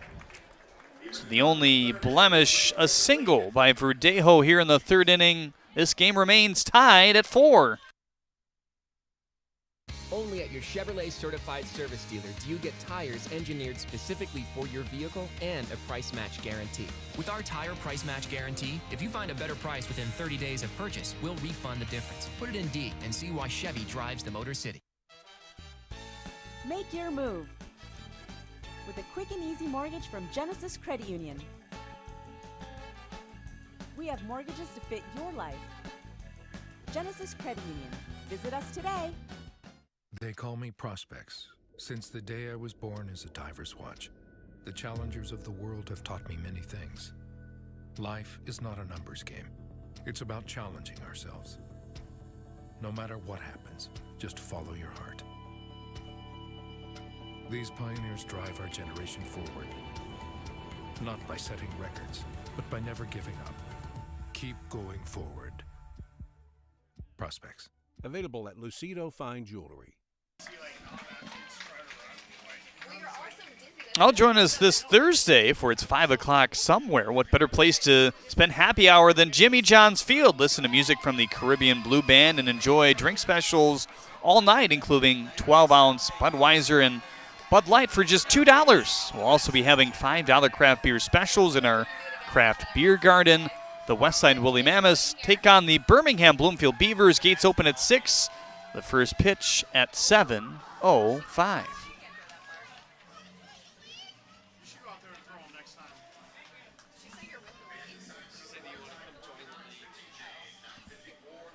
Jake Kinney will take over on the mound here for Malik Barrington in the 4th. And on the surface, this might look like one of the not as sharp outings, I guess, for Malik Barrington, but that's on the surface because he put together 6 up, 6 down between the 2nd and 3rd after a 10-batter inning in the 1st. An inning where he walked a few, hit a batter, and gave up 3 combined hits, including 1 extra base hit. It was a double. So in a 6-inning game, in a tie game now, it's huge that Barrington was able to do that. Kinney, Gidley, Cuevas, the assumed arms available here in Game 2 of the doubleheader. Anthony Jones, John Hodo, Frankie Luska, your Zach Hart agency, 3 men due up here in the 4th inning. Jones was the man hit by a pitch in the 1st, where they sent 10 to the plate.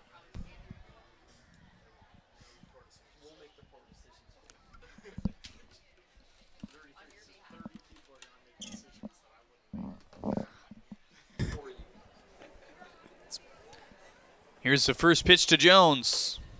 Kinney pours it in at 90 miles an hour, so won't lose much in terms of velocity going from Barrington to Kitty here. Yeah, another guy with another heavy fastball here. Higher spin rate on the fastball.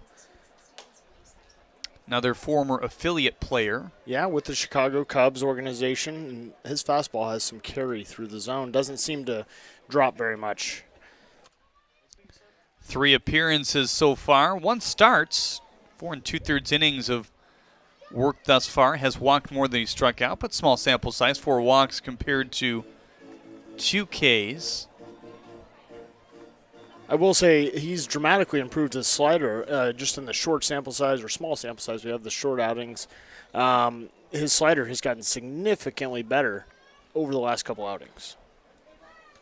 He's yet to throw in today. That one there was 90 miles an hour, I think. Did we have a 92 earlier tonight or no? Matt Snyder says no. Okay, not a problem. I know we've seen he was sitting 92 last outing. The 2-2. Ooh. Hit him. Second time today that Jones has been hit by a pitch.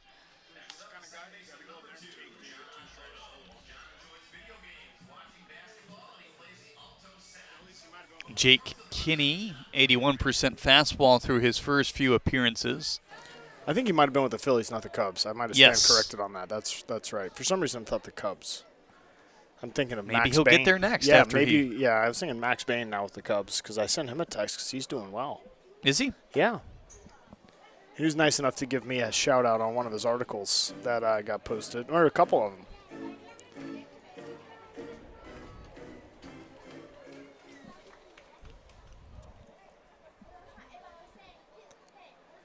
Decent lead for Johnson over there. Has to see that one through. What a play by Bignaski. Twirling around for the first down here in the 4th. Yeah, we mentioned it in the first game. He's got some versatility. Played a good center field. You even mentioned him playing shallow because he's such an athlete that he can move back on the ball so well. And here we see him moving side to side in the infield.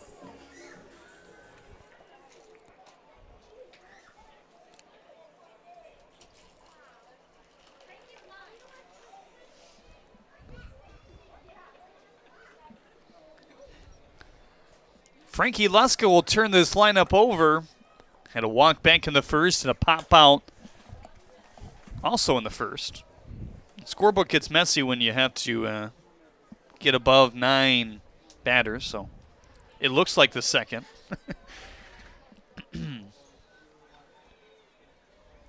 Fairly lengthy day of baseball so far. Started at 5:30 in Game 1. Nearing the 10 o'clock hour here tonight. It's going to be a pretty mild night here in the Metro Detroit area by the time things are said and done. 71 degrees currently here in Utica. Although it's been a long day of baseball, I think it's been great. I mean, we've had so much rain. I'm happy to be at the field again.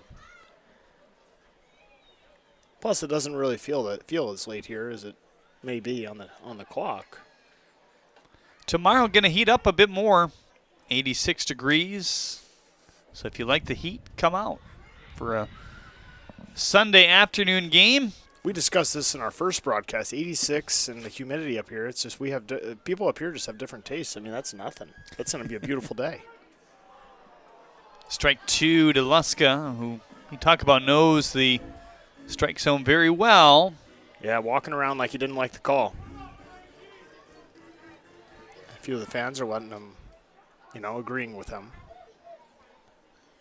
I don't know. I thought it was a pretty good pitch. I thought it was there. Thinks about spinning back to second as Jones gets back.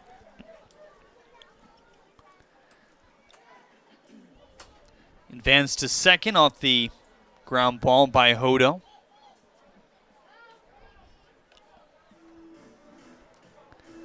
Luska works the count back to 3-2. Walk in the first, came around to score the first of those 4 runs for the Unicorns.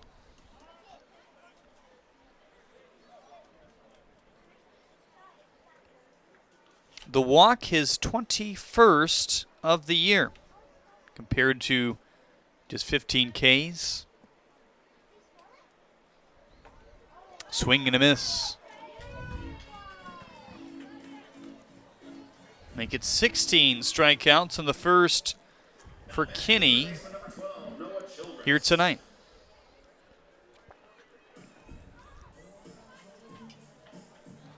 This will be a good matchup for Noah Childress, someone who hits the fastball well and someone that throws a really good fastball. I think this should be a good matchup. We'll see how Jake Kinney's fastball plays and see how well Noah Childress can handle it.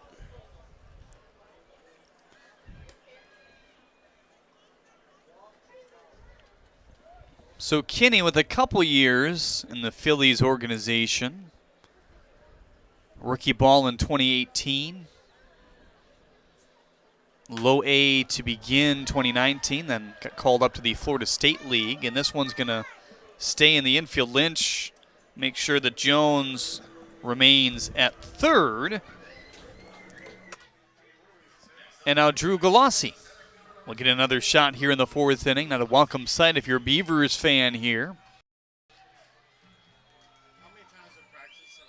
Kinney with 24 combined games in 2 seasons in the minor leagues. 4.91 ERA, but you got to take into account he did not start any games, so 1 outing here or there, and that amount of appearances can skew that ERA a bit. 33 innings. 30 walks to 44 strikeouts. There's a 92-mile-an-hour fastball in for strike 1 on Galassi here.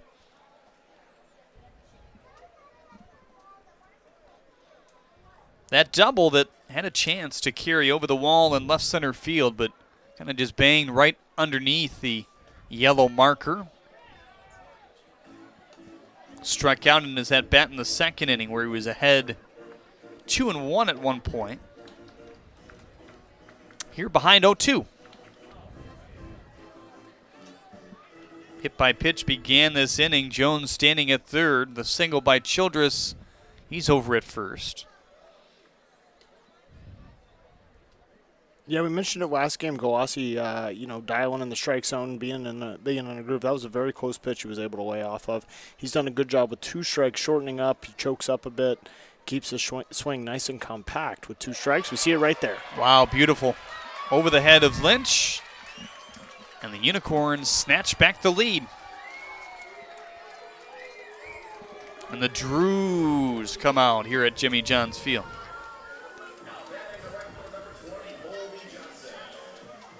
We have a new third base coach this inning, so maybe Malik Blaze, got asked to do something else because now we have Ryan Ray over there.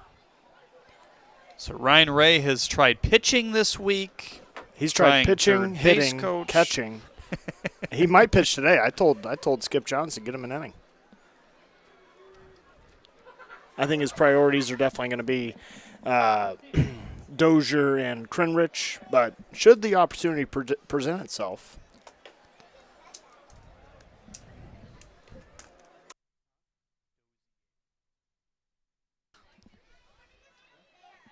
Johnson had a single back in the first. As that 91-mile-an-hour fastball reaches inside. He's still a triple away from the cycle for the full day. Does that count? I mean, it's a 6-inning game, and in game one we'd be right. I guess we did reach 8. So. I will say it's hard to hit a triple in our ballpark, despite us having one earlier, but it does take someone losing it in the sky for that to happen in general. The only way a true triple is going to happen is when you hit one to the deep right center corner way out there and you can get a good jump. But, with Celaya playing center field, it might be a little tougher to do that because he usually gets pretty good jumps. Now the bases are loaded with Unicorns here in the fourth all of a sudden.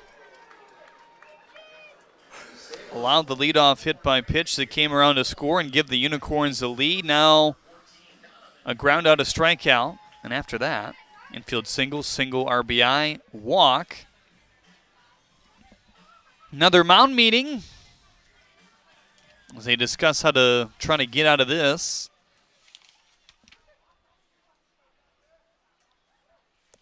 A reminder, every Wednesday is Oldies Night at Jimmy John's Field. Join us this Wednesday to enjoy classic food, music, and activities as we throw it back to the 50s and 60s. Specials for the evening will include a cheeseburger and malt combo or a cheeseburger and Blake's Blueberry Lemonade Float combo, both for just $10. Unicorns host the Diamond Hoppers at 7:05. Gates open at 6. 91-mile-an-hour fastball in for strike one. Donovan Curiel today, outside of making some outstanding defensive plays in the last half, he nearly made 3 in a row. Diving ball that just went past his glove, which allowed the only base runner in Roy Verdejo in the bottom of the third, but making plays look easy that aren't at shortstop here tonight.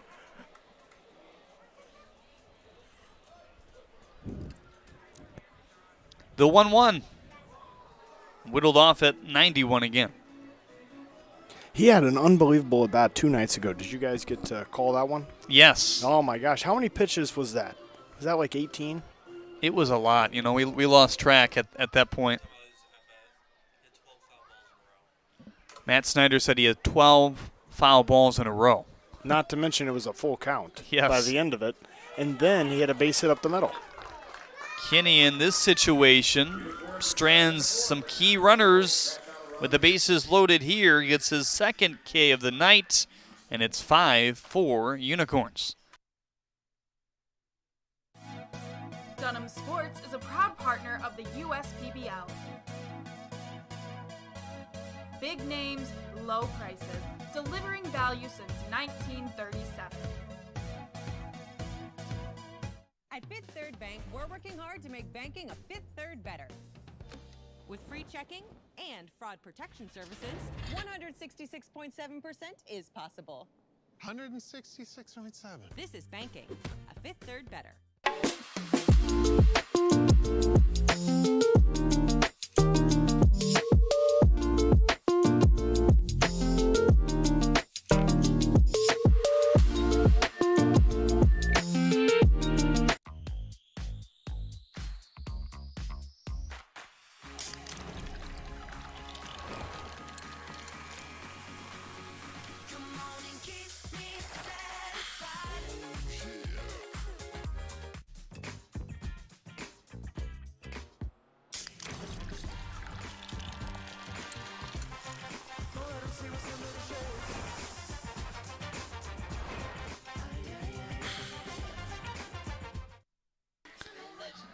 Shake it off here at Jimmy John's Field, a middle inning tradition.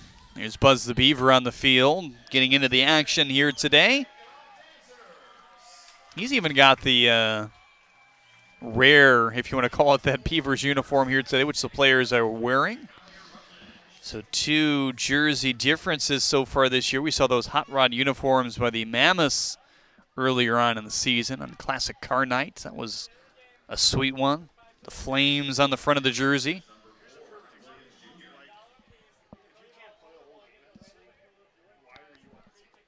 Ron Williams Jr. is going to pinch hit here for Collier Rutledge. It is, again, a 6-inning game, so at this point we're getting, I guess, to the technical late innings here in the bottom of inning number 4. First pitch to Ron Williams Jr. is inside. He reached on a fielder's choice back in the second. At that point, the Beavers seemed to be reeling, but they were able to tie up the game 4-4. Unicorns retaking the lead in the last half. Can they run a mile here? Curiel's trying to. Childress gets over as it floats down on him a bit late.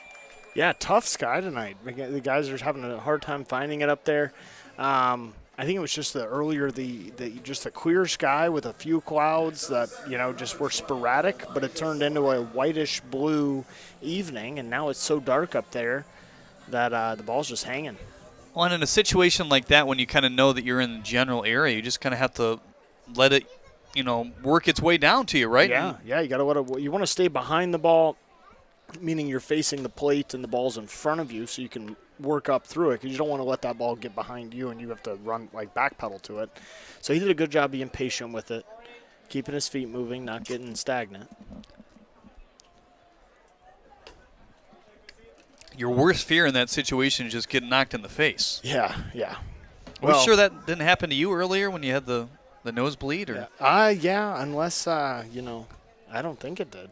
I looked over, and he really literally looked at me and said, "You can't hit me in the face, man." And I'm like, did I elbow you without knowing it? No, I was totally kidding. It would have made great TV, though. And then they're streaming to my right. I was like, what in the world? I got the Tide pen out trying to save these new dress pants that he has. Well, they don't look new anymore. We'll say that much. 2-2 on Elijah Salah. He even changed from batting practice. That was an impressive. Well, I showed itself. up like this. Well, trust me, I needed to, because I was so sweaty. The sun was pretty hot today, despite what the temperatures are now. Yeah, but I was bleeding from my finger earlier. I've thrown so much BP the last couple of days that my nail is. I got a nice little blister on my finger, and the nail's digging into my skin. Gonna have to go on the IL.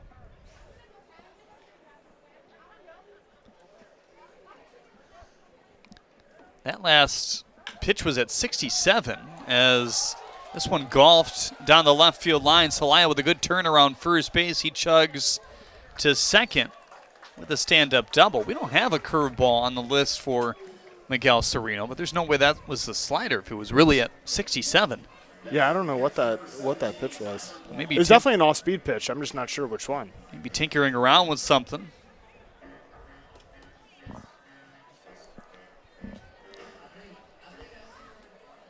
Tyler Blom, who had an infield single in that 8-batter inning back in the second, comes up again here with one out. It's been that kind of a doubleheader in terms of base runners and teams flipping the script so far.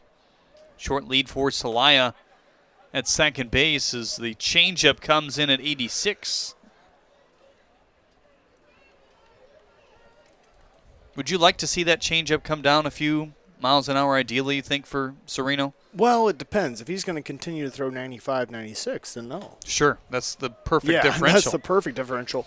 Now, if he's going to be sitting around 92 like he has for the most part this game, then potentially, but at the same time, I think him throwing a firmer changeup just incentivizes him continuing outings where he's 95, 96, because then he's just turning in from a good pitcher to a great pitcher at those velocities. And we see one there high at 93. 1-2 on Tyler Blom. How would you even look at, I guess, decreasing a guy's, you don't often hear that, right? Decreasing velocity. Yeah. But how would that be? Because the last thing you want to do is to start to slow your arm down or something like that. But yeah, we don't want to. Well, you just change the grip up. The way to do that would be to change the grip up. But I think, he's shown that he has 95, 96 in the tank. It's just a matter of getting that out of him more consistently. 1-2 on Blom. The top of the order due up in Connor Bagneski. Already has a triple and 3 RBIs here tonight. 1-2 way away. Another changeup that time at 87. Hoppers and Mammoths tomorrow, 1:05 p.m. Eastern Time here on the USPBL Network. Star player Adrian Guzman will be at shortstop. We know that, right? Yes, we do.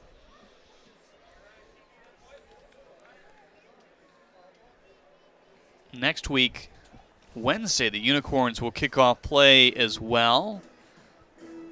Utica and Eastside. Diamond Hoppers playing Wednesday, Saturday next week. 2-2. Fly ball rising to right, sending Johnson back. Good route to it. And boy, that's 2 balls right around the same part of the order that have carried Johnson. He read that one much better, though, for the second out. Allows Celaya to advance to third. Now that it's gotten a little bit darker, easier to see for Johnson out in right field. Was able to get a much better read on that ball.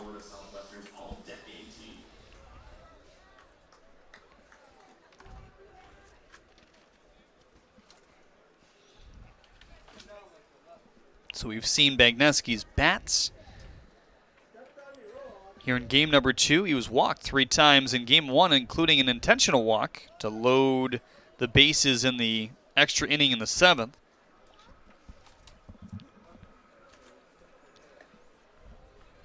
Fights in. And if he does continue to swing the bat the way he has, maybe we will see a intentional walk in a different scenario. That one was more to face the force at any base in that situation. 92-mile-an-hour fastball away. So 2 guys really working through some things here today. Barrington maybe not the sharpest that he would have liked in the first as he faced 10 batters and then came out in the second and third and retired 6 straight. Sereno with some adversity in the second that we've already talked about multiple times, but he's still out there in the 4th, which kind of laugh, but it's the late innings, I guess, of a 6-inning game here in the bottom of the 4th.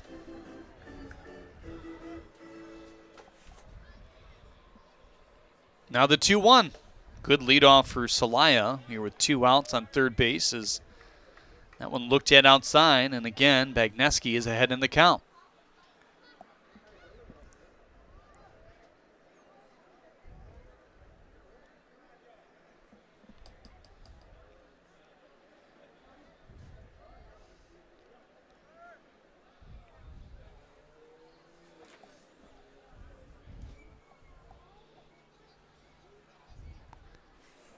I think Sereno and Finney having a bit of communication trouble there as he'll head out to the mound.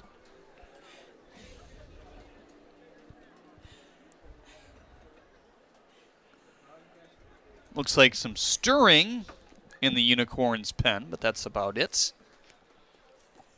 Looks like Kinney might get his 2nd inning in a row in relief.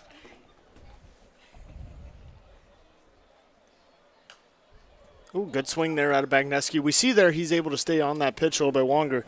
His swing was a little bit too upright, and we talked about him finishing in his, finishing on his front heel instead of his front toe so he can get his hips involved a little bit more in the swing. He's done a pretty good job in our workouts making that adjustment. Worked at it yesterday, and I think when he makes that adjustment, he'll be able to take that fastball right there and hit it right up the center field. That one right to the to left. center field on a line drive. Jones able to dig it out. And Willie, we thank you for some more analysis here today. I know you got some baseball duties to get to, but Yes. Look forward to catching up with you again soon. Yeah, anytime. I'm still, like I said, fans, I'm still learning from Jeremy here. So, but I'm happy to do this and happy to provide an extra perspective, and it's always a pleasure to work with you, Jeremy. That's Willie Martin, the Director of Player Development. Back with more after this here on the USPBL Network. Whenever my family wants to enjoy the great outdoors, we pack up my Chevy Blazer and go camping in style. It looks great, and with the cargo management system, we can bring all the comforts of home away from home. Plus, with available 4G LTE Wi-Fi, the kids can still stay connected with friends.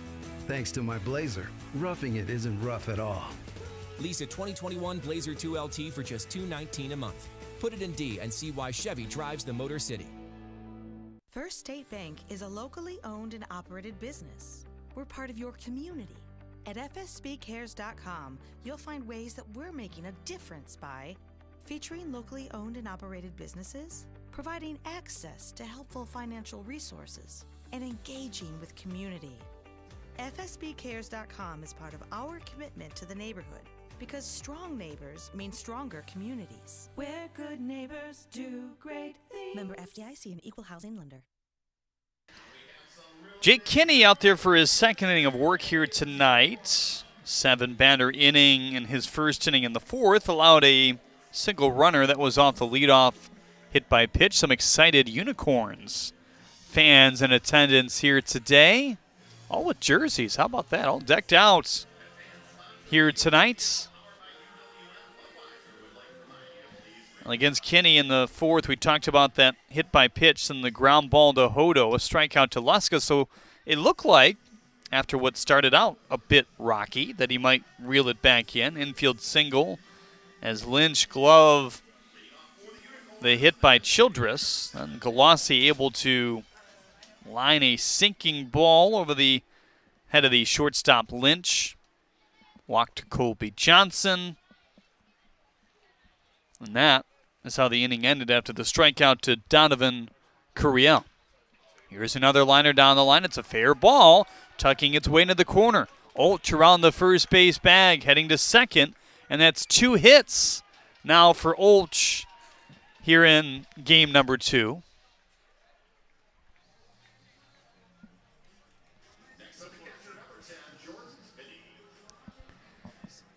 Jordan Finney looked to drive in what could be a padding run here in the 5th inning.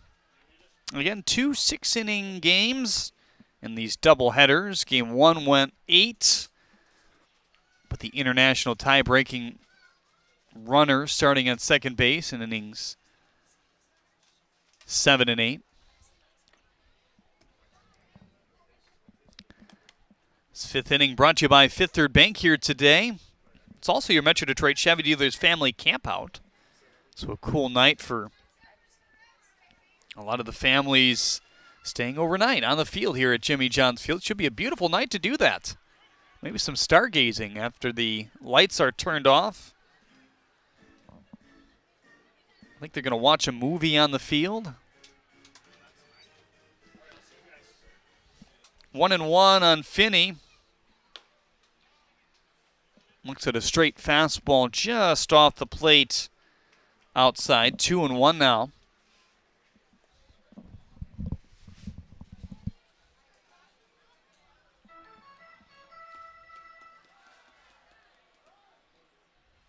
Ray Lucas comments on Facebook, a big Jake Kinney fan.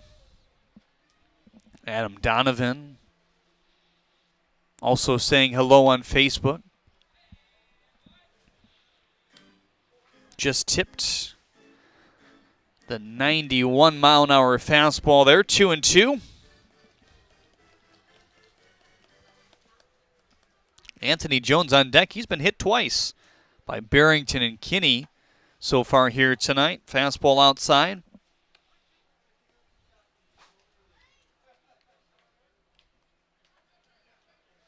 Kinney, one of the newcomers to this Beavers pitching staff.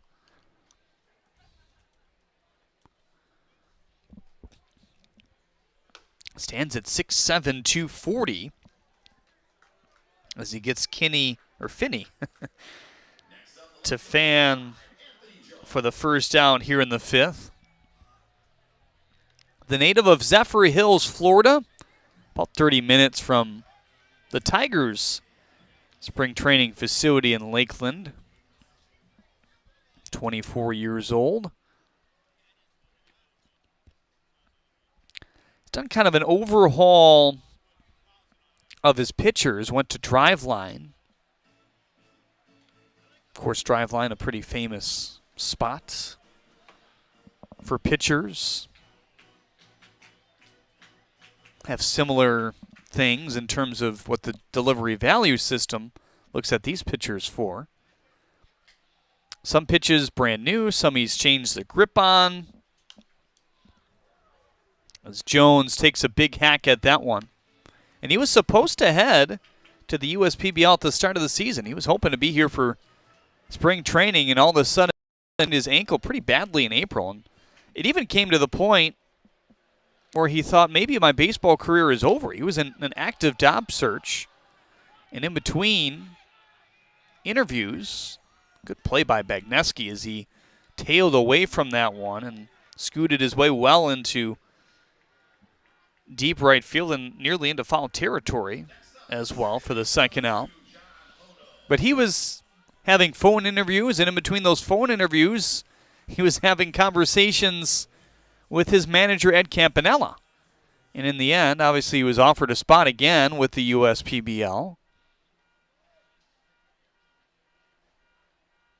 COVID cut, not really at the time where a lot of COVID cuts were made in minor league baseball. Some of that just based off the fact that there was no minor league season last year. Maybe for Kinney, the fact that all those affiliates were cut down in general.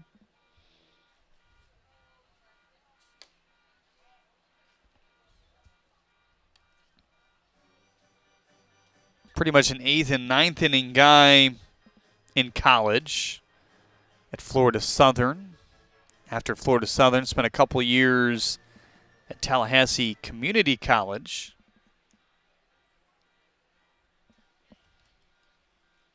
.2-0 in for strike one. Also spent some time in the Summer Collegiate League with the Savannah Bananas. And if you know anything about the Savannah Bananas, they're all about fan experience. We'll put it that way. Go look them up. A lot of things in the games that you wouldn't see anywhere else. Keyshawn Lynch over to first base, and that will be the third out here in the 5th inning. Leadoff double by Nick Holch, his second hit of the game, is stranded with 3 straight outs by Jake Kinney. He keeps this game right where it is on the USPBL network.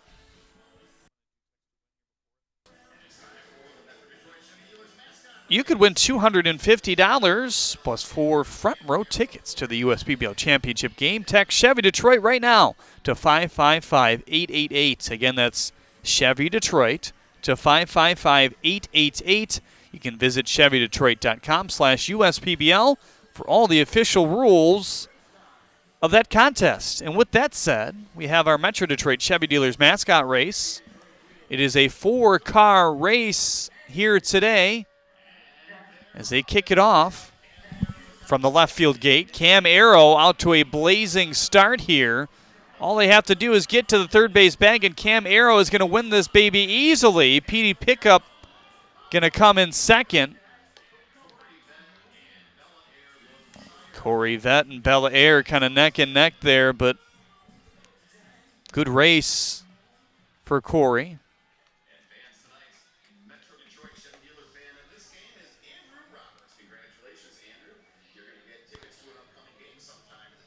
Mark Dozia will take over on the mound for Miguel Sereno.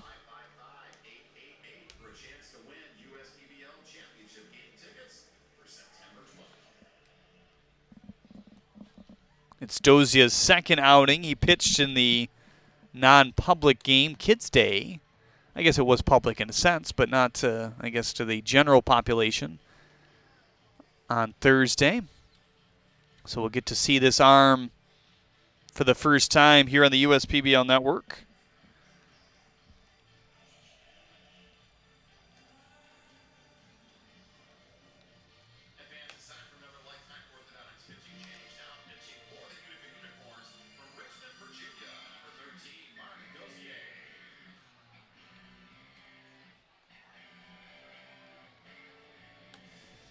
Dozier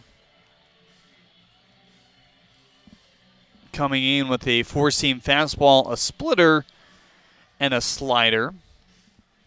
Can run that fastball up anywhere from 91 to 92. Ran it up as high as 93 in his career. Has both a 2-seam and a 4-seam. That's mostly what you will see out of him here today. The native of Richmond, California. found himself in the middle of nowhere, as he says, in Sterling College in Kansas. They got a pretty cool-looking campus just from a quick Google search. Kind of looked like castle buildings. It's an NAI school in Kansas.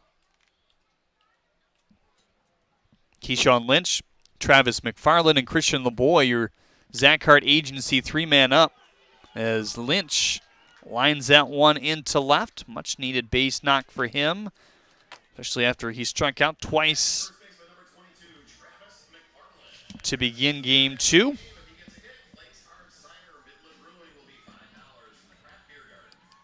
So 2 years at Sterling for Mark Dozier,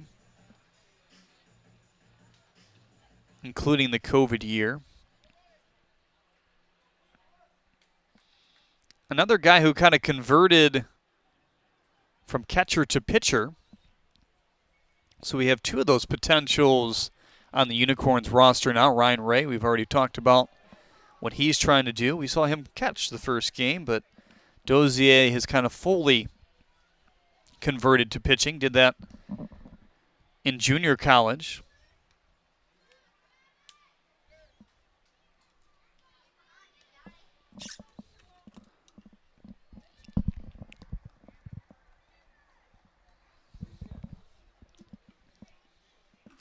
Has even increased his velocity quite a bit since his college season this year. Keyshawn Lynch gonna swipe that back. He was mid to high 80s this year with Sterling, and we've already seen him hit 91, 92 here today.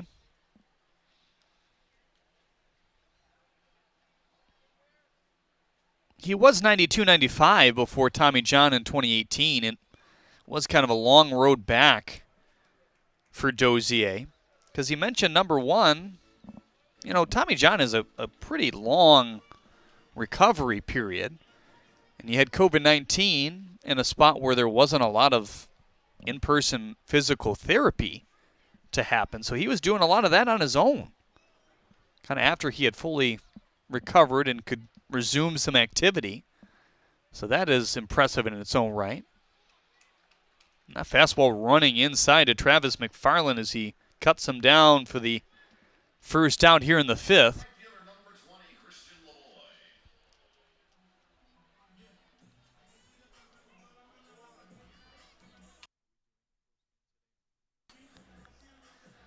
Christian LeBoy, your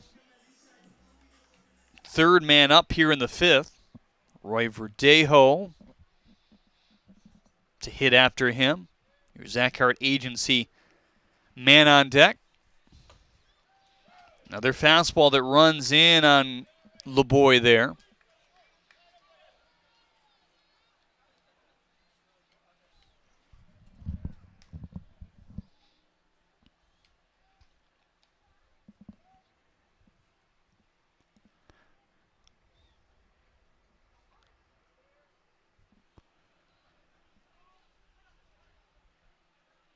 Oh, 1.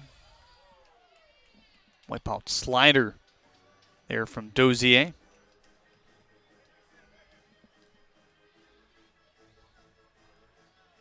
Slider with good spin on it by the numbers.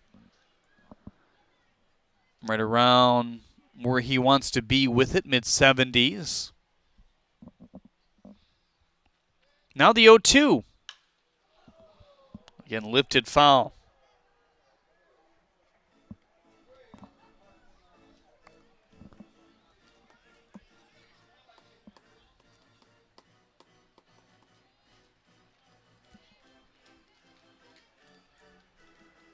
So going on 5 hours of baseball here today. Game 1 of this doubleheader started at 5:30 Eastern, 10:22 Eastern our time here. We're just around a half-hour break in between games. Slider outside, 1-2 on LeBoy. He singled back in the second, grounded out in the third. Outfielders spread out against LeBoy. Even with the righty at the plate, Johnson hugging the line in right field. Lynch fakes and breaks to his right.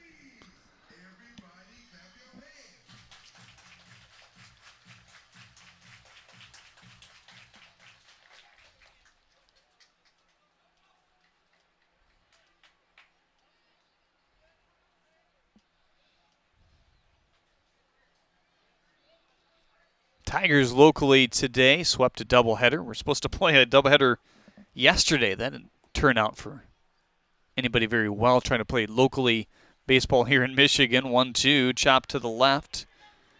And wow, that just hangs on the grass, and Childress is just going to eat it.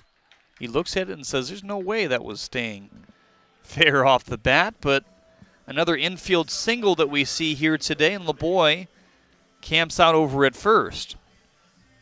5-4 win for the Tigers in Game 2 of the doubleheader. A 1-0 squeaker win in Game 1.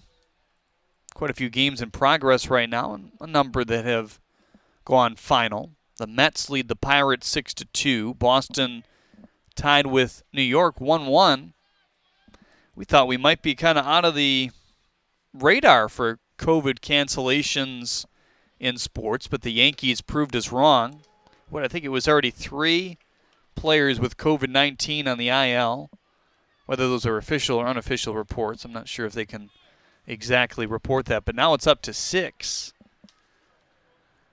Given the last cancellation of a game, the first, I believe, in Major League Baseball since we've seen in the first month of the season. Aaron Judge is one of them set down right now. Off the glove of Finney as LeBoy scrambles to second base. So that's quite the situation there in New York. Dodgers leading Colorado 5-2. That in the top of the 8th inning. Angels with a 4-0 lead over the Mariners in the bottom of the 4th.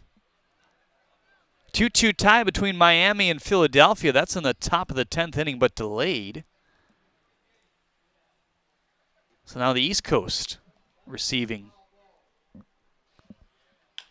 that weather maybe. Hodo charges to first. The run will score as Keyshawn Lynch comes around, and just like that, the game is tied again. 5-5 here in the 5th of a 6-inning game.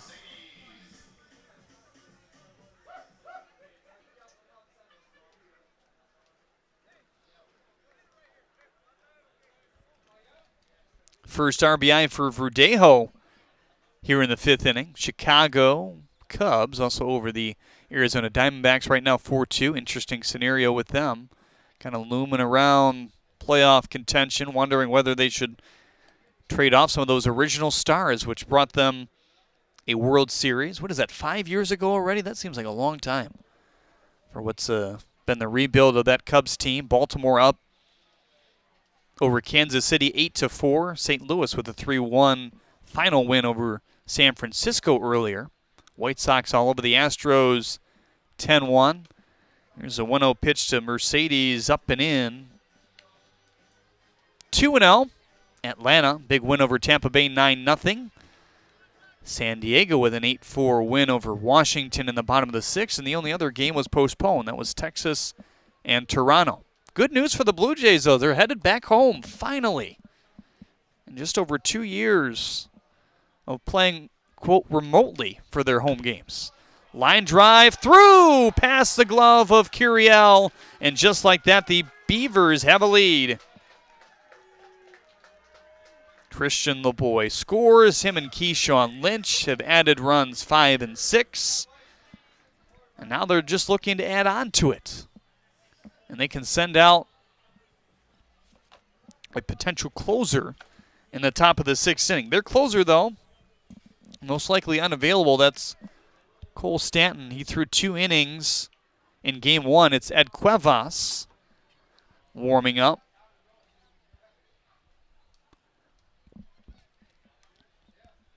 Cuevas, a Yankees fan, so I'm sure he's hurting inside a bit. What's going on in New York?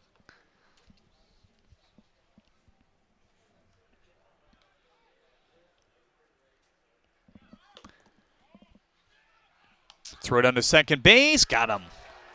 Right on the right arm, it looked like, of Nafi Mercedes, and that is the third out here in the 5th inning. One more half, potentially, as we head to the top of the 6th in just a moment, but time for your Genesis Credit Union 5th inning stretch here today. One more. Take me out to the ball game. Here at the ballpark, here it comes.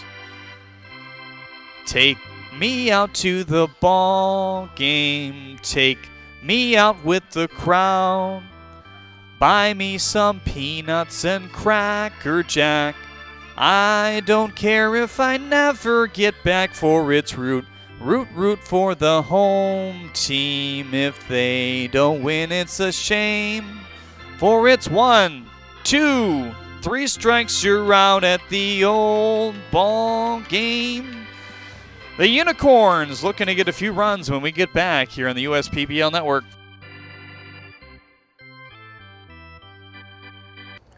There's nothing better than a ball game at Jimmy John's Field and a cold beer from Midland Brewing Company.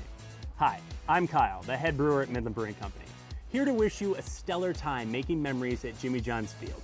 And we hope that you're living it up with a Copper Harbor Ale in your cup.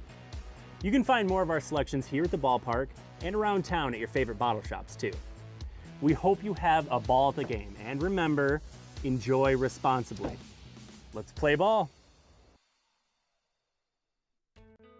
As your neighbor who works at Ascension, Michigan, and a cardiologist who's practiced for more than 20 years, I'm going to keep asking, how are you feeling today? Your care can't wait. Getting care sooner can mean catching things before they get worse. At Ascension, Michigan, our ERs and our hospitals and other sites of care are maintaining strict precautions for your safety. Studies have shown that people will get care sooner if they're encouraged by their doctors, family, and friends. Get the care you need at getascensionmichigancare.com.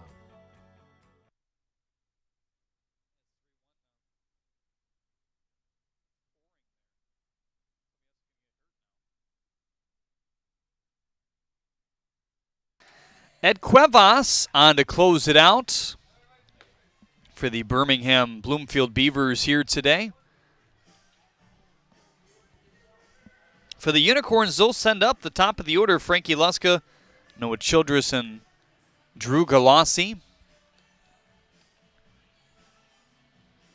So some work still to be done by this Beavers team before they can get out of here with a split of this doubleheader. Cuevas with 14 1/3 innings pitched so far this year. 5 runs, all of them earned. 8 walks to 13 strikeouts. Well, that Yankees-Red Sox game has gotten a bit more interesting. 2 home runs by the Yankees. Gleyber Torres making it 3-1, but more importantly, it's pouring there. So we'll see if they'll be able to finish that one in time. That's what we were facing yesterday. If you're out of town, we weren't making up all the rain we saw, and there was a reason why the game was postponed very early in the day. Tigers, I think, met at noon yesterday and postponed shortly before that as well.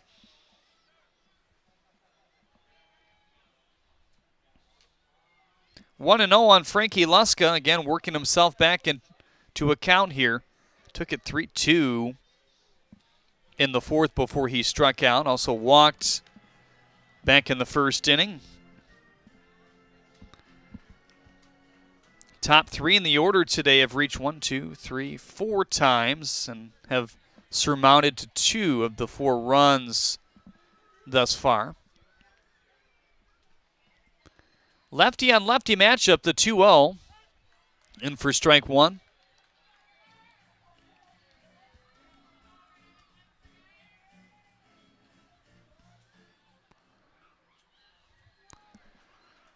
Lefties have Luska at a pretty low clip batting average-wise, .077. 2-1 away. 3-1 now. Also strikes out at a much higher clip. 2 walks, 7 strikeouts to lefties. To righties, it's 17 walks and 8 strikeouts, and his batting average .312. So that's really the only thing dragging him down right now. Came into game one with a .268 average. McFarland stays with it. 1 up and 1 down here in the 6th.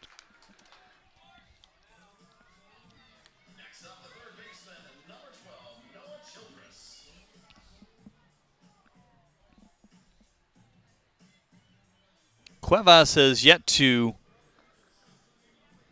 turn in a save in his time at the USPBL.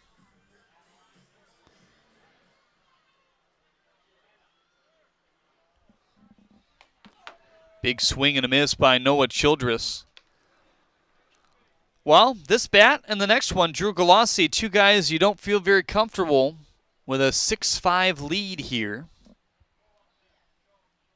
Beavers able to take that lead in the bottom of the 5th.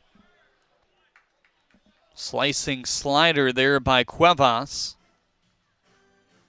Or the changeup, actually. Again, Cuevas, another guy that, along with Malik Barrington, who started this game for the Beavers, his changeup has some late bite on it. A little bit of a quick pitch there, in for strike 3.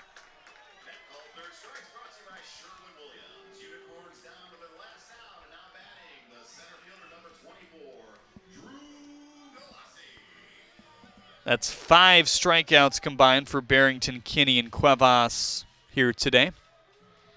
Again, a reminder to tune in tomorrow, 12:50 p.m. Eastern Time here on the USPBL Network. Wow, it is raining buckets. Is that game in New York? Yes. Still in the bottom of the 6th inning. It is literally coming down. Every drop, it just looks like a gallon of water coming down. Outside, 1-0 to Drew Galassi. Double back in the 1st inning, single in the 4th. Struck out in the 2nd. 1-0. Golfing swing and a miss at the 82-mile-an-hour changeup there.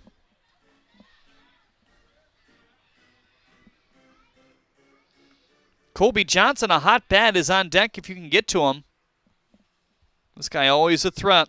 Nearly hit his 9th home run off the left center field wall in the 1st inning. Now down in the count, 1-2. Cuevas 1 strike away from notching save number 1 of the year for him. Here it is. Swing and a miss. Got him on the changeup, biting inside. Shares a fist pump with Tyler Blom. Notches a 1-2-3 inning here in the 6th inning, and he gets some of their best hitters. Luska, Childress, Galassi. And both Galassi and Childress strike out, 1 looking and 1 swinging. And the Beavers split this doubleheader here tonight. Just couldn't take care of business in extra innings. Had a couple opportunities with runners on third base. 3 to be exact. Ended up losing it 4-2 with 3 runs scored in the top of the 8th by the Unicorns.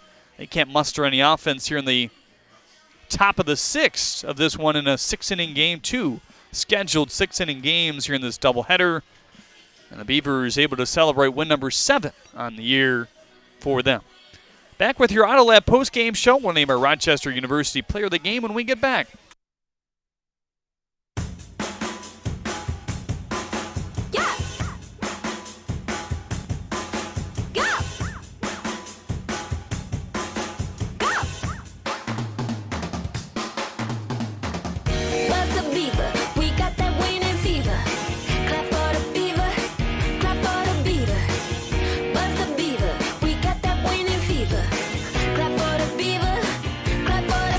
Put your hands in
Attention, Michigan, there is absolutely no need to drive all over town searching for new flooring. When the carpet guys will come to your house on your schedule, we'll bring our store to your door so you can shop in the comfort and privacy of your own home.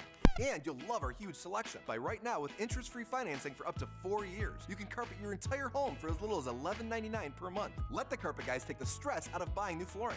Call for a free in-house shopping experience today. Be wise, call the carpet guys at 855 for my guys. Times are tough right now. It feels like the bottom of the ninth and we're down by 2. But we've seen tough times before. And just like baseball has always been more than just a game, Chief Financial Credit Union is more than money. So it might be the bottom of the ninth, but we're the home team, and we've got runners on base. Batter up, America. It's time to play ball.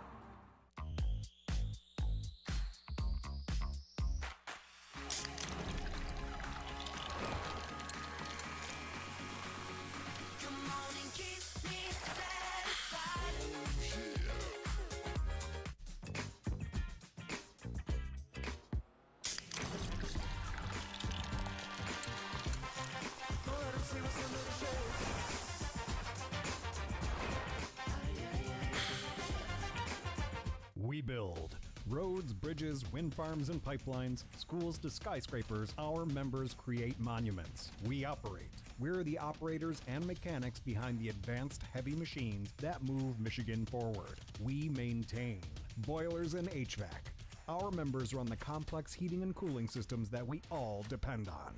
Our training is second to none, and safety is our priority. We are Operating Engineers 324, and we keep Michigan running.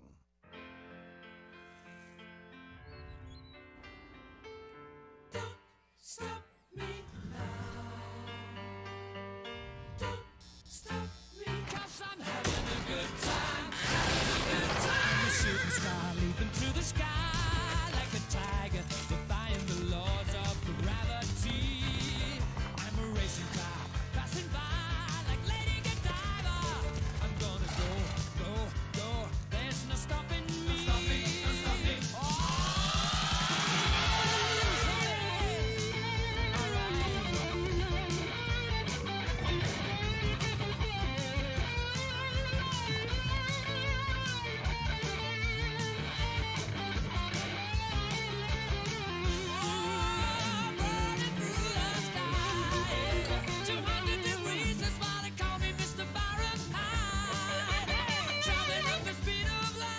You hear about the promo that Jimmy's John's got going on? 5 off 20? How they pulling it off? Magic?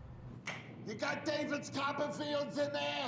Show yourself, Copperfields! Jimmy John's. $5 off orders of 20 or more. Make your move with a quick and easy mortgage from Genesis Credit Union. We have mortgages to fit your life. Genesis Credit Union. Visit us today. As your neighbor who works at Ascension, Michigan, and a cardiologist who's practiced for more than 20 years, I'm going to keep asking, how are you feeling today? Your care can't wait. Getting care sooner can mean catching things before they get worse. At Ascension, Michigan, our ERs and our hospitals and other sites of care are maintaining strict precautions for your safety. Studies have shown that people will get care sooner if they're encouraged by their doctors, family, and friends. Get the care you need at getascensionmichigancare.com. I'm all out of love for my old insurance. Switch to insurance. They're saving me so much. They covered my car and bundled with my home. I feel so secure to say I love insurance. Hello, AAA Insurance. Goodbye, insurance. Hello. Insurance. Get a quote and save up to 20%.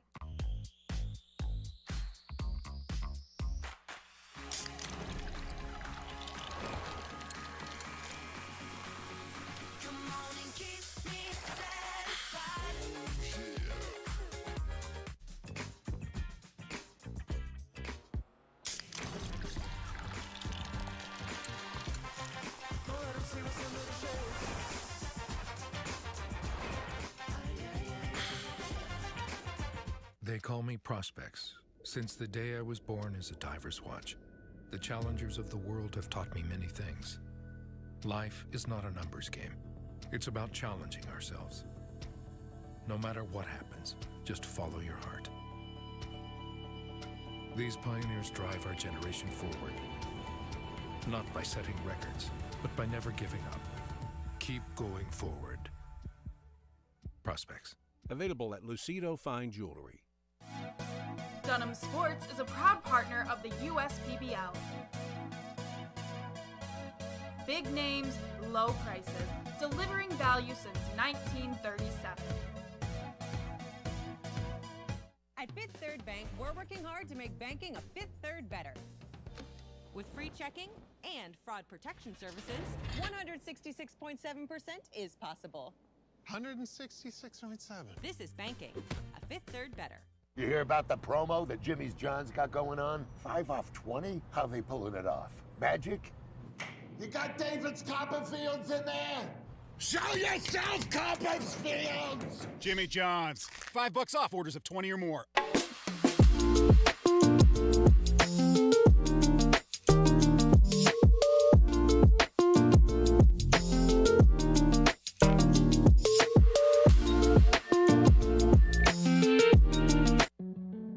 Whenever my family wants to enjoy the great outdoors, we pack up my Chevy Blazer and go camping in style. It looks great, and with the cargo management system, we can bring all the comforts of home away from home. Plus, with available 4G LTE Wi-Fi, the kids can still stay connected with friends. Thanks to my Blazer, roughing it isn't rough at all. Lease a 2021 Blazer 2LT for just $219 a month. Put it in D and see why Chevy drives the Motor City.